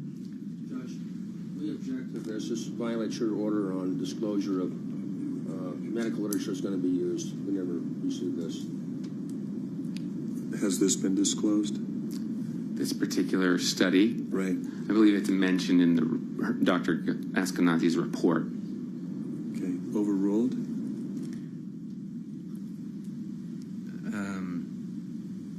Did you note that staying with concussions for just a second, did you note that Dr. Fong offered testimony that studies are actually showing that there are increasing numbers of people that have persistent post-concussion symptoms? Again, that's still considered research because it's hard for us to distinguish this constellation of symptoms from other conditions. So whether or not it's really due to the brain, whether it's due to mental health factors, whether or not there's something else going on, it's hard to know. I am familiar with some research that has looked into it, and they haven't controlled for things like how many concussions has the person had in what time frame. I see. And what would be the problem with your results if you didn't control for that kind of a thing? So we know that if someone suffers a second concussion when they're still actively symptomatic from the first one, it will have an additive effect. It will actually make things worse, the symptoms worse, and the recovery longer. I see. And let's go to the next slide here. This one you titled Complicating Factors, and you discuss, there's various things here, but I want to focus on the increased blood pressure. I don't know that that's been discussed very much. What's notable about the increase of blood pressure in your mind? So a few days after the accident, and he was prescribed the oxycodone the second day, he contacts his doctor and he says, my blood pressure is really high. I believe he had assessed it at home at something like 196 over 104, which is exceptionally high and could be really contributing to symptoms. He followed up with her the next day, then he went in and saw her the next week. And it's important because it can be contributing to the symptoms of feeling foggy or unwell or not like yourself. That's pretty high blood pressure. So was that blood pressure contributing to symptoms Mr. Sanderson believed were connected to the concussion in your mind? It appeared so, yes. Okay, so let's go to the next slide. Uh-oh. It's not letting me undo this.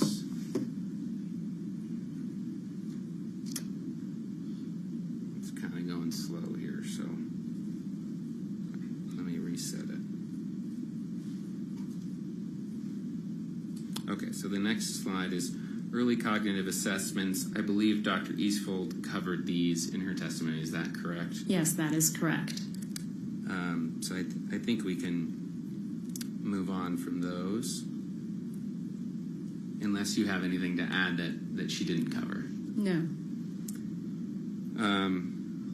Okay, and then this 2017 cognitive complaints, I believe this also covers things that Dr. Eastfold covered. Is that correct? It did, but she didn't cover the interim. So in the medical records, between that August 2016 and through that early April 2017, again, he has not complaining exceptionally about mental health symptoms or cognitive symptoms.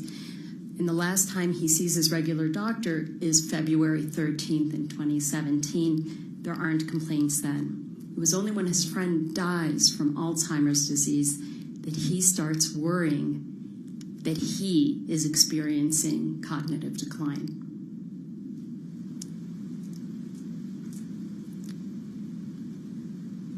So I think in the interest of time, let's we're on 105J. I apologize, just we don't have very much time, so I'm trying to figure out what to focus on here. I think most of this was covered by Dr. Eastfold.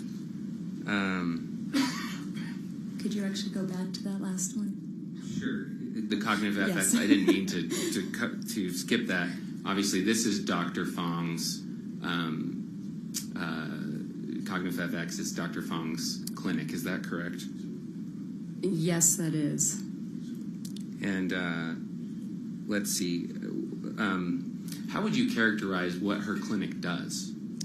So what they do is, and this is her words, they do a boot camp to rehabilitate people from mild traumatic brain injuries, whether it's weeks, months, years, or decades after the fact. I see. And what are the criticisms you have of their approach? And let's not talk about the imaging because that hasn't been addressed. So the thing is, what is offered there is not unusual in terms of rehabilitation for traumatic brain injuries. But moderate to severe traumatic brain injuries, none of these treatments have really been established in mild traumatic brain injury. And that's fine if they're using this for research to try to establish that. The thing is specifically in Mr. Sanderson's case, he was cognitively assessed over and over again, at least once per day during the time he was there. They assess in the morning and sometimes also in the afternoon, give them tasks of attention, have them read stuff, see if they comprehend it, see if he has memory for it later that day or the next day. Every one of his cognitive assessments at Cognitive FX showed that he was cognitively intact. Let's move to this slide that talks about a head injury. Do you recall Dr. Fong reporting that Mr. Sanderson had told her about a head injury he had experienced because he was dehydrated and fell down? Do you remember that? So yes, but this didn't occur during his intake for Cognitive FX because it happened afterwards. I believe it was for her deposition that it was mentioned. Right, and what's significant, if anything, about that injury in your mind? Okay. So according to Mr. Sanderson, he arrived home one day dehydrated, passed out, hit his head, and he believed he was unconscious for at least 45 minutes. And then he awoke with a bump on his head. As he described, he thought this event could have killed him, and he couldn't believe that he didn't call emergency services for it. Now, whether or not this is an embellishment of what really happened or not, I don't know, because he actually didn't seek treatment for this event. But what I do know is by his own description, this is a much more significant event than anything that happened in 2016. And did you note whether he reported this particular event to other providers, aside from Dr. Fong? No, I did not see it in my original review of VA records.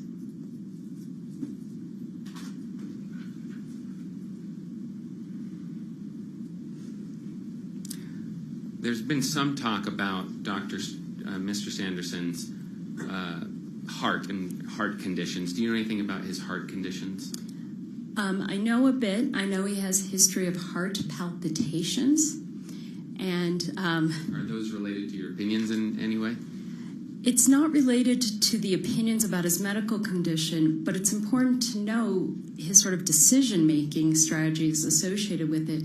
Because after Dr. Goldstein recommended he either try a psychostimulant for attention problems or something for early onset or early signs of dementia, he chose to go the psychostimulant route, and he asked to get on a medicine like Adderall or Concerta. And both his cardiologist and psychiatrist told him he should not, given his heart conditions. And he researched and he communicated with him all the reasons why he thought should be taking this, and even the specific medication he thought he should or should not be taking. And he eventually did go on the medication, assuming full risk, because both of his doctors had told him they did not agree with that. So does that do those events tell you anything about Mr. Sanderson's post-accident symptoms, the things he's connected back to the accident? I don't know if it's connected back to the accident, but again, it shows sort of this pattern of how he approaches his medical conditions and how he deals with them. And how is that? It can be extreme at times. I mean, sometimes he overreports it, sometimes he denies it. We know before his accident, he delayed getting treatment for potential cancer for years. He got referred over and over and over again to have follow-up, and he didn't because he didn't want to deal with it. I see. And you've talked about Dr. Fong receiving a self-report from Mr. Sanderson.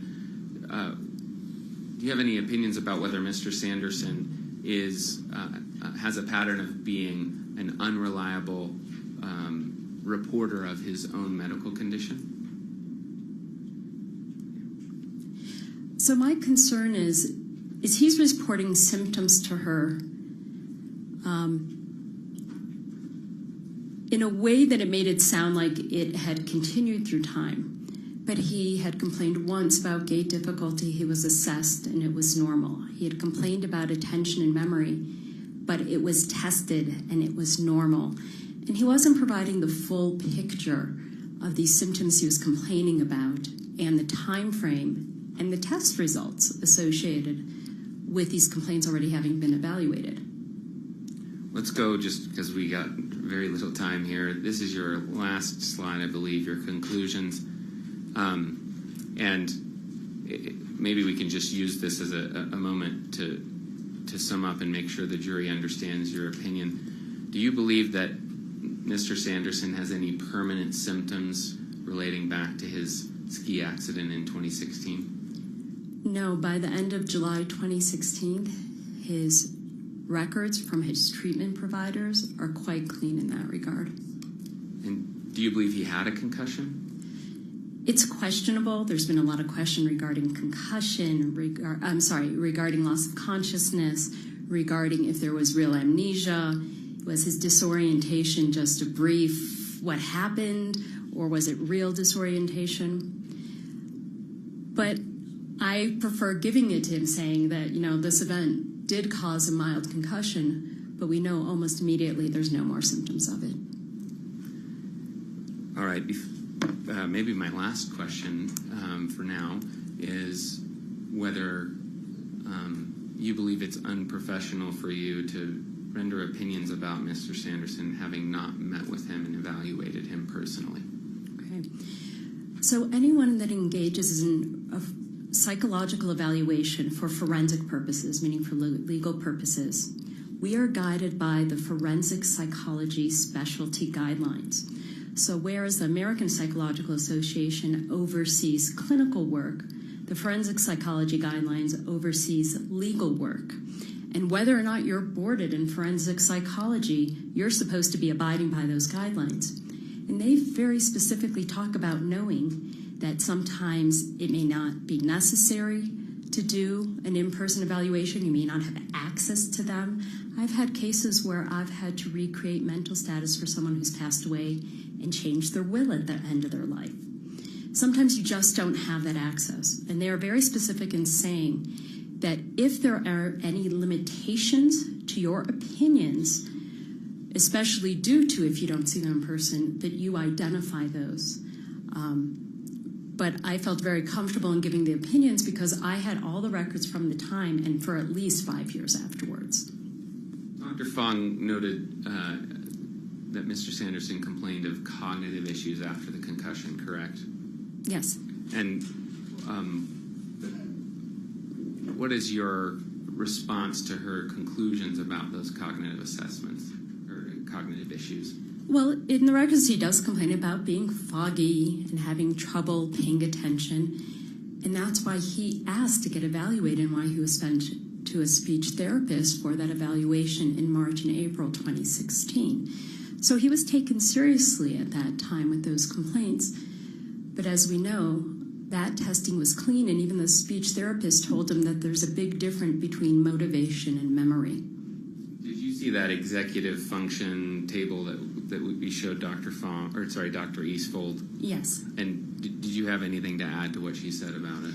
No, I think she was very thorough in describing there's a big difference between self-report and what is objectively assessed. Okay, thank you. That's all the questions I have for now. Thank you. You, Mr. Egan. You want to take a short break now or just go into it? Let's keep going.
I noticed in your vita that, at least as far as I could tell, all of your experiences with criminal cases. Oh gosh, no. Those were notable cases that I've testified on. About 75 to 80% of my forensic work is civil. Okay. So, with respect to this case, you're telling the jury that, I mean, you knew this was going to be a big, important case, didn't you? Yes. All right. And did you ever request to do a personal evaluation? So we discussed this possibility because I was originally asked to do a records review. And I let them know that if after reviewing the records, I felt a need to see him in person in order to render any opinions regarding the questions that were being asked, that I would very specifically request it. Isn't it generally for someone like yourself, a professional, independent professional, isn't it better to have a clinical interview and do testing yourself? In a case like this, when you're talking about an incident that's more than 5 years old, no, because the longer you get away from an incident, the more distorted the memories get for that incident. Okay. Because at 7 years old, you didn't think you needed to do an evaluation and actually have a clinical meeting with him. So I was actually concerned if he was starting to develop dementia based on his complaints. But again, I'm seeing testing in 2020 and even scans in 2021. Dr. Bohm did a mental status examination. All of it showed intact cognitive functioning. So if I was concerned that he had a newer onset dementia or cognitive difficulties, I would have requested it. So, in this case, you're saying no exam, but no harm, no foul. Is that basically it? Yes, because we're specifically talking about an acute mild traumatic brain injury years ago and the time after that. Okay, now, I think you're the only expert we had from the defense. I do apologize, this cold has been dogging me for a while. The only expert we had for the defense that prepared an actual report. Okay, and it's about, let's see here, without your vita, it's 54 pages, single-spaced. Yes, that's sort of like a moderate range for me. I sometimes write reports well up to and over 100 pages, depending on how many years of records or other expert reports that I might review. I did a word search and looked for the words executive function. Executive function. The only reference I found to it was where you're simply reporting a test someone else gave. Is that a fair statement? Yes, because there's no report in his medical records that he was having executive functioning difficulties. Did you read the report of Sam Goldstein? Yes, I did. Did you read Alina Fong? Well, she didn't really do a report. You mean the pre and post, like assessments? Simple yes or no. Did you read a report from her? That's what I'm saying. I'm not sure what you're saying when you say report, because I don't believe she wrote a report. Did you watch the testimony of either Dr. Fong or Dr. Goldstein? Yes, I saw Dr. Fong's. Did you see her testimony about executive functioning? It's one of the main problems that Terry has. That's the main problems he self-reports. But again, every single assessment while he was there showed he was intact. There was nothing in his actual medical records documenting executive dysfunction other than a self-report. But if you come to Utah to testify in a big case, and you know that's going to happen, right? Isn't it, from a professional standpoint, lacking in responsibility not to address his biggest problem? His biggest problem, executive function. You didn't even mention it in a 54-page report. That's correct? Because in all the records I reviewed, that was not listed as his problem. Okay. Did you read the depositions of Carlene Davidson and Shay Hareth and Polly Gresham? Not of his girlfriend, but of the daughters. You didn't read his girlfriend's deposition? No, I did not. Do you know that she was with him for a year and a half before the ski crash and 6 months after? That sounds like a long time beforehand. That doesn't sound quite right, but I'll take whatever you give me. That's what she testified to, both in deposition and in trial. I don't know the specific length of their relationship. Now, do you think a person like that might be able to tell you a lot about executive functioning? A lay person? No, I trust the experts a lot more in that regard. Oh, okay. So you don't look at before and after witnesses then? If I had actually seen before and after reports of anyone who knew him, I of course would have looked at that. I never saw that. You didn't think that her testimony by deposition was important enough to read it, did you? It has nothing to do with important or not. I wasn't provided it, and I specifically asked for all the objective data that there was, including all the medical records. When you talk about depositions of family members, you get into a very murky area because they oftentimes have a vested interest in the outcome. So the defense did not provide you the deposition of Carlene Davidson? I wasn't provided any depositions until last week after the trial actually started. The defense didn't provide you the deposition of Polly Gresham? That's correct. The defense didn't provide you the deposition of Shay Hareth? Yes, that's correct. Okay. Do you understand that each of those three women, 2 daughters and the girlfriend, the longtime girlfriend that was hoping to marry him, okay, said that there was a sudden and dramatic change in his condition beginning with the ski crash? Are you aware of that?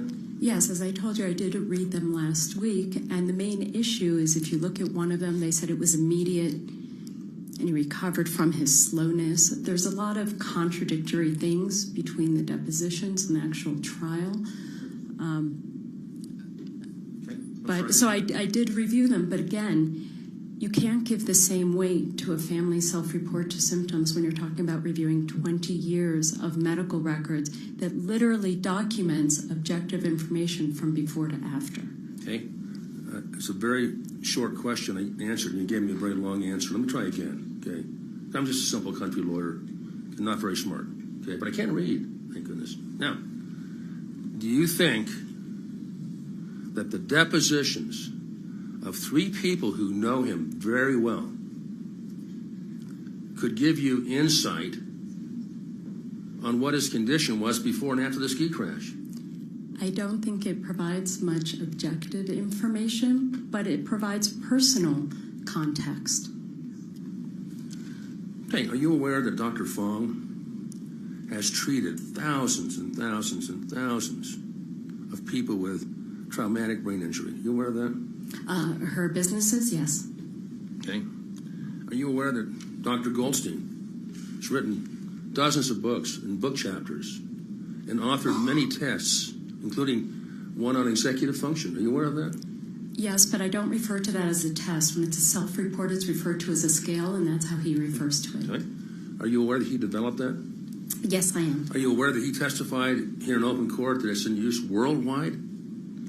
No, I'm not. I did not see his testimony. Were you aware that Dr. Fong treats about 20%, I think, of her patients or come from other countries? No, I don't know that. You know, last week she was in Holland, Netherlands, giving a lecture on what she does. Were you aware of that? No. Okay. Let me ask you if you made an effort to tell the whole story in your report. I tried to tell the story as completely as I could. As you said, my first report was 56 pages long. That was a summary of all the materials I'd been given at that time. Your Honor, I ask permission to show a section of her report that I'm going to talk about just a minute. Any objection? Object as to hearsay. There's an objection as to hearsay that be sustained. The report is hearsay. Yeah, but the witness is here to testify about it. Can we admit it? I want to admit it, but she's here to testify about it. So surely I can cross-examine her on something she wrote for this jury. Sure, you can do that, but you can do that without showing it to her. Right. Fair enough. Showing it to the jury anyway. The defense doesn't want me to show you your own report, so let me read it to you. Your Honor, admit it as a Reports are never admissible. We have a bunch we could admit to, but I think it would bore the jury to read them. So go ahead and ask your question. Turn in you have your report handy? No, if you want to give me a copy. You have a copy she can use?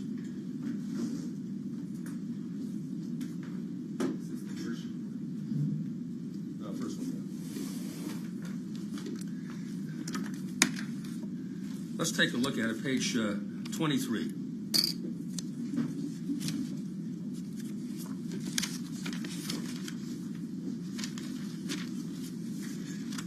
Now, Your Honor, I can show her an admitted exhibit, right? Sure. For the record, which exhibit are we looking at? This is 28, that's 27, excuse me, 27. Plaintiff's 27? Yeah. Okay. It is. Let's take a look here. Now, I'm going to take my trusty red pencil made by Pentax, and I'm going to put a little bracket out here so you can follow along. Now, this is, by the way, an evaluation done at the VA on June 1, 2017, okay?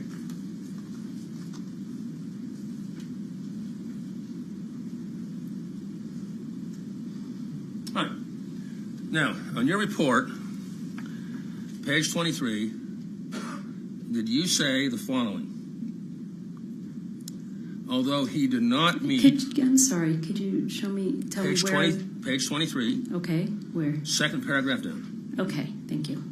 Although he did not meet the full criteria for major depressive disorder, he did not have some features and symptoms of depression. It was noted he, open quote, does not meet criteria for any type of cognitive impairment. Period, close quote. Is that what you wrote?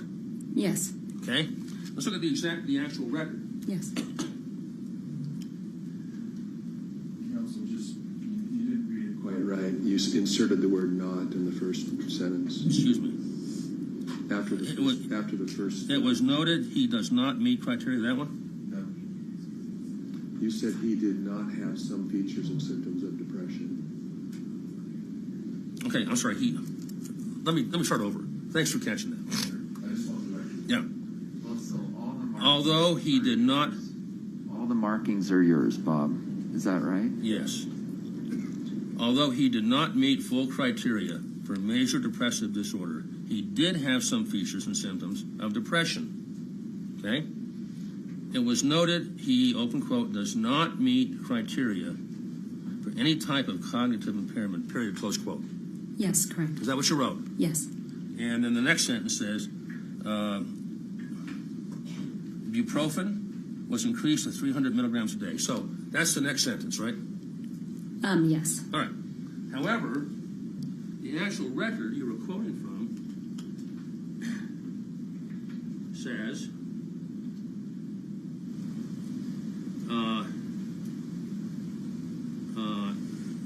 what you wrote is he does not meet criteria for any type of cognitive impairment at this time. There's a comma there. However, as patient clearly a high functioning individual, I think this is missing, at baseline, this may be masking, compensating for any deficits. Now you left that out, didn't you? Well, yes, that portion doesn't make any sense to me. I just said, did you leave that out? Yes, I don't write word for word everything in the record in my report. And the language that you left out, however, as patient is clearly a, I think means is, high-functioning individual at baseline, this may be masking, compensating for any deficits. That language that you left out, intentionally, that language says, does it not, that the fact that he is a high baseline, high-functioning individual is going to mask his cognitive deficits. And you left that out, didn't you? Yes, because that didn't make sense to me, and I can explain that. No further questions. Thank you.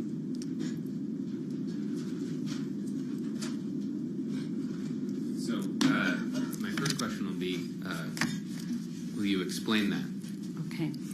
So, first of all, you can't, what we say in neuropsychology, you can't fake good. Unless someone's given you the test and you're cheating, you can't perform higher than you can on any sort of test. And when he was tested by Dr. Madsen, he was performing at a high level of abilities, average to above average functioning. That's exactly what you would expect with someone who was a B student all of their lives, went to optometry school, was basically a high-functioning, high-average person their entire life. His testing was 100% consistent with his test results, so I didn't understand what it would mean that he could be masking deficits because he wasn't showing deficits and you can't fake good. Did you watch any testimony of Mr. Sanderson's daughters during this trial? Yes, I did. And did watching their testimony change any of your opinions? Not from a clinical sense. I'm not going to address any of the family issues, but it's clear that the daughters who testified in court were not very knowledgeable about their father's mental health history. I'm going to just put up on the screen here again.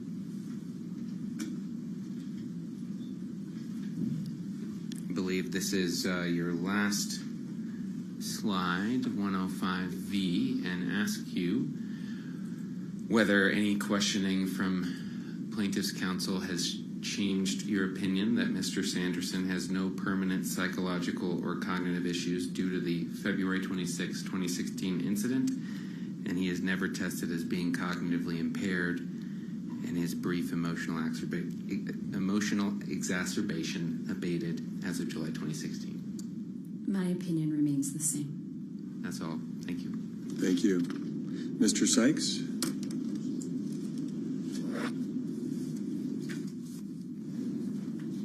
No questions. All right. You may step down. Thank you. Your Honor. We will take our final recess.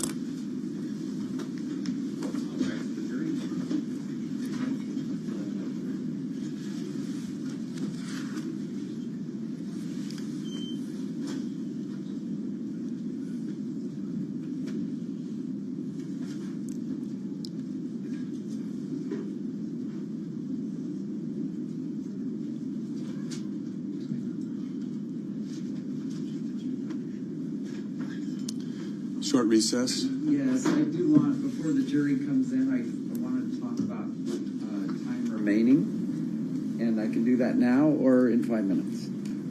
Why don't we do it in 5 minutes to give me a chance to look at what we have? Thank you. How about 10 minutes so we can take care of business? Let's do it. Let's come back in 5, and then the jury will come back in 10.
You may be seated.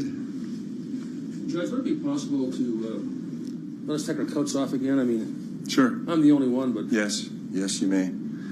So did you get the printout here? Yes. Okay. So if we assume that there's 3 hours and 45 minutes of jury time left, that's 2:45 for tomorrow and 1 for today. So that's 3 hours and 45 minutes. If we assume that, then by my computation, the plaintiff gets 2 hours and 23 minutes, which includes your closing, and the defendant gets 121. Did we agree on 1 hour for closings? I need an hour and 10. 10 on rebuttal. So 1 hour and then plus 10 minutes. So 110 for defendants as well? No, 1 hour for defendants.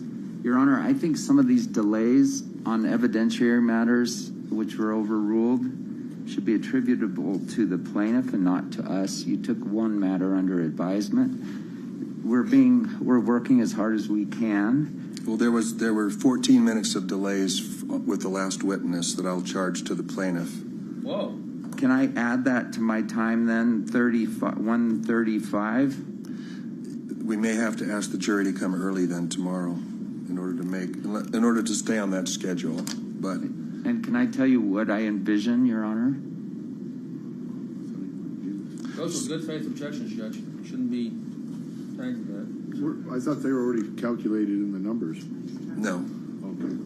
So it's a total. So the defendant has 135 and the defendant has 223 remaining. Thank you, Your Honor. And I intend to use 30 minutes now and reserve 1:05. The 1 hour is for our closing. The 5 minutes is for if they're calling a rebuttal witness tomorrow morning. We do intend to rest today. I would like to know if they're calling a rebuttal witness tomorrow. Yes, we are. 9 a.m. Is it We have a motion for a directed verdict also. is it one witness? Is it just one? Maybe two. Well, let's not play games. We're not playing games, Steve. It's tomorrow morning. There's for sure one witness. All right. Who is it? So you're dividing your closing between the two of you, liability and damages? I'm going to take 45 minutes, and Mr. Egan's going to take 15 minutes. Okay. And have you decided how you're going to split your closings? Not yet. Okay. Mr. Bueller will be involved. Okay. So probably 10 to 15. And I don't have any problem with going an hour on their main argument and then 10 minutes for rebuttal. Do you? So the reason I want to know what their rebuttal plan is for tomorrow morning so that I can decide how long to take with this very witness. So this idea of one, maybe two. One. Why don't we get the jury in here and then we can have this conversation at the end after that? Well, it's about do I take 30 or 35 minutes with him right now? That's why I want to know. So we really only have probably another 45 minutes of trial today, right? Because there's not another witness if you rest. That's true. I want to make sure our exhibits are in. I also have a court TV objection to make, Your Honor. Well, why don't we deal with that at the end of the day, unless it needs to be done right now? It does. All right.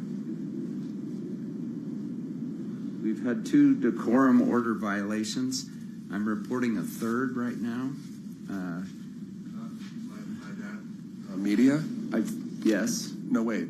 The 2 previous ones, by that media or by the AP reporter? Sometimes it's hard for me to tell, Your Honor. If it's a still photographer, it's not court TV. No. My client, I've had this on 2 reports, 2 individual reports.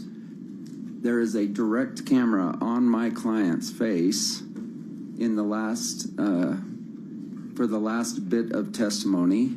I wasn't speaking, and it was just focused on her. Direct violation of how the court has interpreted the decorum order.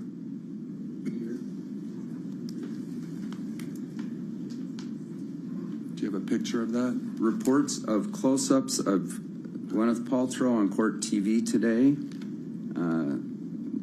when she's not speaking and I'm not speaking. Do we have actual documents of it? Try to get them, would you? Okay, so that's noted, and I'm going to ask Court TV to if they need any clarification on the decorum order to ask for it, but otherwise they should only be going on the lectern and on the witness unless an objection is made at counsel table, and then they can show counsel table. Thank you. Judge, we've had, 8 or 10 objections about the decorum order. I think you ought to charge all of that to them. We've had not one on our side. And Mr. Bueller is very famous, and so I think that, My cousin's Pharaoh. So I'm serious, there's been a lot of these decorum things. And none of them have been charged to either side because they have been out of the hearing of the jury that we've dealt with those issues. Right. So you're being charged for jury time. Okay. So we'll take the last witness right now, and you're going to take about 30 minutes. Correct. Is that right? Yes. And then we'll. And Your Honor, I don't expect taking 30 minutes on our side, but what I'd like to do is, obviously I don't want to be charged with that because we need to use that for tomorrow morning, but we can use time for defense to enter in their exhibits, all of the motions outside of the jury, etc. Okay, well, let's get the jury in here now, and then we'll deal with whatever issues that we have. Can I predict one more thing? We're going to start showing exhibits from Defense Exhibit 111. Why don't you get the jury lined up? Defense Exhibit 111, starting at page 47. I don't want objections on foundation of these. I went through every single one of them on his deposition. He recognized it. He didn't dispute the date. And if I'm being charged for times, I don't want objections as to foundation on any of those documents. Page 47? Correct. And going on for about 30 pictures. There's about 162 pages in Exhibit 111. I'm going to stop at 87. So 47 to 87. So those 40 pages, any objection to receiving those? 1 through 80. What was it? 47 to 87. 47 to 87.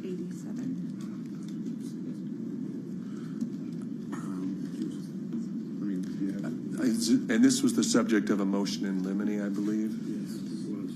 And I indicated that if there were objections that were made that were valid, then they're valid. But if they're not valid, they'd be charged. The time would be charged to the objecting party.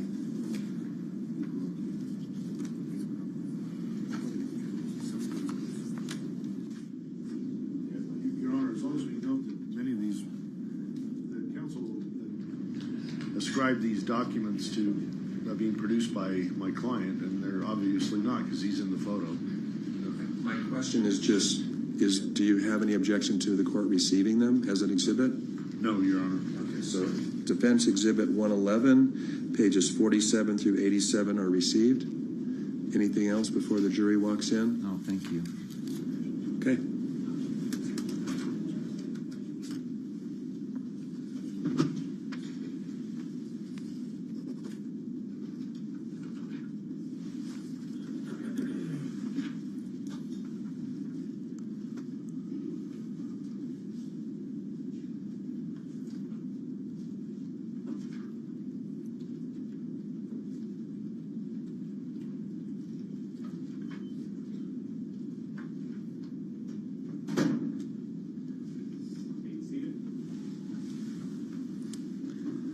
Mr. Owens, you may proceed.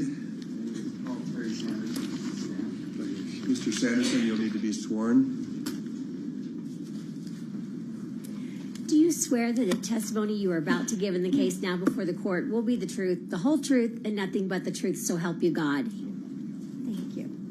Good afternoon, sir.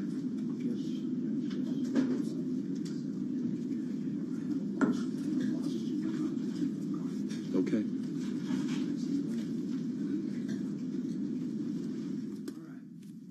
Mr. Sanderson, we met before. We didn't finish, so we're trying to work our way in. I'm on a 30-minute clock, so I'm going to try to ask questions very directly and just have you say yes or no. If I can, I will. Did you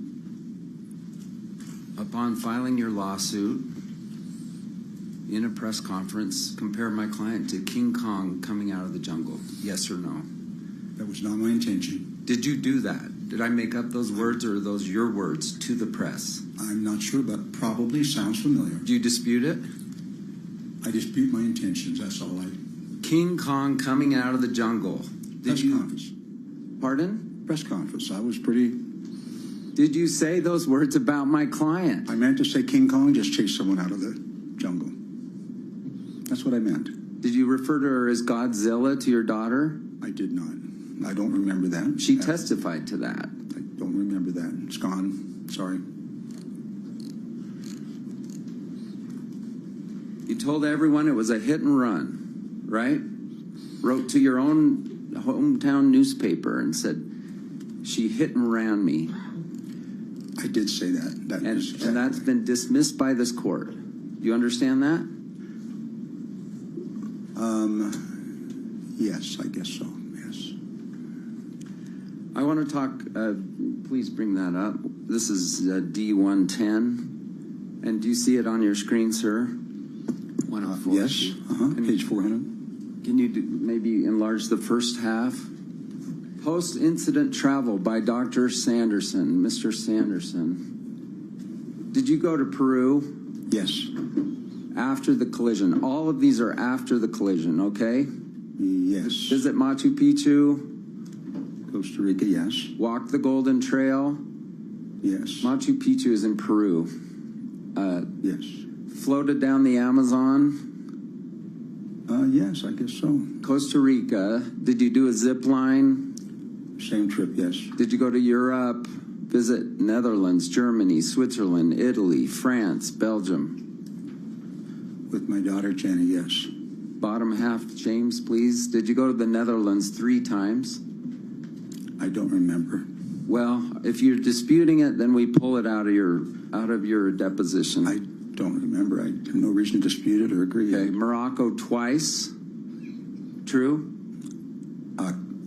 Likely, very likely. Canary Islands. I need to know if you're disputing these things. I can't dispute it, no. Thailand. Did you go to Thailand after the collision? Yes. Did you visit at least the states of Washington, Oregon, Montana, and Idaho after the collision? Probably, yes. Let's go to 1147. You're a Facebooker, right? At least you were at the time. You posted a lot on social media. Relative to other people, it didn't seem like I did. Very little. All of these pictures are from your personal Facebook after the collision. Okay. Let's go to number 47. And is there a way to enlarge it, James? Is this you doing a selfie in your backyard? Beautiful sunset, probably so. Page 48, having a party in your backyard? No. That was somebody else's party. I just dropped it. It was my renter's party. If you can straighten it up. Cinco de Mayo. And she wanted to use the back deck. And enlarge if you can. You went to a party in your backyard after the collision, true? I just visited to make sure they had everything they needed. Yes? Yes. Page 49, not very good quality. This is from you and your girlfriend at the time, smiling, true? Yes, yes. Next one, number 50. This is a picture of you and your girlfriend. Yes. And smiling big, right? Smile, camera, yep. Next one, 51. This is you and your girlfriend. Is that southern Utah hiking? I don't remember where. Looks like you have one of those cool backpacks with water on. Is that true? Yes, that's true. Next one, 52. This is you going on a hike, taking a picture of a moose, right? Yes. Nothing like fresh, cool air, a running brook, and easily entertained and hungry company. That's your personal post. Is that true? Yes. Definitely. 53. This is another picture of you on a hike. True? Yes, trying out my camera saying smile. Every one of these pictures is after the collision. Page 54. This is you and your girlfriend at the time. Is that true? Yes. You look pretty happy. You agree? Yes. Page 55. This is you and your girlfriend. This is this very same year, 2016, as the incident in question. This is you and your girlfriend on your Facebook. All smiles. True? Yes, true. 56. Let's look at another picture. You and your girlfriend on a hike smiling. True? Yes. Do you have that cool backpack on again? Yes. Camelback. Is that the brand? It is. Page 57. Let's go again. Is this you? Same year of the accident. Hiking? Yes. That looks pretty steep. Trying to get back in shape, yeah. Page 58. Is this you kayaking after the collision? Just now, we're 7 months after the collision. Absolutely not. Is that a kayak above you? I don't know what it is. Sir, I asked you about this in your deposition. Is this you kayaking? No, absolutely not. Oh, boy. I was trying on helmets to protect my head. Did you go kayaking after the collision? I don't remember that, but this is not it. This was in a local It's a whole different question. Let's ignore the picture. Thank you. Did you kayak after the collision? No, I don't think so. All right, let's try to find it. You went scuba diving, right? What year? After, I don't even care what year. After the collision. I did go sometime after, yeah. You went to an auto show in Germany. Does this sound right? With my daughter, yes. Went to a shooting range. Does this sound right? Yes. BMX bike show, right? Maybe, not sure. Scuba diving 4 different occasions. Is that true? Probably on the same week, on the same trip, probably. Went on a boat ride of several canals in the Netherlands. True? Yes. You rode bikes? Yes. Did bus tours? Yes. Boat tours? Yes. Auto show we talked about. Explored older towns in Central Europe. True? True, with my daughter. It was wonderful. Morocco. Is there a word called Marrakech? Yes. What is that again? It's a city. All right. You visited there twice? I did. Zakia. Explored Jewish markets there? Yes. Cultural sites? the Dior Museum? Is that cool? Yes, I did.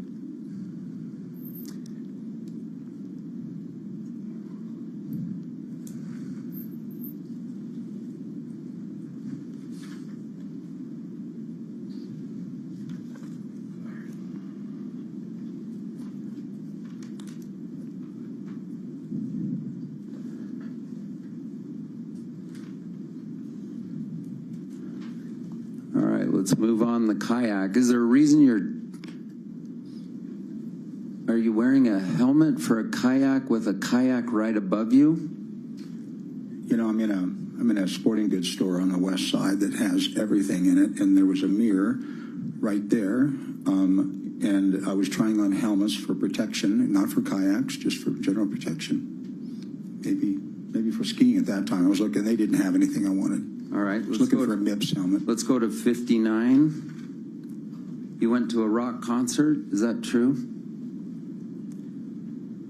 After the collision? I probably did. Same year. Let's go to 60. I think this is when I tried working for the green team recycling again. That's after the collision? Yes, that's the team. I tried it. That's you on the first row on the right with the big smile. True? Yes, that's me. Let's go to 61. Oh, and Carlene's there. 61. Is this your girlfriend at the time in a cool looking waterfall? It is. Let's go to 62. Is this you after the collision up in the ski resorts, or what is this? About a year later. I think I was just walking up in the hills above my house. Okay, page 63. Is this you skiing after the collision? It could be. I did go with Robin one time to try it out. I tried it by myself twice. Okay, 60. Well, I'm asserting that this is you skiing after the collision. Do you dispute it? It was that following year. I don't dispute it. Okay, 64. Is this you out with your drinking buddies? Yes. Did you have an installed breathalyzer in your car? Yes or no? I had a personal one that you just hold in your hand. Page 65, is this you and your notes? Is this you and your... Yes, being proud of my daughters, being strong daughters, because we're at an exhibit that was about strong women. Page 66, and you went to that exhibit, right? I did. Is this you? This is a post highly recommending the escape room for fun, family engagement, and problem solving. Yes? Especially if you go with teenagers, it's a ball. Okay, but you're actually contributing to figuring out how to get out of a kind of a scary, mysterious room. You just put the kids in charge. They figured out. It's amazing. 67. Is this you? Wheels up at Salt Lake, bound for Europe, the year after the collision. That's the empty seat next to me that Robin was supposed to sit in and told me she didn't like me anymore, that my personality changed. Did you go to Europe and did you post this? Wheels up, bound for Europe. I posted it. It doesn't say, I'm really sad that my girlfriend won't come with me. It doesn't say that. It's Nope. Nope. Okay. Page 60. Wasn't sure that would happen. 68, Switzerland. Lots of wondrous sights in my travels through Europe, right? Yes. My daughter took Robin's place. I got 69, the Frankfurt International Auto Show, year after the collision. Yes. The Mercedes exhibit, page 70. Another beautiful day in paradise with your girlfriend. Is this your post after the collision? Feeling happy, it says at the very top. Did you post this? I believe I did. 71. You're on some kind of tour boat in the Netherlands or something. Does this sound right? I don't remember where, but yes. Page 72. Is this you and your girlfriend in the Netherlands? That was a new friend, yes. Page 73. Is this you on a bike ride looking fit and happy? Yes? Yes. Page 74. Is this you at the Siam Park with some friends? Just the two, just Sakia and her son, Shaquille. And what country is Siam Park in? I think it's Canary Islands, just off Morocco. Page 75, you and your buddies.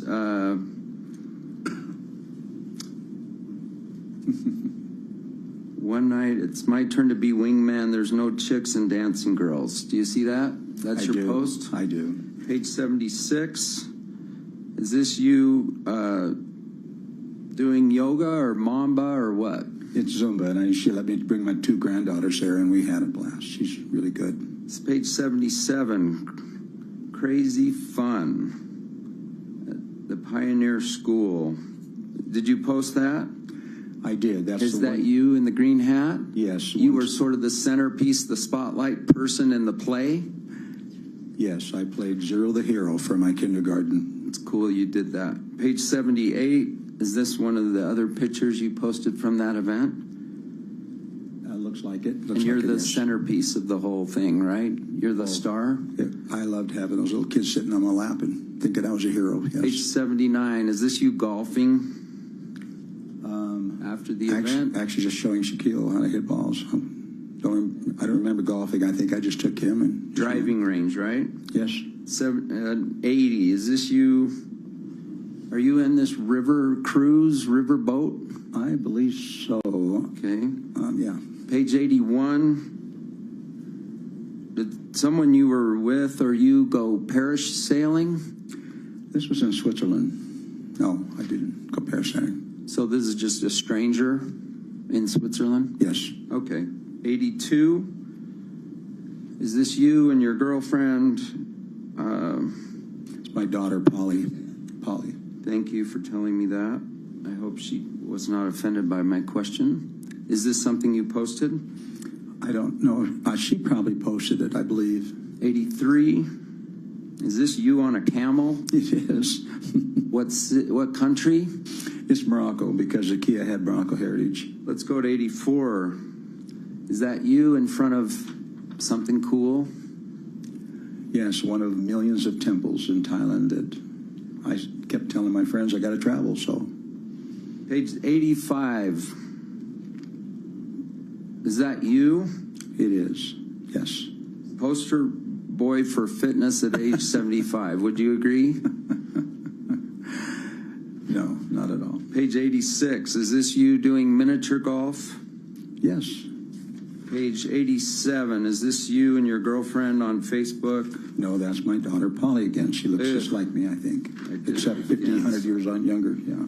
Sorry, Polly, if you're listening. All right. Let me just...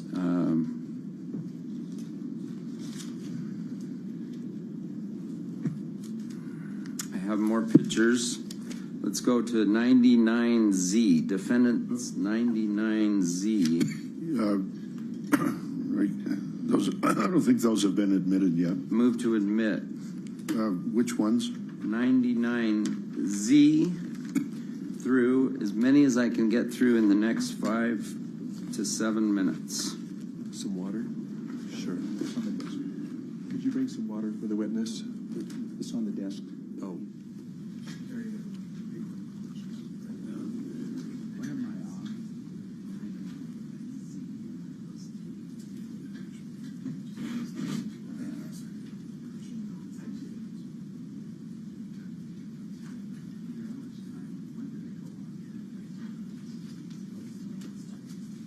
I have 10 minutes, so we're going to go through some more pictures.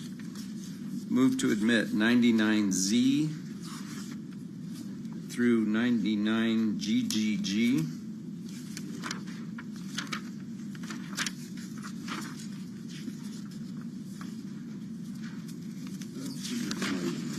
Collection. I've got 99.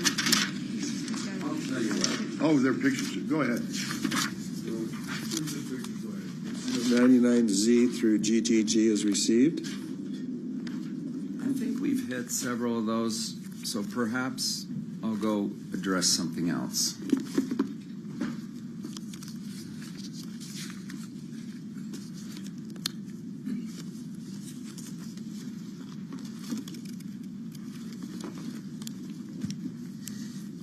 Did you say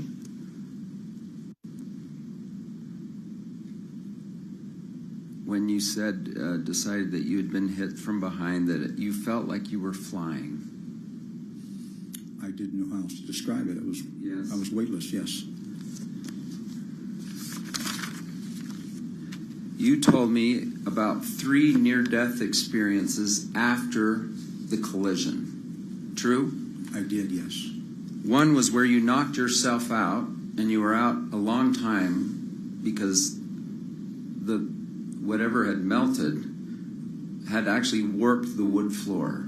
Do you remember this? I did, yes. Did you seek medical care for that? No, wasn't tuned in. Did you think you were out at least 45 minutes?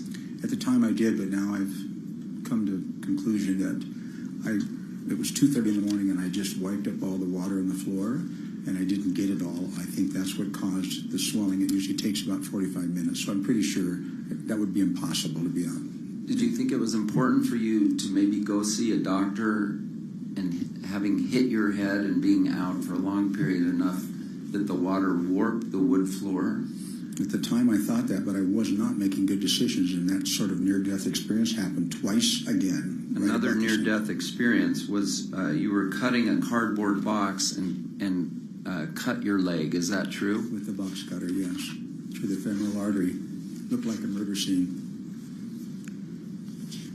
And then a third near-death experience was an accidental overdose of medications. Yes. And they had to give you Narcan because you'd taken OxyContin and Tramadol. Is that right? I didn't know I'd taken Tramadol. I took just the OxyContin that I had for my ribs, actually. My ribs being broken from the ski accident. And you blame Miss Paltrow for all 3 of those near-death experiences after, true? I don't know if I said Are you claiming it right now in this lawsuit? Yes. Very unusual for me not to make good decisions, medical decisions.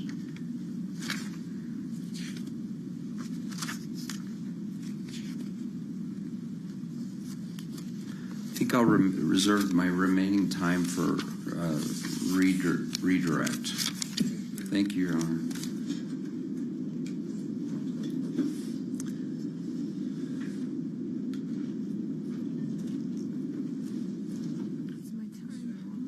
Yes, thank you. So, you need a drink? All right. Terry, you've been shown lots of pictures about all the different travels that you've done. Have you always traveled in your life? I have. Well, no, just since retirement mostly, but... Okay. You've traveled before? Yes. Traveled after the accident? Oh, yes. Have you ever told this jury or tried to insinuate in this trial that you couldn't travel? Absolutely not. Why did you travel? After the ski accident, why did you travel? It was part of the healing process. I was told by several neurologists and cognitive therapists, get back to your routine. The sooner you can do that, the better you'll be, and that's been proven in some research. Now, all these pictures, they look really great. I mean, you're smiling, you're happy. Reflexive. Did you struggle on those trips? Yes, I really did. I couldn't go by myself anymore. And I found that out the hard way when Robin decided that she didn't like me anymore after 5 years. I asked my daughter to go along, and she didn't get there until the next morning. Bought her a flight, and she came over, and what did I do? Stepped off the curb. Now, which daughter was that? Jenny B. That's Jenny. That's the Jenny that we've heard all about, that said all kinds of nasty things about you. She went on a trip to Europe with you. Yes, and we had a great time. Yes, we did. All right. She loved it. You were shown some pictures of the green team and volunteering. Yes. You talked a little bit about that last week, but what has this accident done to you with volunteering? Wow. It has just shut down my volunteer work. I tried dozens of different volunteer groups I worked with, probably 200 hours a year volunteer easily, and Green Team was a big one. I'd go up and pick up aluminum plastic, hard work, bending, stooping, lifting, 16,000 steps, and you get everything done by 1 o'clock in the morning, go home. And my plan was to do that, but I got lost. And it took me a long time to figure out how to get home. I refused to use my maps. I just don't need it. But that was the first real time that I thought, oh my, something is really different. I have no instincts for North anymore like I used to. And you've been here now all this week. You've heard all kinds of doctors talking about how you were getting old, how you were worried about dementia, all of these mental issues. This is just a natural progression of how you were. The jury's heard from family and friends that witnessed how you changed. This is leading, Your Honor. I'm just setting the background. I'm going to ask the question right now. Okay, I'd like to hear it. What is your perception, Terry, how you changed? Was it dramatic? Was it slow? What changes did you see and did you perceive following this ski collision? Looking back on that time, I was determined to prove I didn't have any mental issues. Everything I did was to stamp that in my record, that this guy is trying hard. He does not want to bring that into his life. It was a big deal. And I just found that it was like flipping a switch. It was like I looked back and it was the bright side, and now I'm in the dark side. And my volunteering stopped, so a lot of my self-esteem stopped. I couldn't do it. I couldn't do the job. In fact, I got chewed out by somebody I knew for 30 years saying, not that long, 15 years, saying, Terry. Sounds like hearsay, Your Honor. Excited utterance. Sorry, honey. And it's not offered for the truth. You may answer for it'll be accepted for a limited purpose. I can You answer. can answer, yes. I kept getting chewed out because I couldn't remember what I was doing, even though I'd done it for so many years. And I tried it again a second time, maybe 2 years later, and I got chewed out again by a lady I'd known for quite a while. I thought, something's different about me. So, And Terry, how did that make you feel? it's always nice, and you know that, if you walk into a room and it says, hey, come on over here, it's Terry, you know. But when they just say, oh, it's Terry, there's something different. There's people don't see me the same way, and I don't feel the same, and it's very disappointing, the short answer, very discouraging.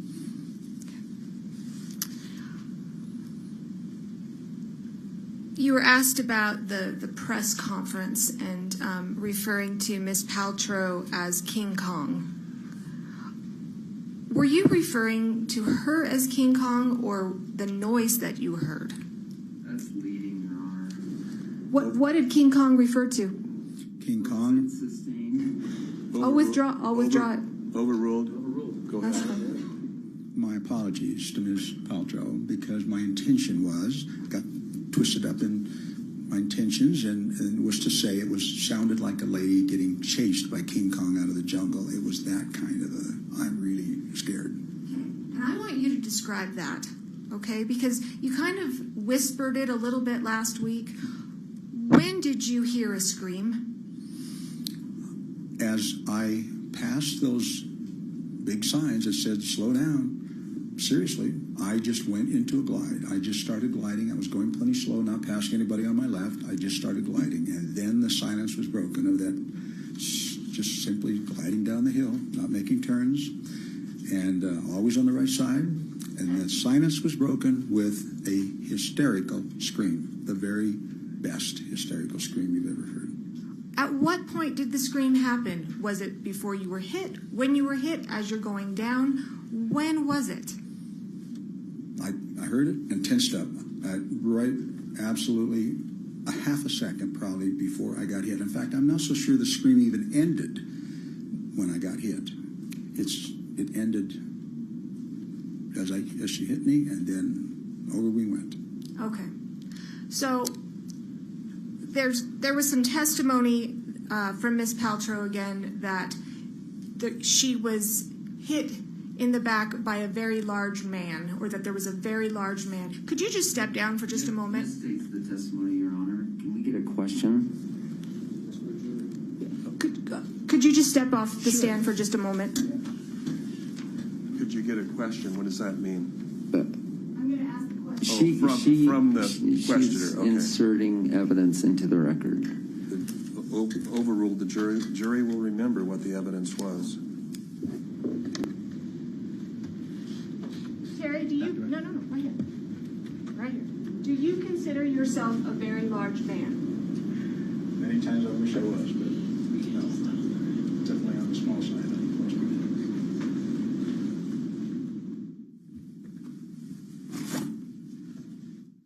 There's a reason I asked Ms. Paltrow why she was 5'10", or how tall she was last week. Inserting commentary. Let's have questions. Ms. Paltrow testified she was Overruled. It's just prefatory. Go ahead. Thank you. Ms. Paltrow testified she was 5'10" last week. How tall are you, Terry? 5'5". Thank you. The accident that day, the ski accident that day,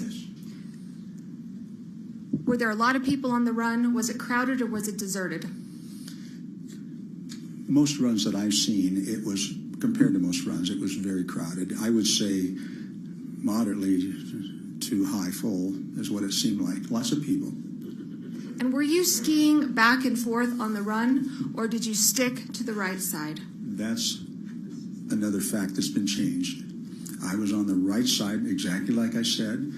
Saw all the people congealed in the middle and just went diagonal straight over to the right side and stayed inside of that 5-yard boundary where nobody was. One lone person coming out once in a while that I was wary of that was down a ways. Mm-hmm. And that's when the scream happened, and that's when you were hit? Absolutely, and there was no one in front of me. And how did you land, to your recollection? Downhill, of course. I'm going downhill, so our heads are downhill. So I saw down the hill and crashed there. And I didn't remember doing this, but I did put my hands out to catch myself. That was instinctual, saved my face. But we landed, and I remember lurching off the right foot as I got hit, I thought I got to use whatever I can, and I pushed it deliberately a little bit to the right because I did not want anyone in the crowd to get tangled up in us as they're going by. And I did see, just before I hit the ground, I just remember seeing a skier on the left. Goodbye. Mr. Owens asked you, hit and run. You said it was a hit and run. Why did you say it was a hit and run?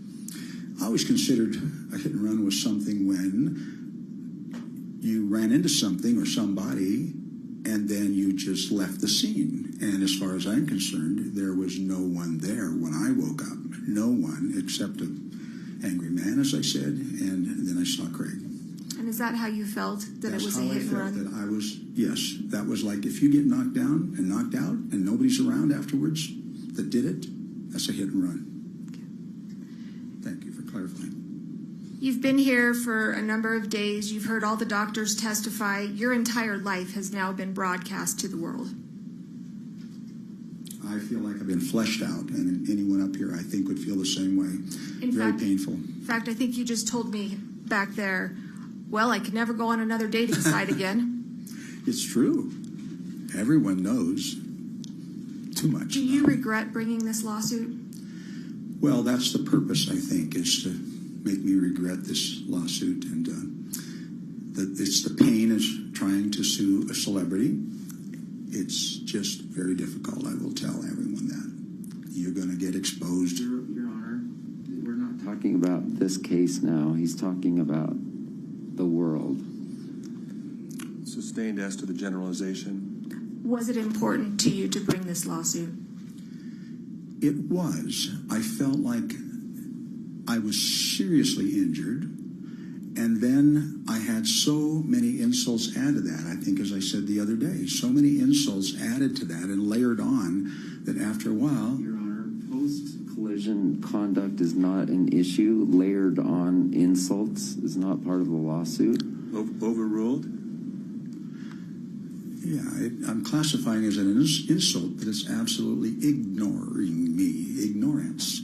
And that's what it felt like. It's like, what is going on here? This is obviously an issue that someone needs to be accountable for. And if they're never accountable, what are they going to do? They're going to do it again. Now we have the molesting of young children on an island. Your Honor, denial. This is ridiculous testimony. He's talking about... Sustained as to relevance, the last part, the jury should disregard. That's all I have, Terry.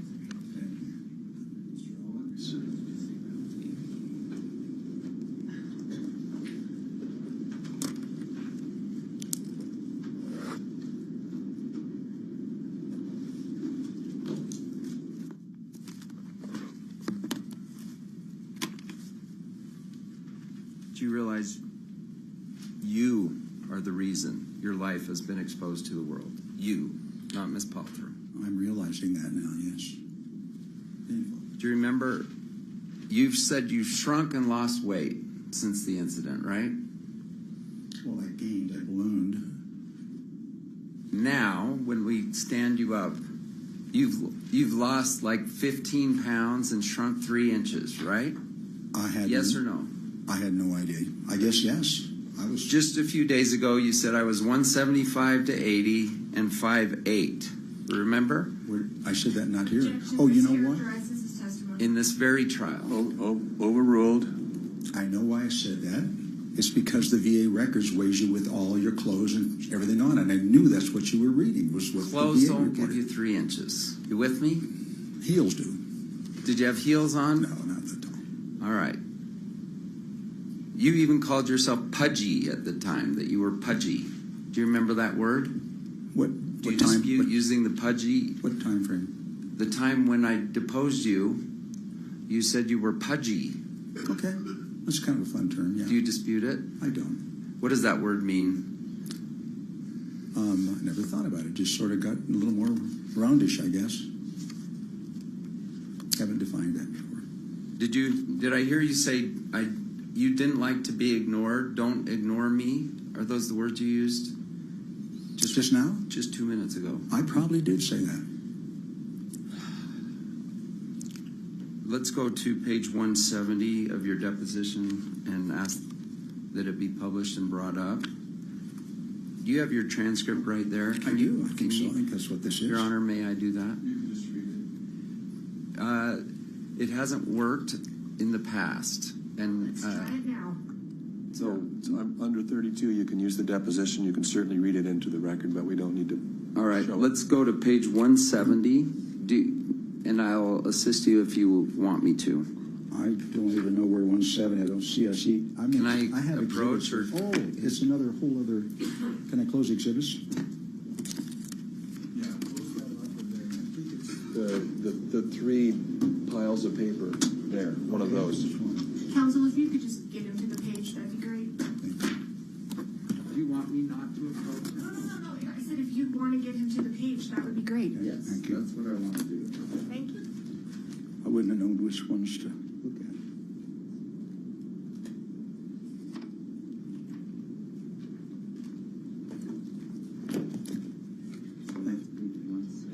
We're starting. Okay.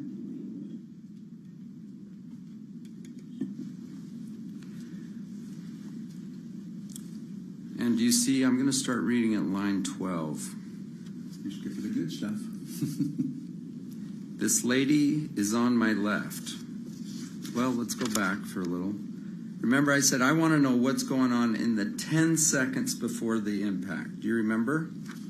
I do remember that, but is it written here? I don't know. Yes, that's my question on page 169. And then on 170, you said, and then I remember there's this lady on my left that was kind of tentative. So I deliberately, in fact, I think I said passing on your right. Pretty sure I did.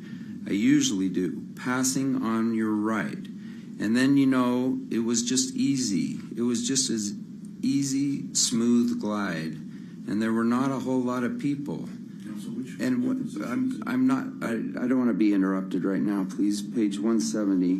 And when I got to that point, I could see the bottom of the hill. I could see that the trees came in a little bit from the right, it seems like, and then the whole slope was opened up. There were a few occasional people out there, but I could see all the way to the bottom. There were nobody. And then this, and nobody could have passed on my left except the gal I had just passed. So that gal I was really conscious of, because I still worried about her. And so as I went past her, I went inches per second past her. I just remember it took forever for me to get past her. And there were skis. And when they disappeared out of my vision, that's the time I heard this. That's the time I heard this saw, indicating scream, and then bang, it happened.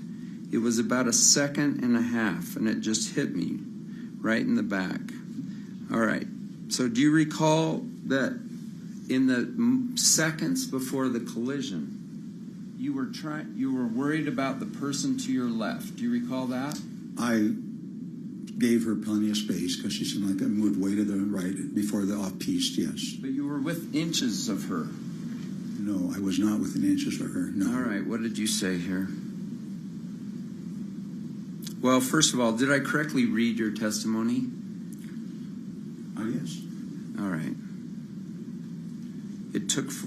You were inches per second past her. Moving very slowly, yes.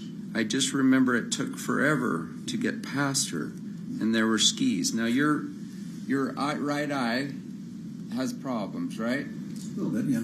Not a little bit. Yes, a little bit. Blind. No. You told 3 of your providers at the VA, I'm blind in my right eye. I use the word loosely.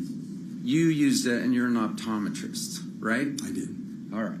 So let's not say little bit, because that's pretty different from blind. It is. All right. So you're trying to not hit this person on the left, and you're blind in your right eye. Do you agree that you turned to clear the person on your left? No, I knew I had plenty of room before I started by her. I wouldn't have gone by her without knowing I had plenty of room. You took great care, didn't you, to make sure you didn't hit the beginner skier on the left? Yeah, but you just don't go over. Is that true? Yes.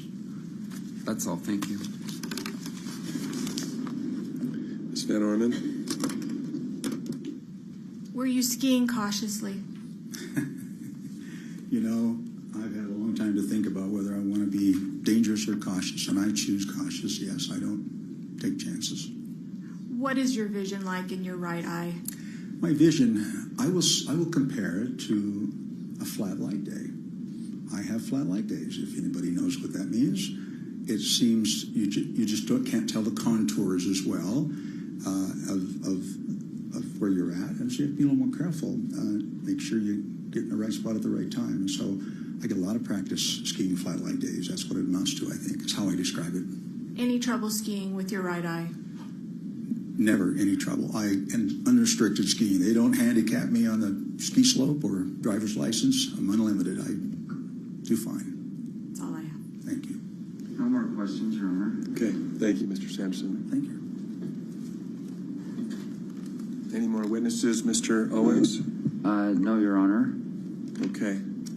Given our court limitations on time, the defense rests. We reserve the right, maybe as soon as the jury's gone, to admit into evidence each of our exhibits. Okay. As long as we have a good understanding of our ability to do that.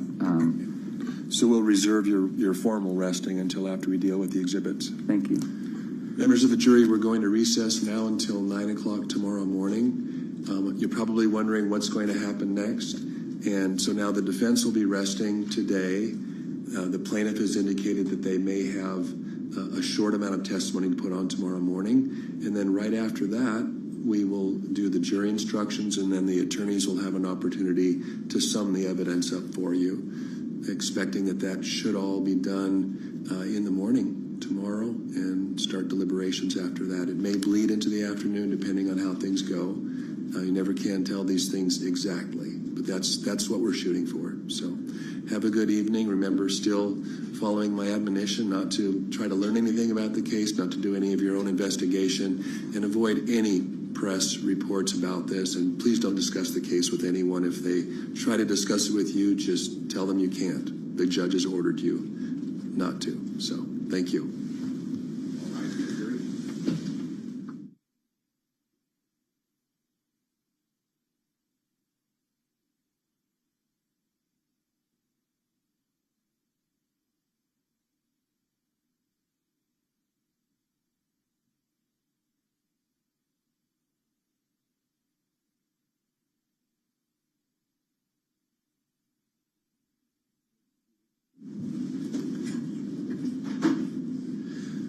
So do you have your exhibits lined up for entry right now? Sure.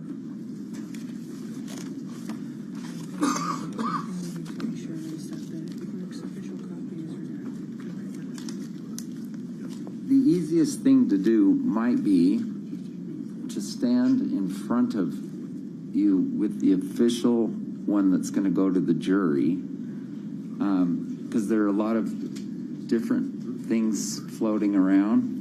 If you want, we can do that so we don't take your Honor's time. I think we can do it in 10 minutes, but I don't think.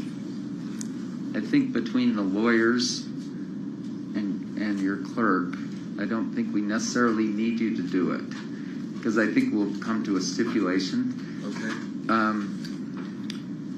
Well, I'll be here for at least another hour. So if anything pops up, or whenever you're ready for me, you can just message me and I'll come out and we can enter the exhibits. And I put on your tables earlier today what I believe may be the final jury instructions, but we can talk about those in the morning. Maybe 8:15 tomorrow morning. Your Honor, may I have a suggestion as well? I think maybe everybody can kind of work together, get all of their exhibits in, whatnot. Maybe at 8:15 the defense can rest, and then we would like just a few minutes to make some motions. Right. So if we're all here at 8:15, that'd be a great time to do that. Okay, why don't we do that? And so as I mentioned, Ms. Van Norman, I put jury instructions on both tables, a couple of copies. So I'd like to get your take on whether those look final to you. And then what we don't have is a final verdict form. And I don't know, I wanted to get your take on it. Do you want to go with a special verdict form? Do you want to each present your own verdict forms for your side of the case? Do you want to have a general verdict with special interrogatories? How do you want to approach? I don't see where the parties have talked much about the special or the form of the verdict. So we've talked. We're only off by, I think, 2 questions. Okay. I think I would love a copy of what Your Honor has. I don't have anything. I have what you have. And then beyond that, I usually start with the Muji one that's on the website. Right. The counterclaim, I guess one issue on the special verdict form, for instance, is can we fill in just $1 instead of you must find damages? That's one of the issues. I think that makes sense. Your Honor, they can do that in their closing argument. Yeah, but just to avoid an error of some kind and an argument and objections if they do something different, why not fill it in if it's a stipulated amount of damage? Well, there's this. That's fine. Okay. We're just inviting error otherwise.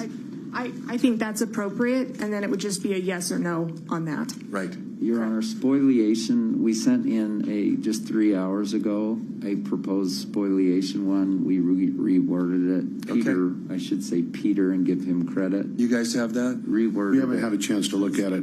It's 3 hours. Did they get it, Peter? Yeah, I sent it to you and all the parties. Could we handle that briefly tomorrow? Yeah, absolutely. And okay, so special verdict form. I don't know that we can do more, and you come up with what you like best, and then give it to us, and then we talk. I'm looking for the parties to provide me with whatever form you want the verdict to be in. We like the Muji one, I think. That's what we used. But your verdict form, first of all, it didn't track.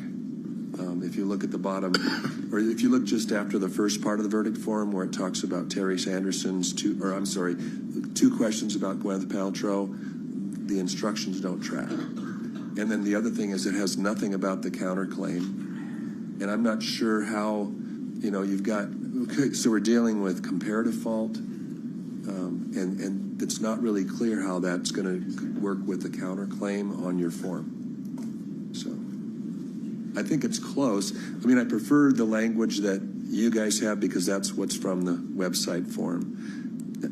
I understand, I'm willing to use other language if you want to, but I guess I'm looking to you to put together the verdict form. Yeah, we prefer that. Defense counsel may have other ideas.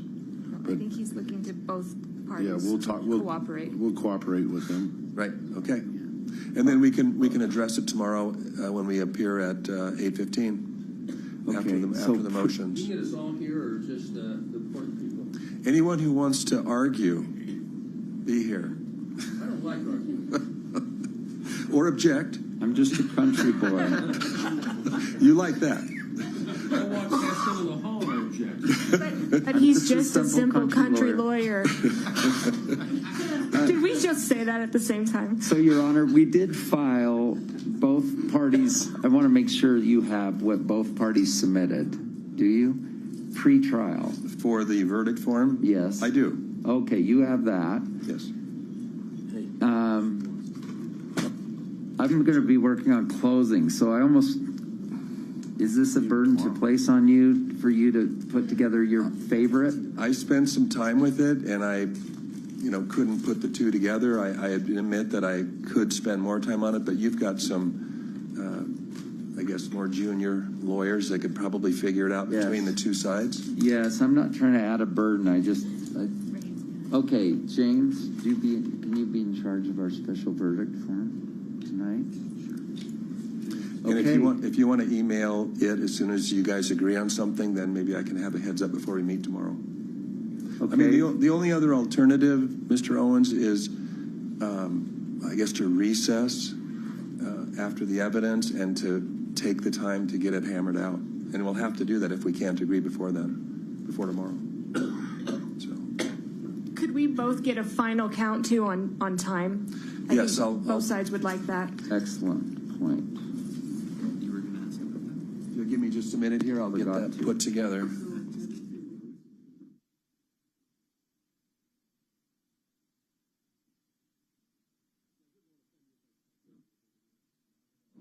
beat the rush down the hill here.